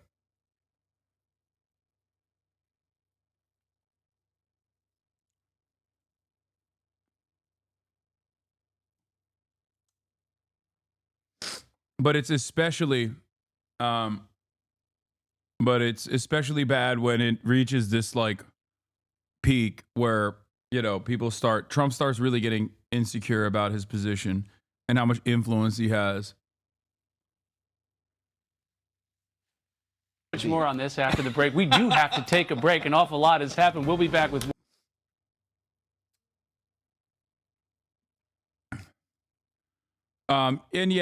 In this process, all the liberals who have talked about how Biden is a mental dynamo will not be punished. Of course not. They will be rewarded. They will have their German attacker was a pro-AfD Saudi refugee, according to Die Welt. Can't make this up. What? Ain't nobody's gonna believe that, dude. He was pro-AfD?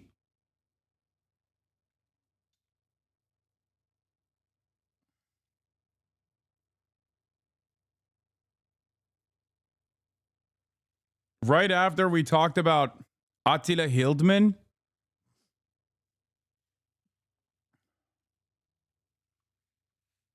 He's like, as a Saudi man, I wanted to do a false flag so that they deport my family.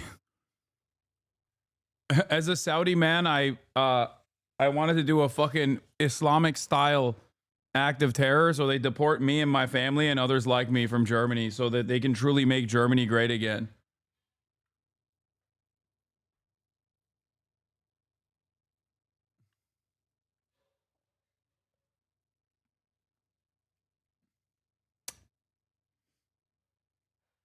I know what the AfD is, chatter. And yes, I know the Saudi guy was a doctor in Germany since 2006.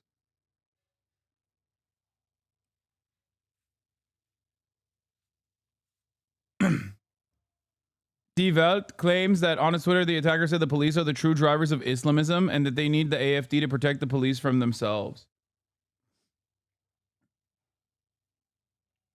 Oh no, he's an ex-Muslim. Oh, those are always the fucking craziest guys. He's a doctor in Germany since 2006. What we know about the Magdeburg attacker. A man drives a rental car into a crowd at Magdeburg Christmas market. At least 2 people die, including a small child. A lot of information is circulating.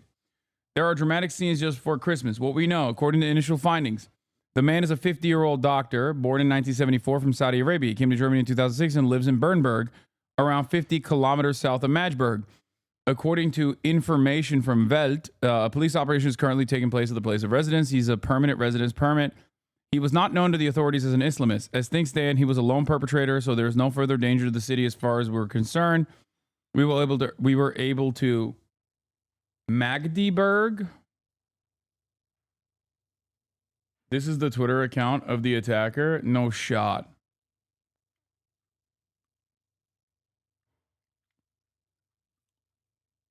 No, this is fucking made up.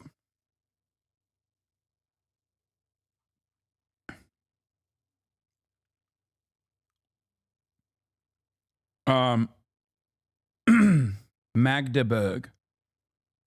According to Hasselhoff, the perpetrator drove a rental car into the crowd.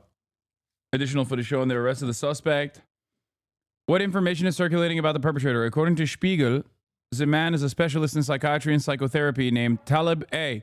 and was recognized as a refugee in 2016. Welt found a profile of Talib al-Abdul Mohsen on social media to whom all of the above information applies. The Frankfurter Rundschau reported on this man in March 2019. The article says Talib al-Abdul Mohsen has lived in Germany since 2006. He came to Germany as a guest doctor during his specialist training as a psychotherapist and later applied for asylum here because he had been threatened with death for turning away from Islam. Oh my God. Oh my fucking God.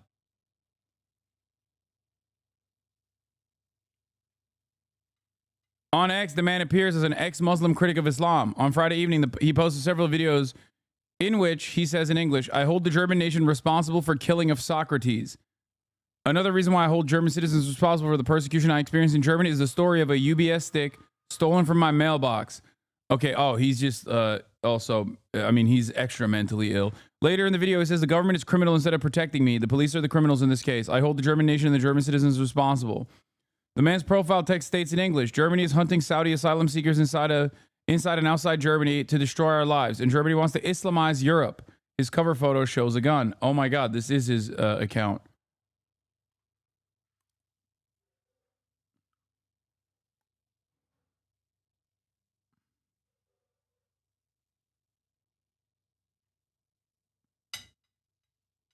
Dude, the fucking former Muslim guys in the West are so crazy.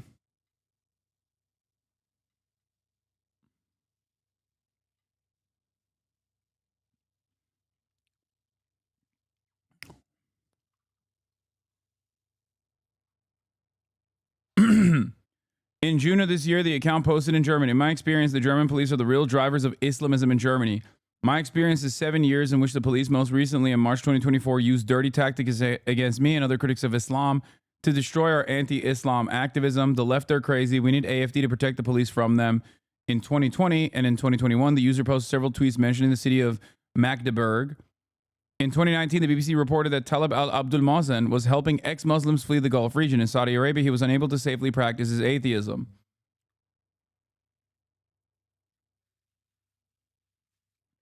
You know what's really interesting about this? I mean, this tracks with what I do know about like former Muslims living in fucking... I mean, it's so funny that we were just talking about Attila Hildmann, who was also a German of Turkish descent, who was a prominent fucking neo-Nazi during the COVID shutdowns, and and this guy seemingly is of that same seasoning. Is this source credible? Is not only credible, but it's conservative, right? Isn't Welt a conservative outlet, chat? It's not like Der Spiegel. Like, if I saw this from Der Spiegel, I would still probably think about it, because Der Spiegel is most likely to just lie and say, no, the fucking, the guy is like a radical transgender leftist or whatever, right?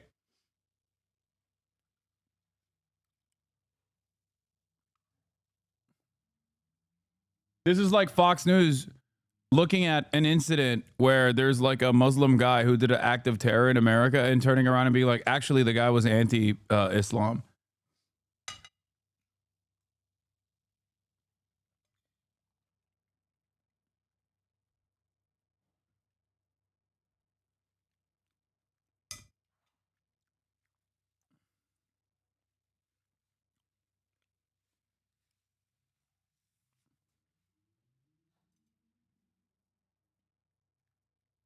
Oh wait, it's not Spiegel. I'm thinking of maybe Bild. Spiegel is libbed up. What was it? Was it Bild?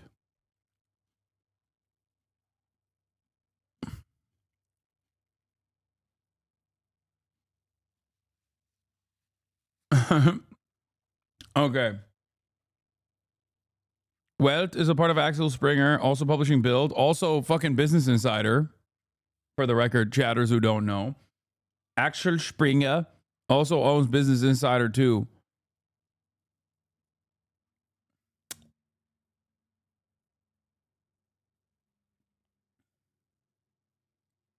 In America. And Politico. And Politico. And Politico. Yeah. God, this is what happens when you have hella fucking politics nerds trapped in one community. Look at this. There's like all of these fucking silly ass like European, German, and American outlets. And immediately everyone was like, no, you don't understand. This is like, here's how they know. I mean, here's what else he owns. Wasn't there a massive story from January about the secret AFD meeting in that hotel where Alice Weidel's top advisor met with proud neo-Nazis who planned a deportation of over 2 million Germans, some of them citizens? How do people like this exist? Oh, when you are a what? No, he's an Elon Musk glazer. I mean, that makes sense. If he's an ex-Muslim, he's like a militant atheist ex-Muslim. Ayaan Hirsi Ali comes to mind. You know what I mean? A lot of those guys are fucking freaks. A lot of the militant atheist ex-Muslim guys have tremendous brain rot where they are so desperate to be liked by some of the most racist Islamophobic people. They're a bunch of little Mossab Hassan Yusufs, you know, the son of Hamas. I mean, Hirsi Ali actually converted to Christianity too. Like she even went, she took it one step further when the grift was running out.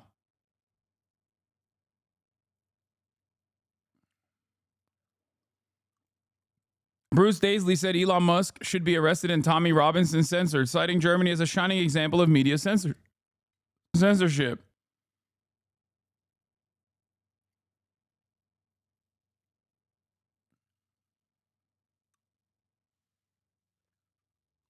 Have you ever went on the ex-Muslim subreddit? It's just a million of the exact type of guy you're describing. No, I've never been on there, and I don't want to be a part of that.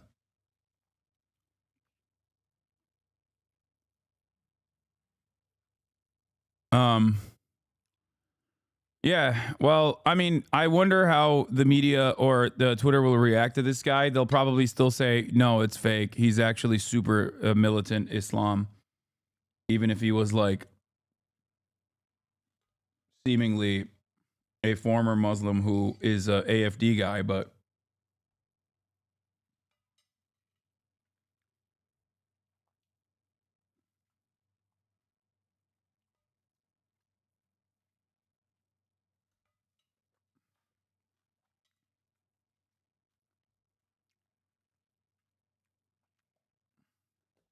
Saudi Tommy Robinson, AFD loving militant crank psychiatrist.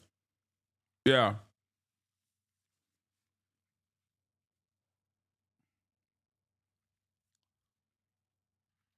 I suspect they'll say something along the lines of, well, he is a Muslim after all, and it is ingrained in their DNA. You know what I mean? Like, they'll say some shit like that, where they'll be like, oh, no, you don't understand. Like, he's Arab. So even if they actually liberalize by living in the Western world, they still cannot let go of their Arab DNA.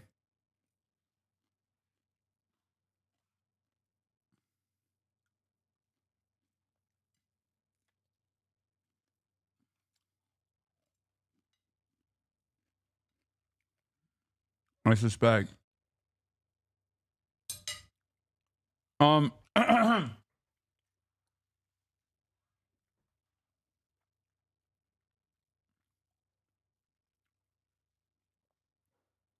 Amy Meck interviewed him 5 days ago.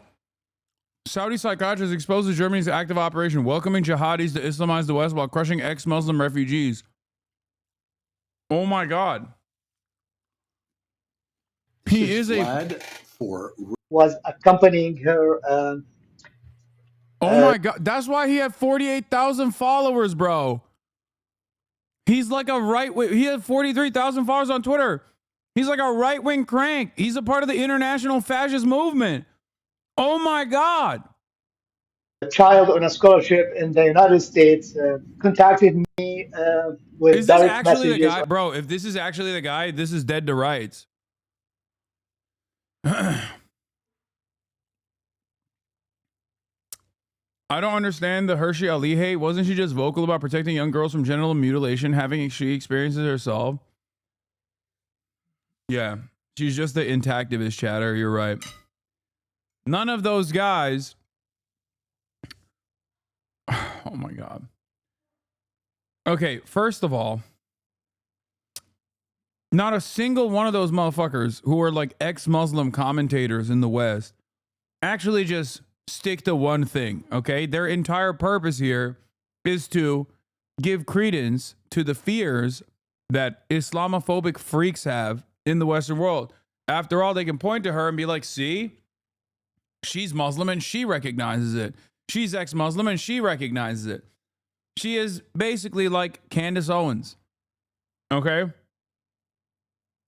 These are not real.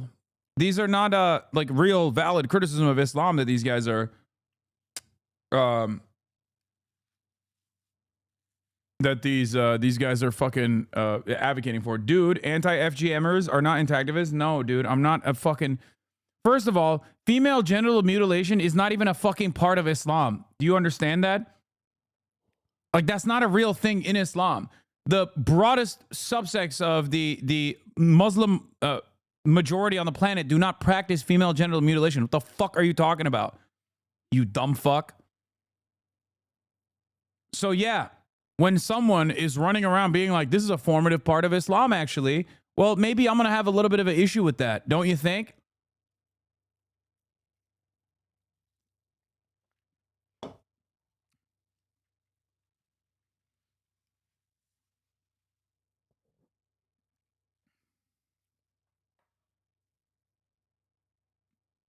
It's so fucking stupid. Ayaan Hirsi Ali is maximum transphobe. She's everything. She's like all of these guys are grifters.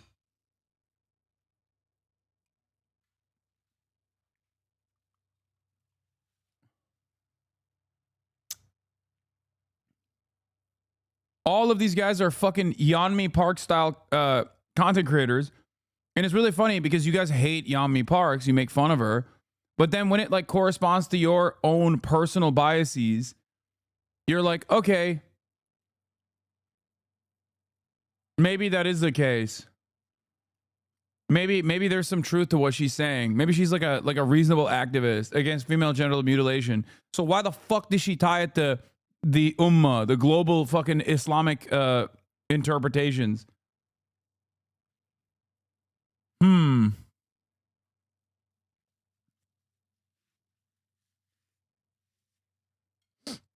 Every single one of these like fucking former Muslim activists in the Western world are just like rabid, sociopathic, right-wing freaks. All they do is just sit around and fucking talk about how, you know, the global jihad is happening because of Angela Merkel or whatever. And then they go on Bill Maher's show. And yeah, during the Obama era, they tried to present themselves as the real progressives and how Obama was actually regressive because he was secretly a Muslim. And then, under the Trump administration, they very quickly were like, actually, fuck this progressive shit. We love being conservative. Why did they dramatically shift in their political ideology and the way that they communicate?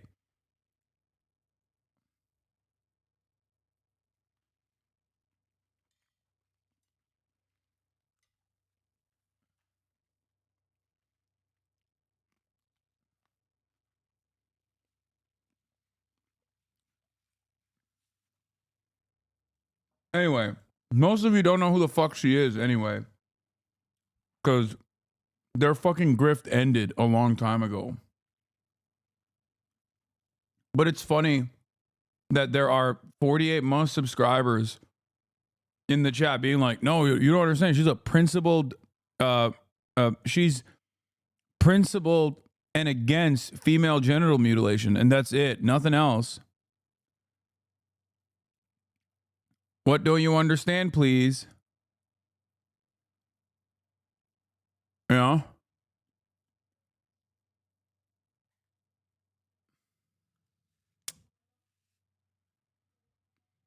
On Twitter and asked me for help to apply for asylum. And that's where I started my activism, helping refugees from particularly Saudi Arabia, but in practice, actually, from anywhere in the world, if I could help.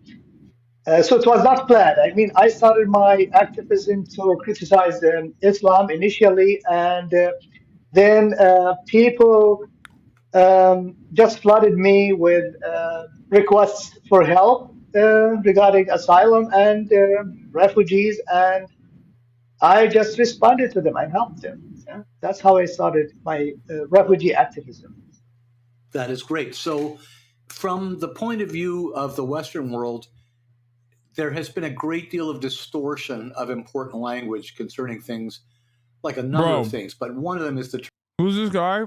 This is allegedly the German terrorist.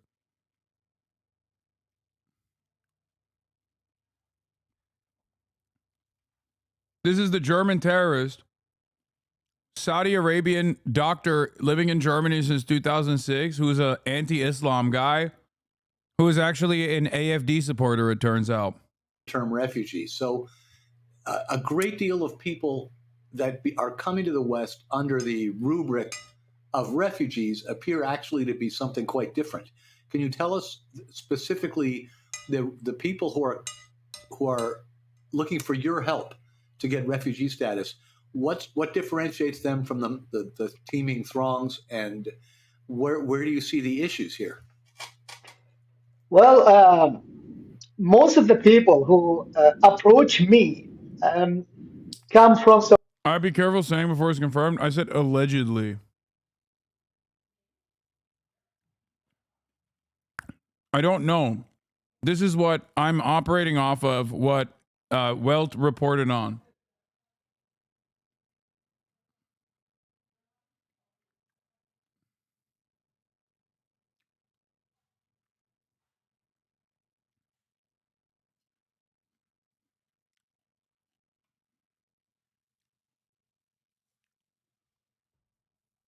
Funny how that one news lady immediately was like, oh, it's related to October 7 and Islamism? Yeah. Saudi Arabia. That's because I am from Saudi Arabia. So basically, when you want to ask someone about how to get a visa, how to get into an asylum country legally, you naturally tend to ask someone from the same country. And that's why most of my, let's call it clients, actually, I don't take any money. I give them money from my own salary, but I call them clients. In this context, most of them are from Saudi Arabia, but I'm open for everybody. I mean, I had people from Canada even, literally asking for help to seek asylum in Europe because they are threatened by their Muslim families, what is called honor killing. And I had also requests for help from India, Pakistan, Bangladesh, many other countries, actually. So I'm open for everybody if I could help. But most of the people who ask me for help are from Saudi Arabia. And most of them are actually ex-Muslims or tend to be secular, although I'm open. I help Muslims, even with my own money, equally, if I can do that. I don't pay attention. I don't ask people about their religious backgrounds. But most of the people who ask me for help happen to be ex-Muslims because I am ex-Muslim, and they feel that they are communicating with someone with the same background. The racist guy asked them a question about how do you distinguish between people, good Muslims like you, versus evil terrorist Muslims. When you bring them into Germany, don't you think you're also Islamizing Europe by bringing in Muslims into Germany? And given that he is very clearly mentally ill, he doesn't understand that the guy in front of him is like not differentiating between ex-Muslims and current Muslims, and thinks, you know, most of them have the terrorism gene in them. So how do you figure out? Yeah, he used a term that I've never even heard before, which is teeming throngs. What the fuck does that even mean?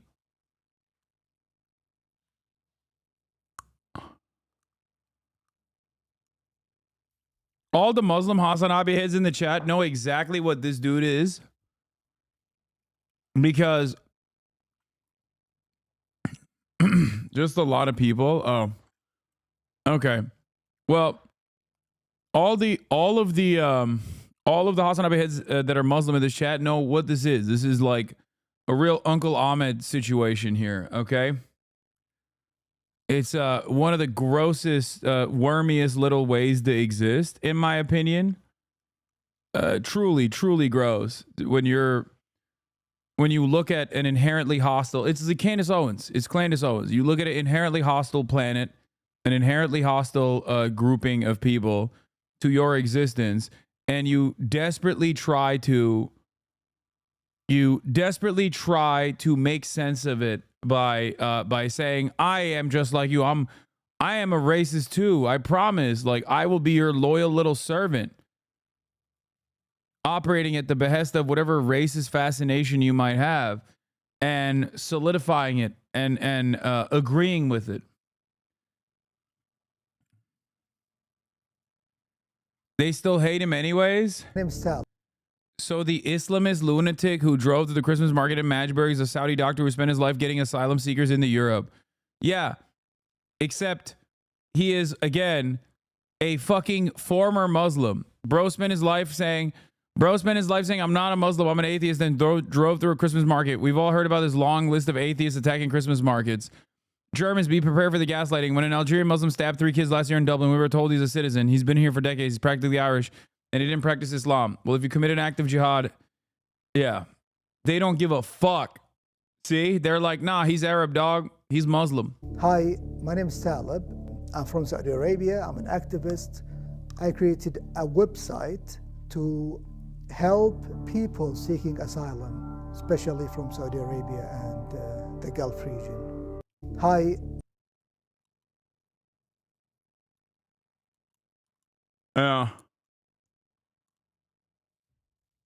That fedora is an Islamic crime. Yeah. So let's summarize that by saying that most of the people I help are Saudi ex-Muslims. Very interesting. So it sounds to me like the people that you are trying to help would be legitimately classed as refugees, in using the old language, prior to what we call refugees now. Yeah, he means like only if you're an atheist in a Muslim country are you truly a refugee that needs shelter in Europe.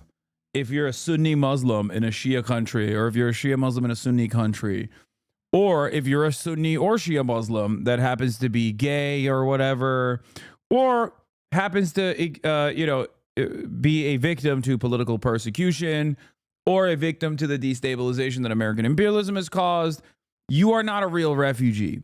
You can only be a refugee if you're like, I'm an atheist and I am scared of the Saudi government killing me. You know what I mean? You can't be escaping a war. You just have to be escaping the real war, which is the war against atheism.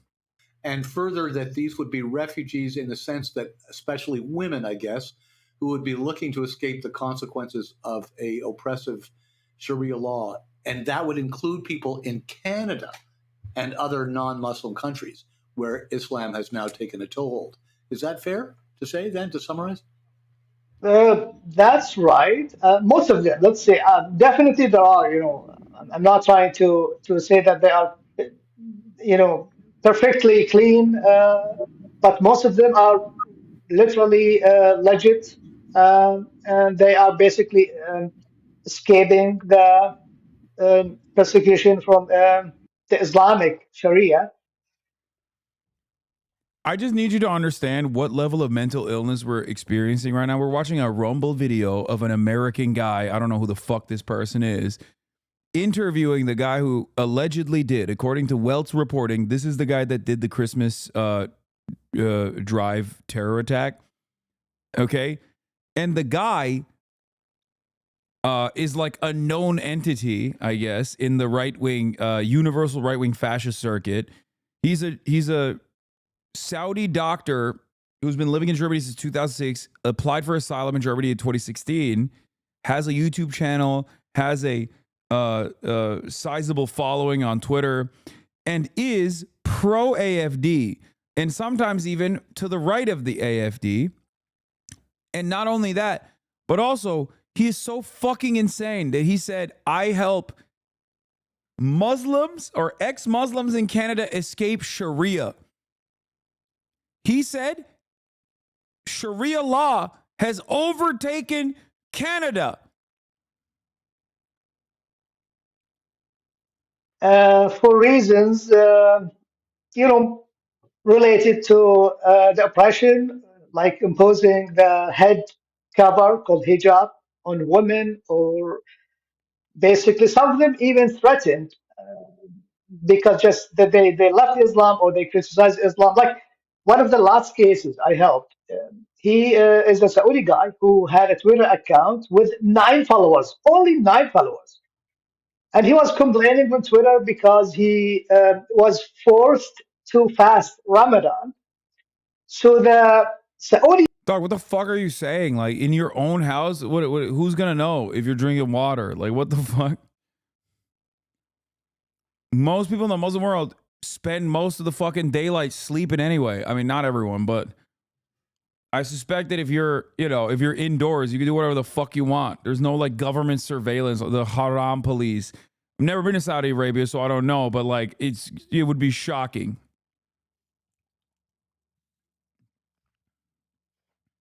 prosecution, literally, the Saudi prosecution did some, intelligence work to get his identity, literally, on Twitter.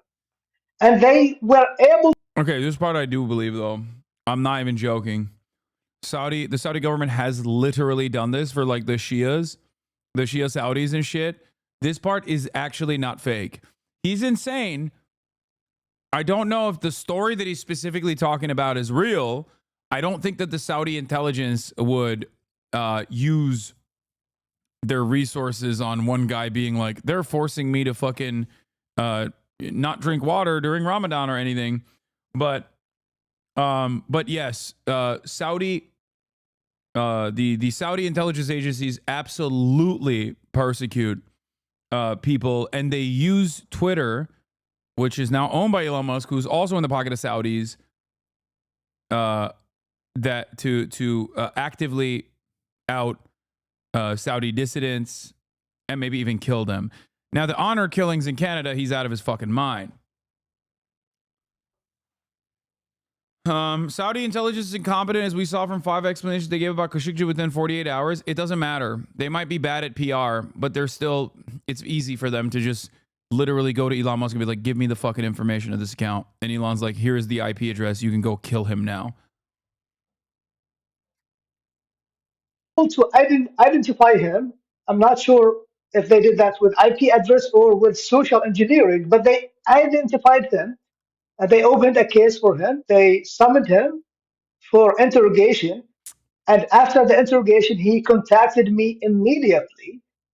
And I told him, if you want to escape, you can do it tomorrow, because the UK allows for an electronic visa, some sort of electronic visa.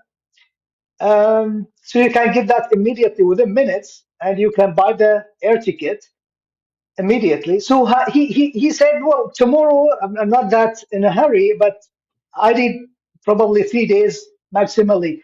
And in 3 days, he was in the UK. He escaped from there, and he has, right now, a public presence on Twitter. He narrated his story on Twitter publicly, and he got asylum. Bro, assuming that honor killings are like a regular process is so fucking insane. It's like, dude, yes, insane people engage in heinous acts. You're out of your fucking mind if you think this is like a process that is implemented through like an actual Sharia court system or whatever the fuck. It's like revenge killings. It's like a fucking husband that finds out his wife is cheating on him and then goes and fucking kills the wife. Like, that's not, like, it's literally pointing to that act of a revenge killing as like some form of systematized style of violence that is like normalized. You're fucking insane. Yeah. There's no religion where like the broadest universal interpretation of murder is justifiable and under any circumstance. You act like it's normal, but in Islam, they might kill you just for leaving in Islam. Dude, shut the fuck up. I'm literally Muslim, man. What are you saying, dude? What are you saying? Bro, how are we still doing this in fucking 2024? About to be 2025, dude. Oh my God, brother.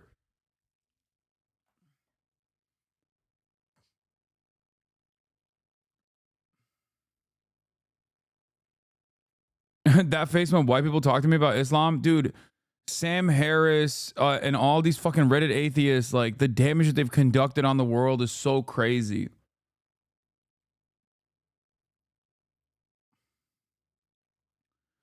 It's just funny because these exact same Reddit style atheists will dunk on Christian fundamentalists with regular frequency to be like, see, look at how violent and stupid the Bible is.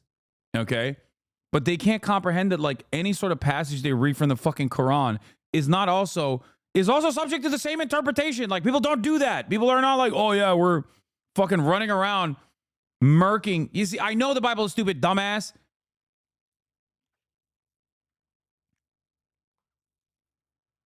Oh my God. Every time there is like literally a Muslim or a former Muslim or any sort of like understanding of Islam comes up, white chatters have to come in and just fucking have a r/atheist off in the chat. They're like, nah, you don't understand, dude. At any given moment, you're subject to a fucking death penalty.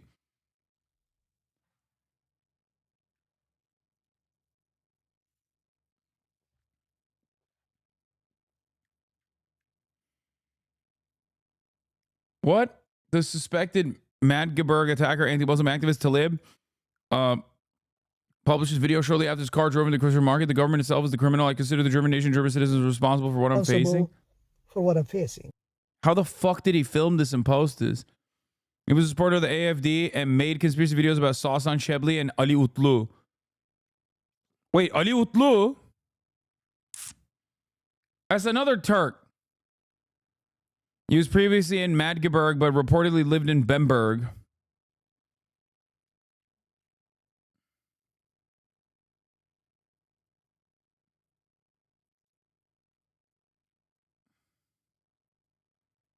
Also, Utlu is such a funny last name. But that's another fucking Turkish right-wing grifter in Germany. What is happening, bro? What is happening in fucking Germany, dude? What the fuck is going on, bro? Oh my God, look at this guy. Ex-Muslim, atheist, ordo-liberal, Partelios, anti-religious and gay activist, CHP, Kemal Atatürk, laicist. Oh my God. Shut the fuck up. Is this like a ex-Muslim right-winger who also is a Kemalist in Germany?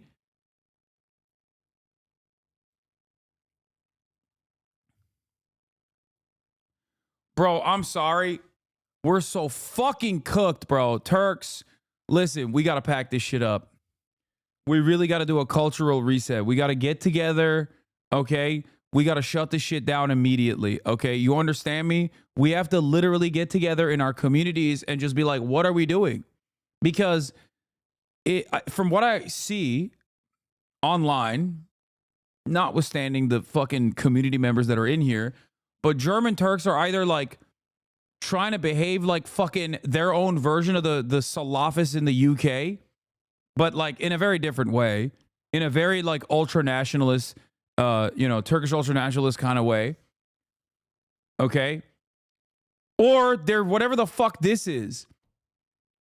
Why? What is going on, man? What the fuck is happening? Ali Utlu is an ex-leftist turned AFD supporter.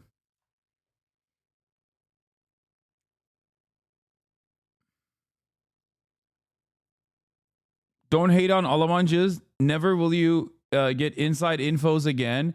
Bro, I'm sorry, but the Almancıs are so fucking right-wing, especially when it comes to Turkish politics, all right?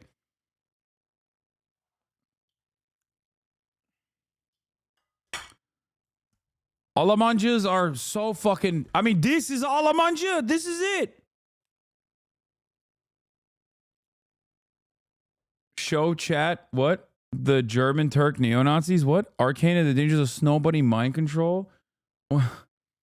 Sana ben de dahil bir sürü kişi söyledi ama anlamıyorsun. Kemalistlerin bir kısmı batıdan ve bağımsız olarak İslam ve Araplardan nefret ediyor. Yo biliyorum. Bir de Kemalistler değil. Şimdi bir de nasyonalistler de var değil mi? Neydi o diğer parti? İyi değil. Bir tane daha var. Zafer. Değil mi? Zafer miydi? Bayağı bildiğin adamlar artık iyice kafayı yemişler. Herkes kafayı yemiş amına koyayım. Ne yapacağız bilmiyorum. Ekonomi boka gitmeye devam ettiği sürece herkes iyice kafayı yiyecek daha da. Ali Utlu wants remigration, the Nazi word for deportation today. Bro, you would be fucking deported, dog. What the fuck are you saying? CHP çok solcu diye zafere geçtiler ama kendilerine hala Kemalist diyorlar. He.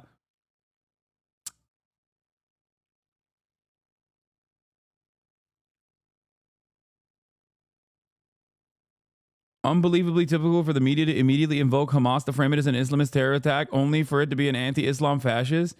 Yeah. Normal bir adam yok yani. Ya illa ya şeriatçısın ya da manyağın önde gideni sağcı faşistsin yani. Yok ortada normal bir adam yok amına koyayım. Kalmadı Türkiye'de.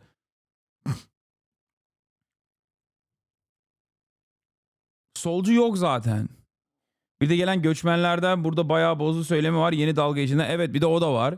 Tabi 6 milyon adam koyduğun zaman ülkenin içerisine direkt kafayı yiyor herkes. Amerika'ya baksana amına koyayım. Amerika'da 330 milyonluk ülkede 1 milyon adam geldiği zaman kafayı yiyor manyaklar. Aynı zamanda o 1 milyon adam da yardım ediyor ülkeye. Ona rağmen kafayı yiyorlar. Amerika hayvan gibi ülke. Türkiye de aslında hayvan gibi ülke ama 80 milyon 6 milyon biraz daha büyük bir rakam. Ona rağmen bu kadar kafayı yememeleri lazım. Herkes manyak. Bir ben sağlıklıyım. Oh my God, he's trying to distance himself. If the perpetrator is Talib al-Abdul Mazen, then I blocked him months ago because I, like other critics of Islam, thought he was a Saudi agent who spied on renegade Saudis and ex-Muslims in Germany for the Saudi state. I am shocked right now. I didn't believe it. I still don't believe it that he's an apostate. Everything he did was rather confused. He even attacked me until I blocked him because I didn't believe a word he said. I need to let all of this sink in. Manyak. What is manyak? Think about it. What could it be? It means maniac. Bro, dude. German politics is fucked for sure. But the Turkish German community is also like in a state of disrepair, it seems. Like how the fuck do you turn around? This motherfucker has an Israel, Ukraine, and German flag. And right next to it, he's like, I'm a Kemalist. Atatürk in all caps. Like, what the fuck? What happened? I feel like they hit the randomizer. You are an ex-Muslim, militant atheist, gay, not queer, so anti-trans, activist who is a part of the supporter of the fascist party. Like, how the fuck do you arrive at this? Like, it's like, at least Jesse Lee Peterson is a black guy who's a white supremacist, okay? Like, that shit's insane. That's insane for sure. But there isn't, like, so many different, unique, inherently contradictory political motivations involved with Jesse Lee Peterson. He's a black dude, and he's anti-black, okay? Candace Owens, same shit. Black woman, but a white supremacist.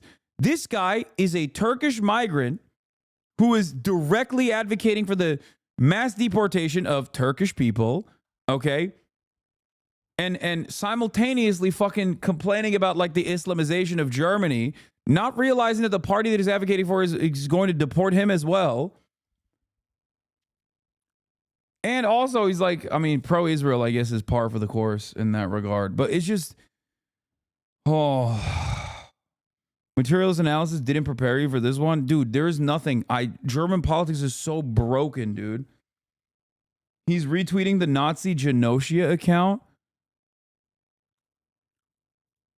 Known to the police, obliged to leave the country, Islamist, every day.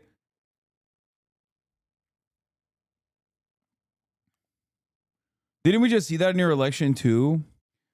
I guess you're right. There's a hell of Latinos that voted for Donald Trump, but also, no, it's one step further. It's like having those actual neo-Nazi Hispanic accounts.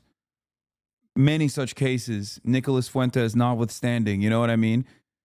So I guess we do have that as well. You got Hispanic neo-Nazis who are like leading the Nazi movement in America. You know what I mean? The accounts that are like Groyper Himmler, Groyper's Cunny Himmler 1488, and then they like will post like a photo of their arm or whatever. They'll be like, I'm white, and it's like clearly a Mexican dude. You know what I mean? No, you don't understand. I'm actually white as fuck, dog. You don't get it. And then it's like all of the rest of the fucking 4chan dweebs who are also fucking Latino and Indian and varying degrees of white as well. They're shitting on him for not being sufficiently white.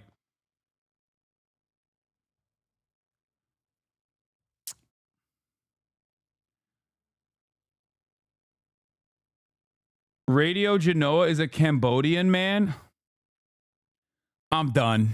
I can't tell if you're fucking around or not. I don't.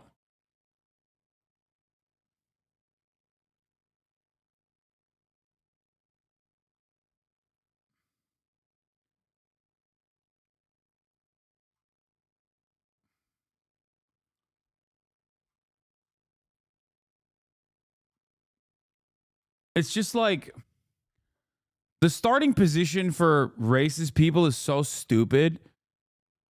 So I guess like if you build your foundational worldview on like stupidity, you're gonna have stupid politics that make no fucking sense. You know what I mean? So I guess in a way that senselessness does make sense.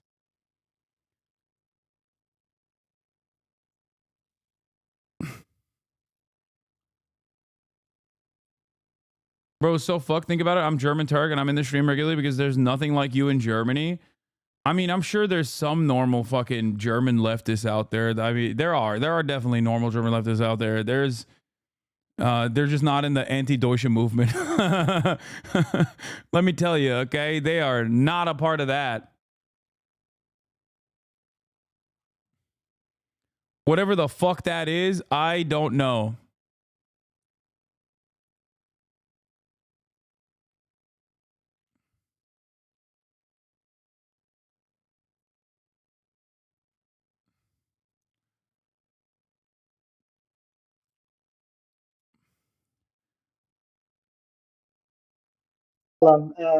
I guess that was like 2 weeks ago in the UK.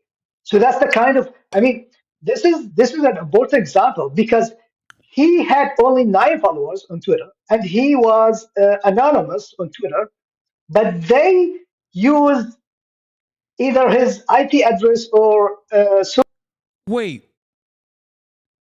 If you wonder who's behind Radio Genoa, the answer is hilarious. An Asian guy from Cambodia posing as a white nationalist. Where are you from, bro? I from Thailand. Cambodia. What Cambodia?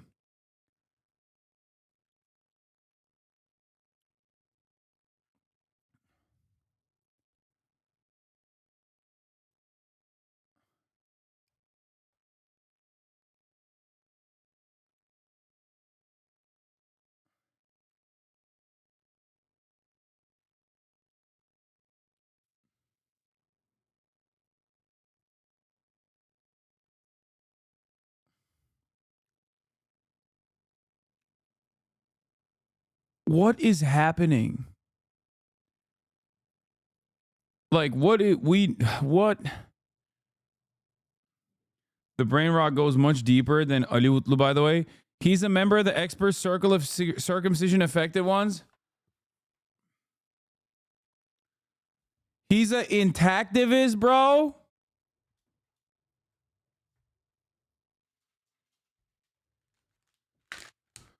Ali Utlu, the gay, not queer, pro-Israel, Turkish German, who is an ex-Muslim. Of course, why wouldn't he be? Okay, why wouldn't he be? Why wouldn't Ali Utlu also be an intactivist? It makes sense. He's all the other weird shit too. God damn, what a goddamn shame this is. Like,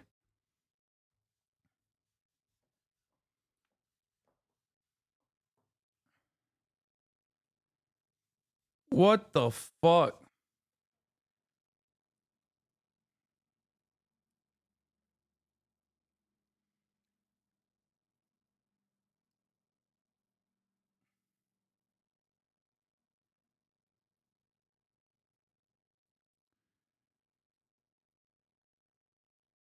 To be fair, a white American expat who's an ultra monarchist, loved the Thai royal family, was on the news and popped off on the net recently. People are weird.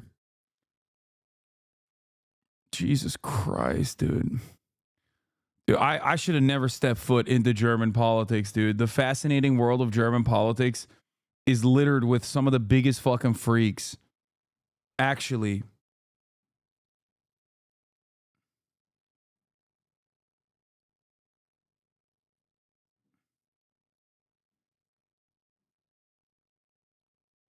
If you thought you were ready,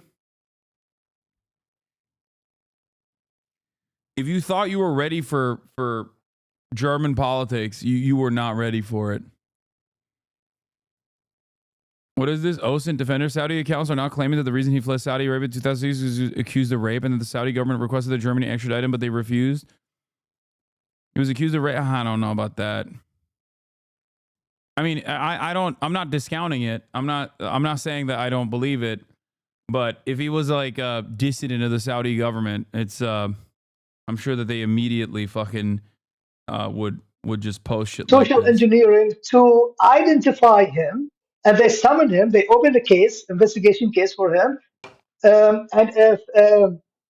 if he is like, if they proved that he was criticizing Islam, he would have been definitely gone to prison.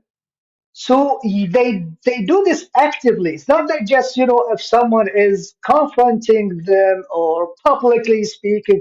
No, they do this actively. They search for anyone criticizing Islam actively. They invest money into that, and that's why people are escaping.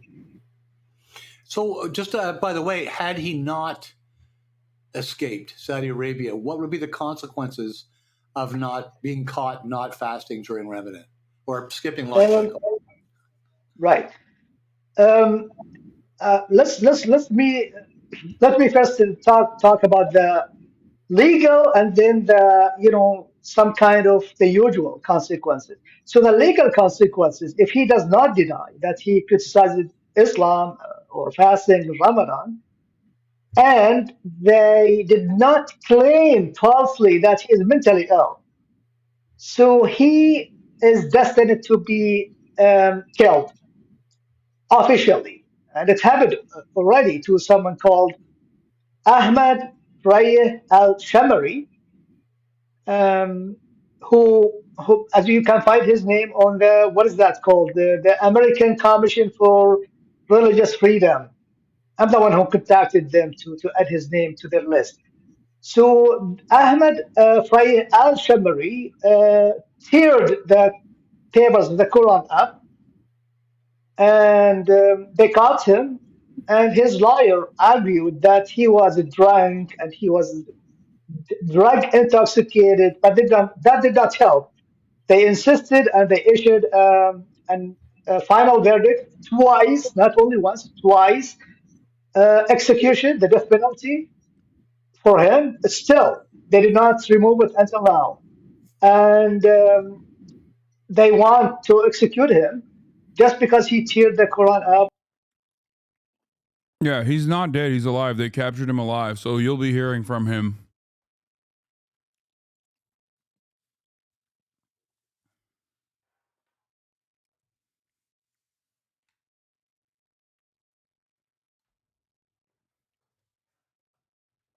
Who is this guy?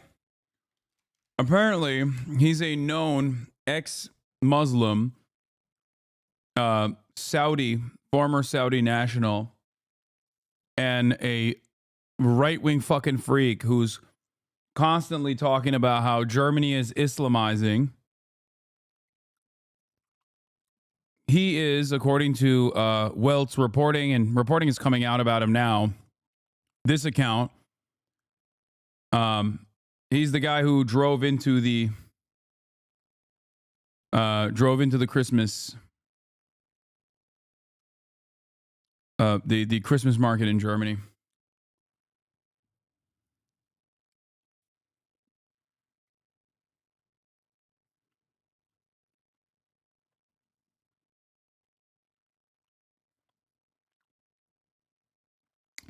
He killed 2 people. One was a child.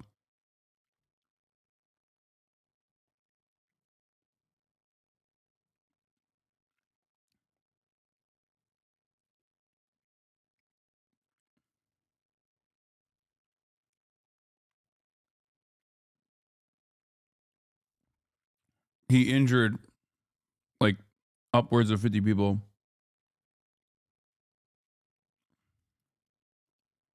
No.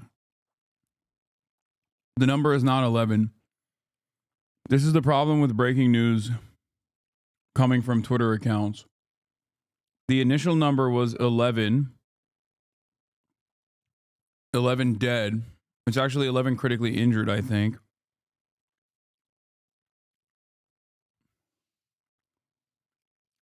But it was mostly like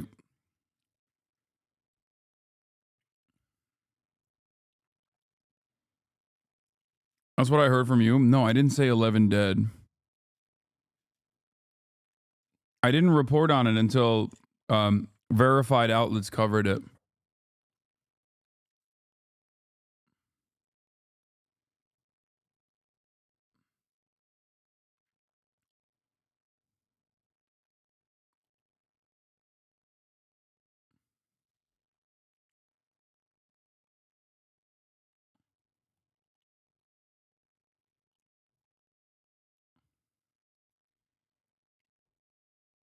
So why did he do it? Because he's fucking insane. What do you mean? He is like, why? Why would he have done such a thing? I don't know. Why is he a fucking ex-Muslim who thinks that Germany is in the throes of jihad?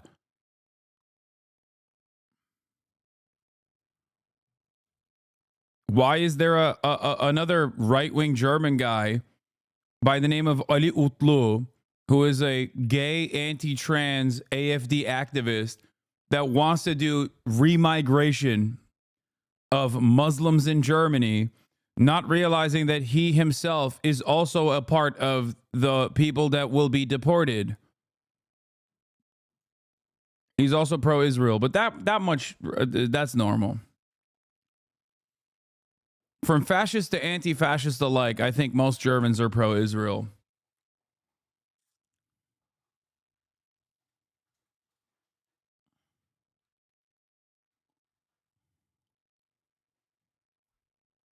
Are Turks okay? I mean, the guy is this guy is Saudi. This is just another new Turkish German guy that I found out about and immediately feel deep shame about.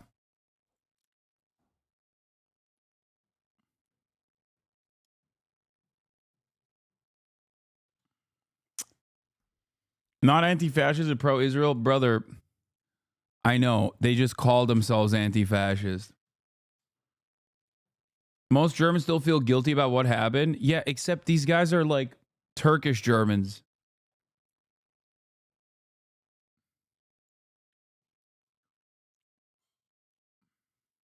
Only once, although he apologized and he claimed that he was drug intoxicated and the drug at the time. So most of them, I mean, from my own experience, I know that many of the rejected 30%, many of them are ex-Muslims. So Germany seems to be welcoming Syrians like without any issues, although many of them are not only Muslims but Islamists in the literal meaning of the word, and while rejecting many Saudis, 30% of the Saudis are rejected, and some of them I know them personally are ex-Muslims, definitely. Well, the results of this policy are becoming quite obvious in Germany and across the West, frankly. So I know, actually, I can tell you anecdotally that in Canada, we rejected any people from Syria that weren't Muslim. We'd only accept Muslim refugees in Canada, according to people that I've met on the street who were Christian and had to lie and say they were Muslim, which is very curious because the Christians, you would think in a Muslim country, would have a better case for being, especially when that country was under attack by the Islamic State. Anyway, neither here nor there. So what do you see needs to be done to solve this issue? I love the fucking right-wing fascist freaks, dude. They're so funny. He's just like this guy he's talking to at the Rare Foundation USA straight up just said Syrian refugees have to lie and say they're Muslim to be accepted because Christian Syrians are not allowed. Christian Syrians are not allowed refugee status in Canada, so they have to lie and say they're Muslim. Well, before talking about what we need to be done, we need. Incredible stuff is happening in the world.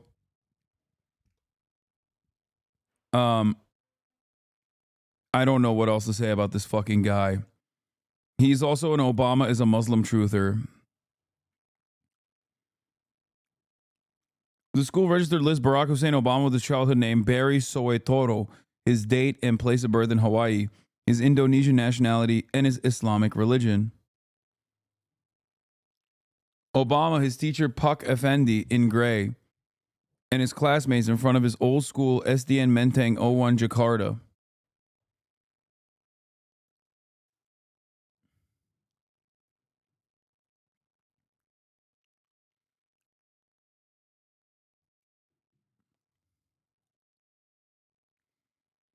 Can you point to a year when this right-wing shift worldwide started, or was it always there waiting in the shadows?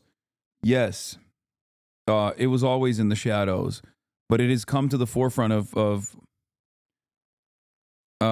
it's become the prominent fixture of Western liberal politics in general, but it's always been there. Anyway, let's get to fucking Luigi again. Let's get to more comfortable waters here. What a fucking insane situation.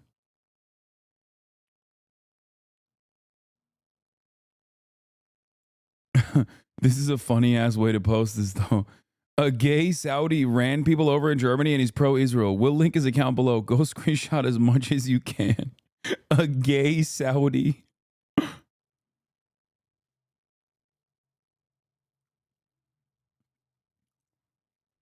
Also, it's funny that like even that fucking guy who's pro-Israel is like, I wish it had been done peacefully.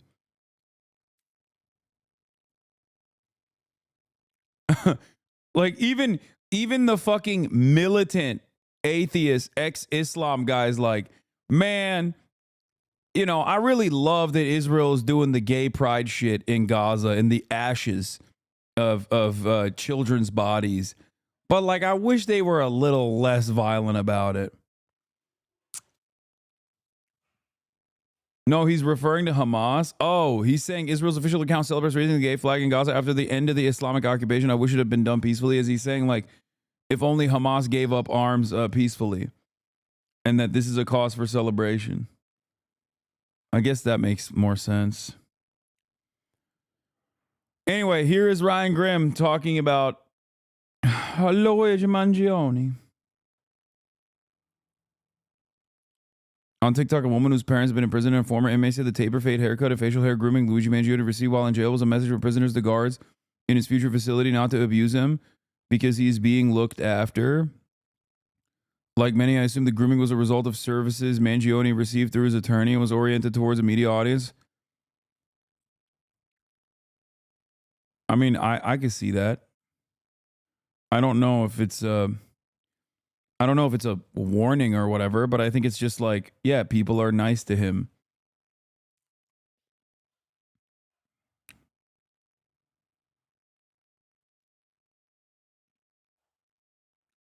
You can get a fade from any other dude in jail. That's what I'm saying. I thought that they said he was in solitary, so I don't know. I don't know if that's real or not, but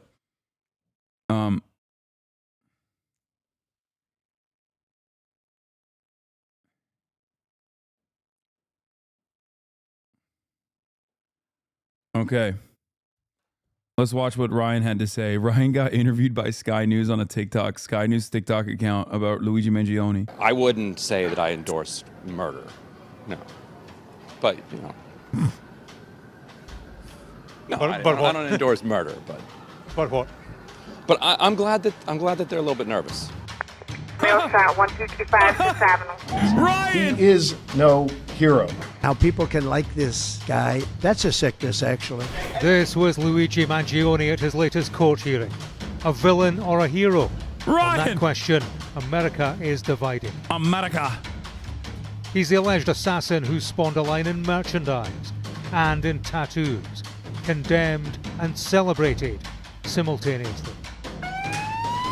If the motive... Yeah, I don't know if they're like condemning him that much. I think the condemnations are mostly coming from like institutions. Like I've yet to meet a person who's like, this is completely unacceptable. I can't believe this happened. Maybe I'm wrong. Maybe I'm only surrounded by other people that are like-minded. But the most is like, yeah, it's kind of crazy that a murder happened in broad daylight, you know? But that's it. That's it. Like that's it. It's never like we must, under no uncertain terms, immediately criticize Luigi Mangione. He is such a bad fucking guy. You're definitely in an echo chamber. Brother, I'm not talking about online, man. I'm talking like, why do you say you're in an echo chamber? I'm not like talking about people that I encounter online, okay? I think at most it's just like, yeah, that's crazy that it happened, but also most people don't give a shit. You know what I mean? For murder was anger with health insurance companies. Here, the sentiment, at least, is shared. People should have access to health care without being refused. The doctors know best, not the insurance company. It's also funny because hella fucking news outlets have written about this and they're talking about jury nullification now. They're literally talking about like the jury is going to run into serious problems because how are you going to find people that are not sympathetic to Luigi Mangione? That was a Newsweek article headline. Okay. And there are still chatters who are like, man, you're just in an echo chamber. In my house, everyone's really fucking excited about, United Healthcare's profit margins this upcoming. United Healthcare's dividends in Q1 are going to be fantastic, and that's what we're excited about in our household. This is a r/neoliberal household, sir. My son, he was in the emergency room for malaria. I received a bill for $20,000. If the regulators aren't going to do it, if the lawmakers aren't going to do it, if the voters aren't going to do it, at least it's nice if they've got some idea in their mind that there are ethical lines that they shouldn't cross. In short, it's fantastically expensive, extraordinarily complex, and frustrating to most Americans. Brian Thompson is the... Yeah, it's like, bro, you said I wouldn't be surprised they're all CEOs. Bro, CEOs don't like healthcare. I'm telling you, one of the formative experiences I had in the state of California when I had to get my own medical insurance because my COBRA coverage lapsed after I had left the Young Turks. And at that point, I was like financially stable. I was pretty well off. And even then, it was a rather difficult process to get the maximum amount of coverage because like they just don't offer it. They literally only offer corporate accounts maximum coverage. As a singular recipient, when you want to get healthcare for yourself, when you want to get healthcare for yourself, it literally is like they're like, nah, you can't have the best. Like, and I'm a rich guy. You know what I mean? Like, it's crazy. So for me, I've obviously been in the throes of the for-profit medical system before when I wasn't well off, right? And obviously that was a radicalizing factor for me. But my point is, even if you're like a wealthy person, even if you're a CEO, you can still be fucked over by healthcare. Do you understand? Like, that shit is crazy. That's why I'm saying, like, there are other CEOs out there that are like, yeah, man, this for-profit healthcare shit is like crazy. Really fucked.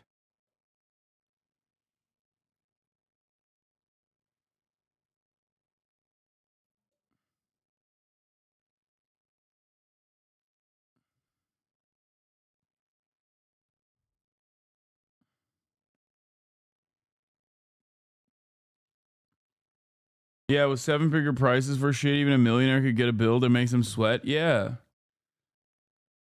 Anyway, on that note, chatters, I must leave.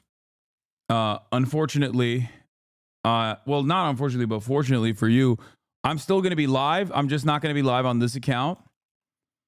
I am cutting the stream short today because I'm going to go to Nephew's stream, Jason the Ween. And I'm going to be participating in a 20v1 Riz off where I will be in Jason's ear feeding him communications. Okay? With the hopes that we find him some true love. All right? I think he's live streaming it, but I'm not sure. I think he is live streaming the process. I don't know if he's live already. But yeah, I gotta go shoot that. Is he live? Or is he not live? Oh, he is live. All right, I'll rate him. Anyway, love you guys, and I will see you on the other side. Okay?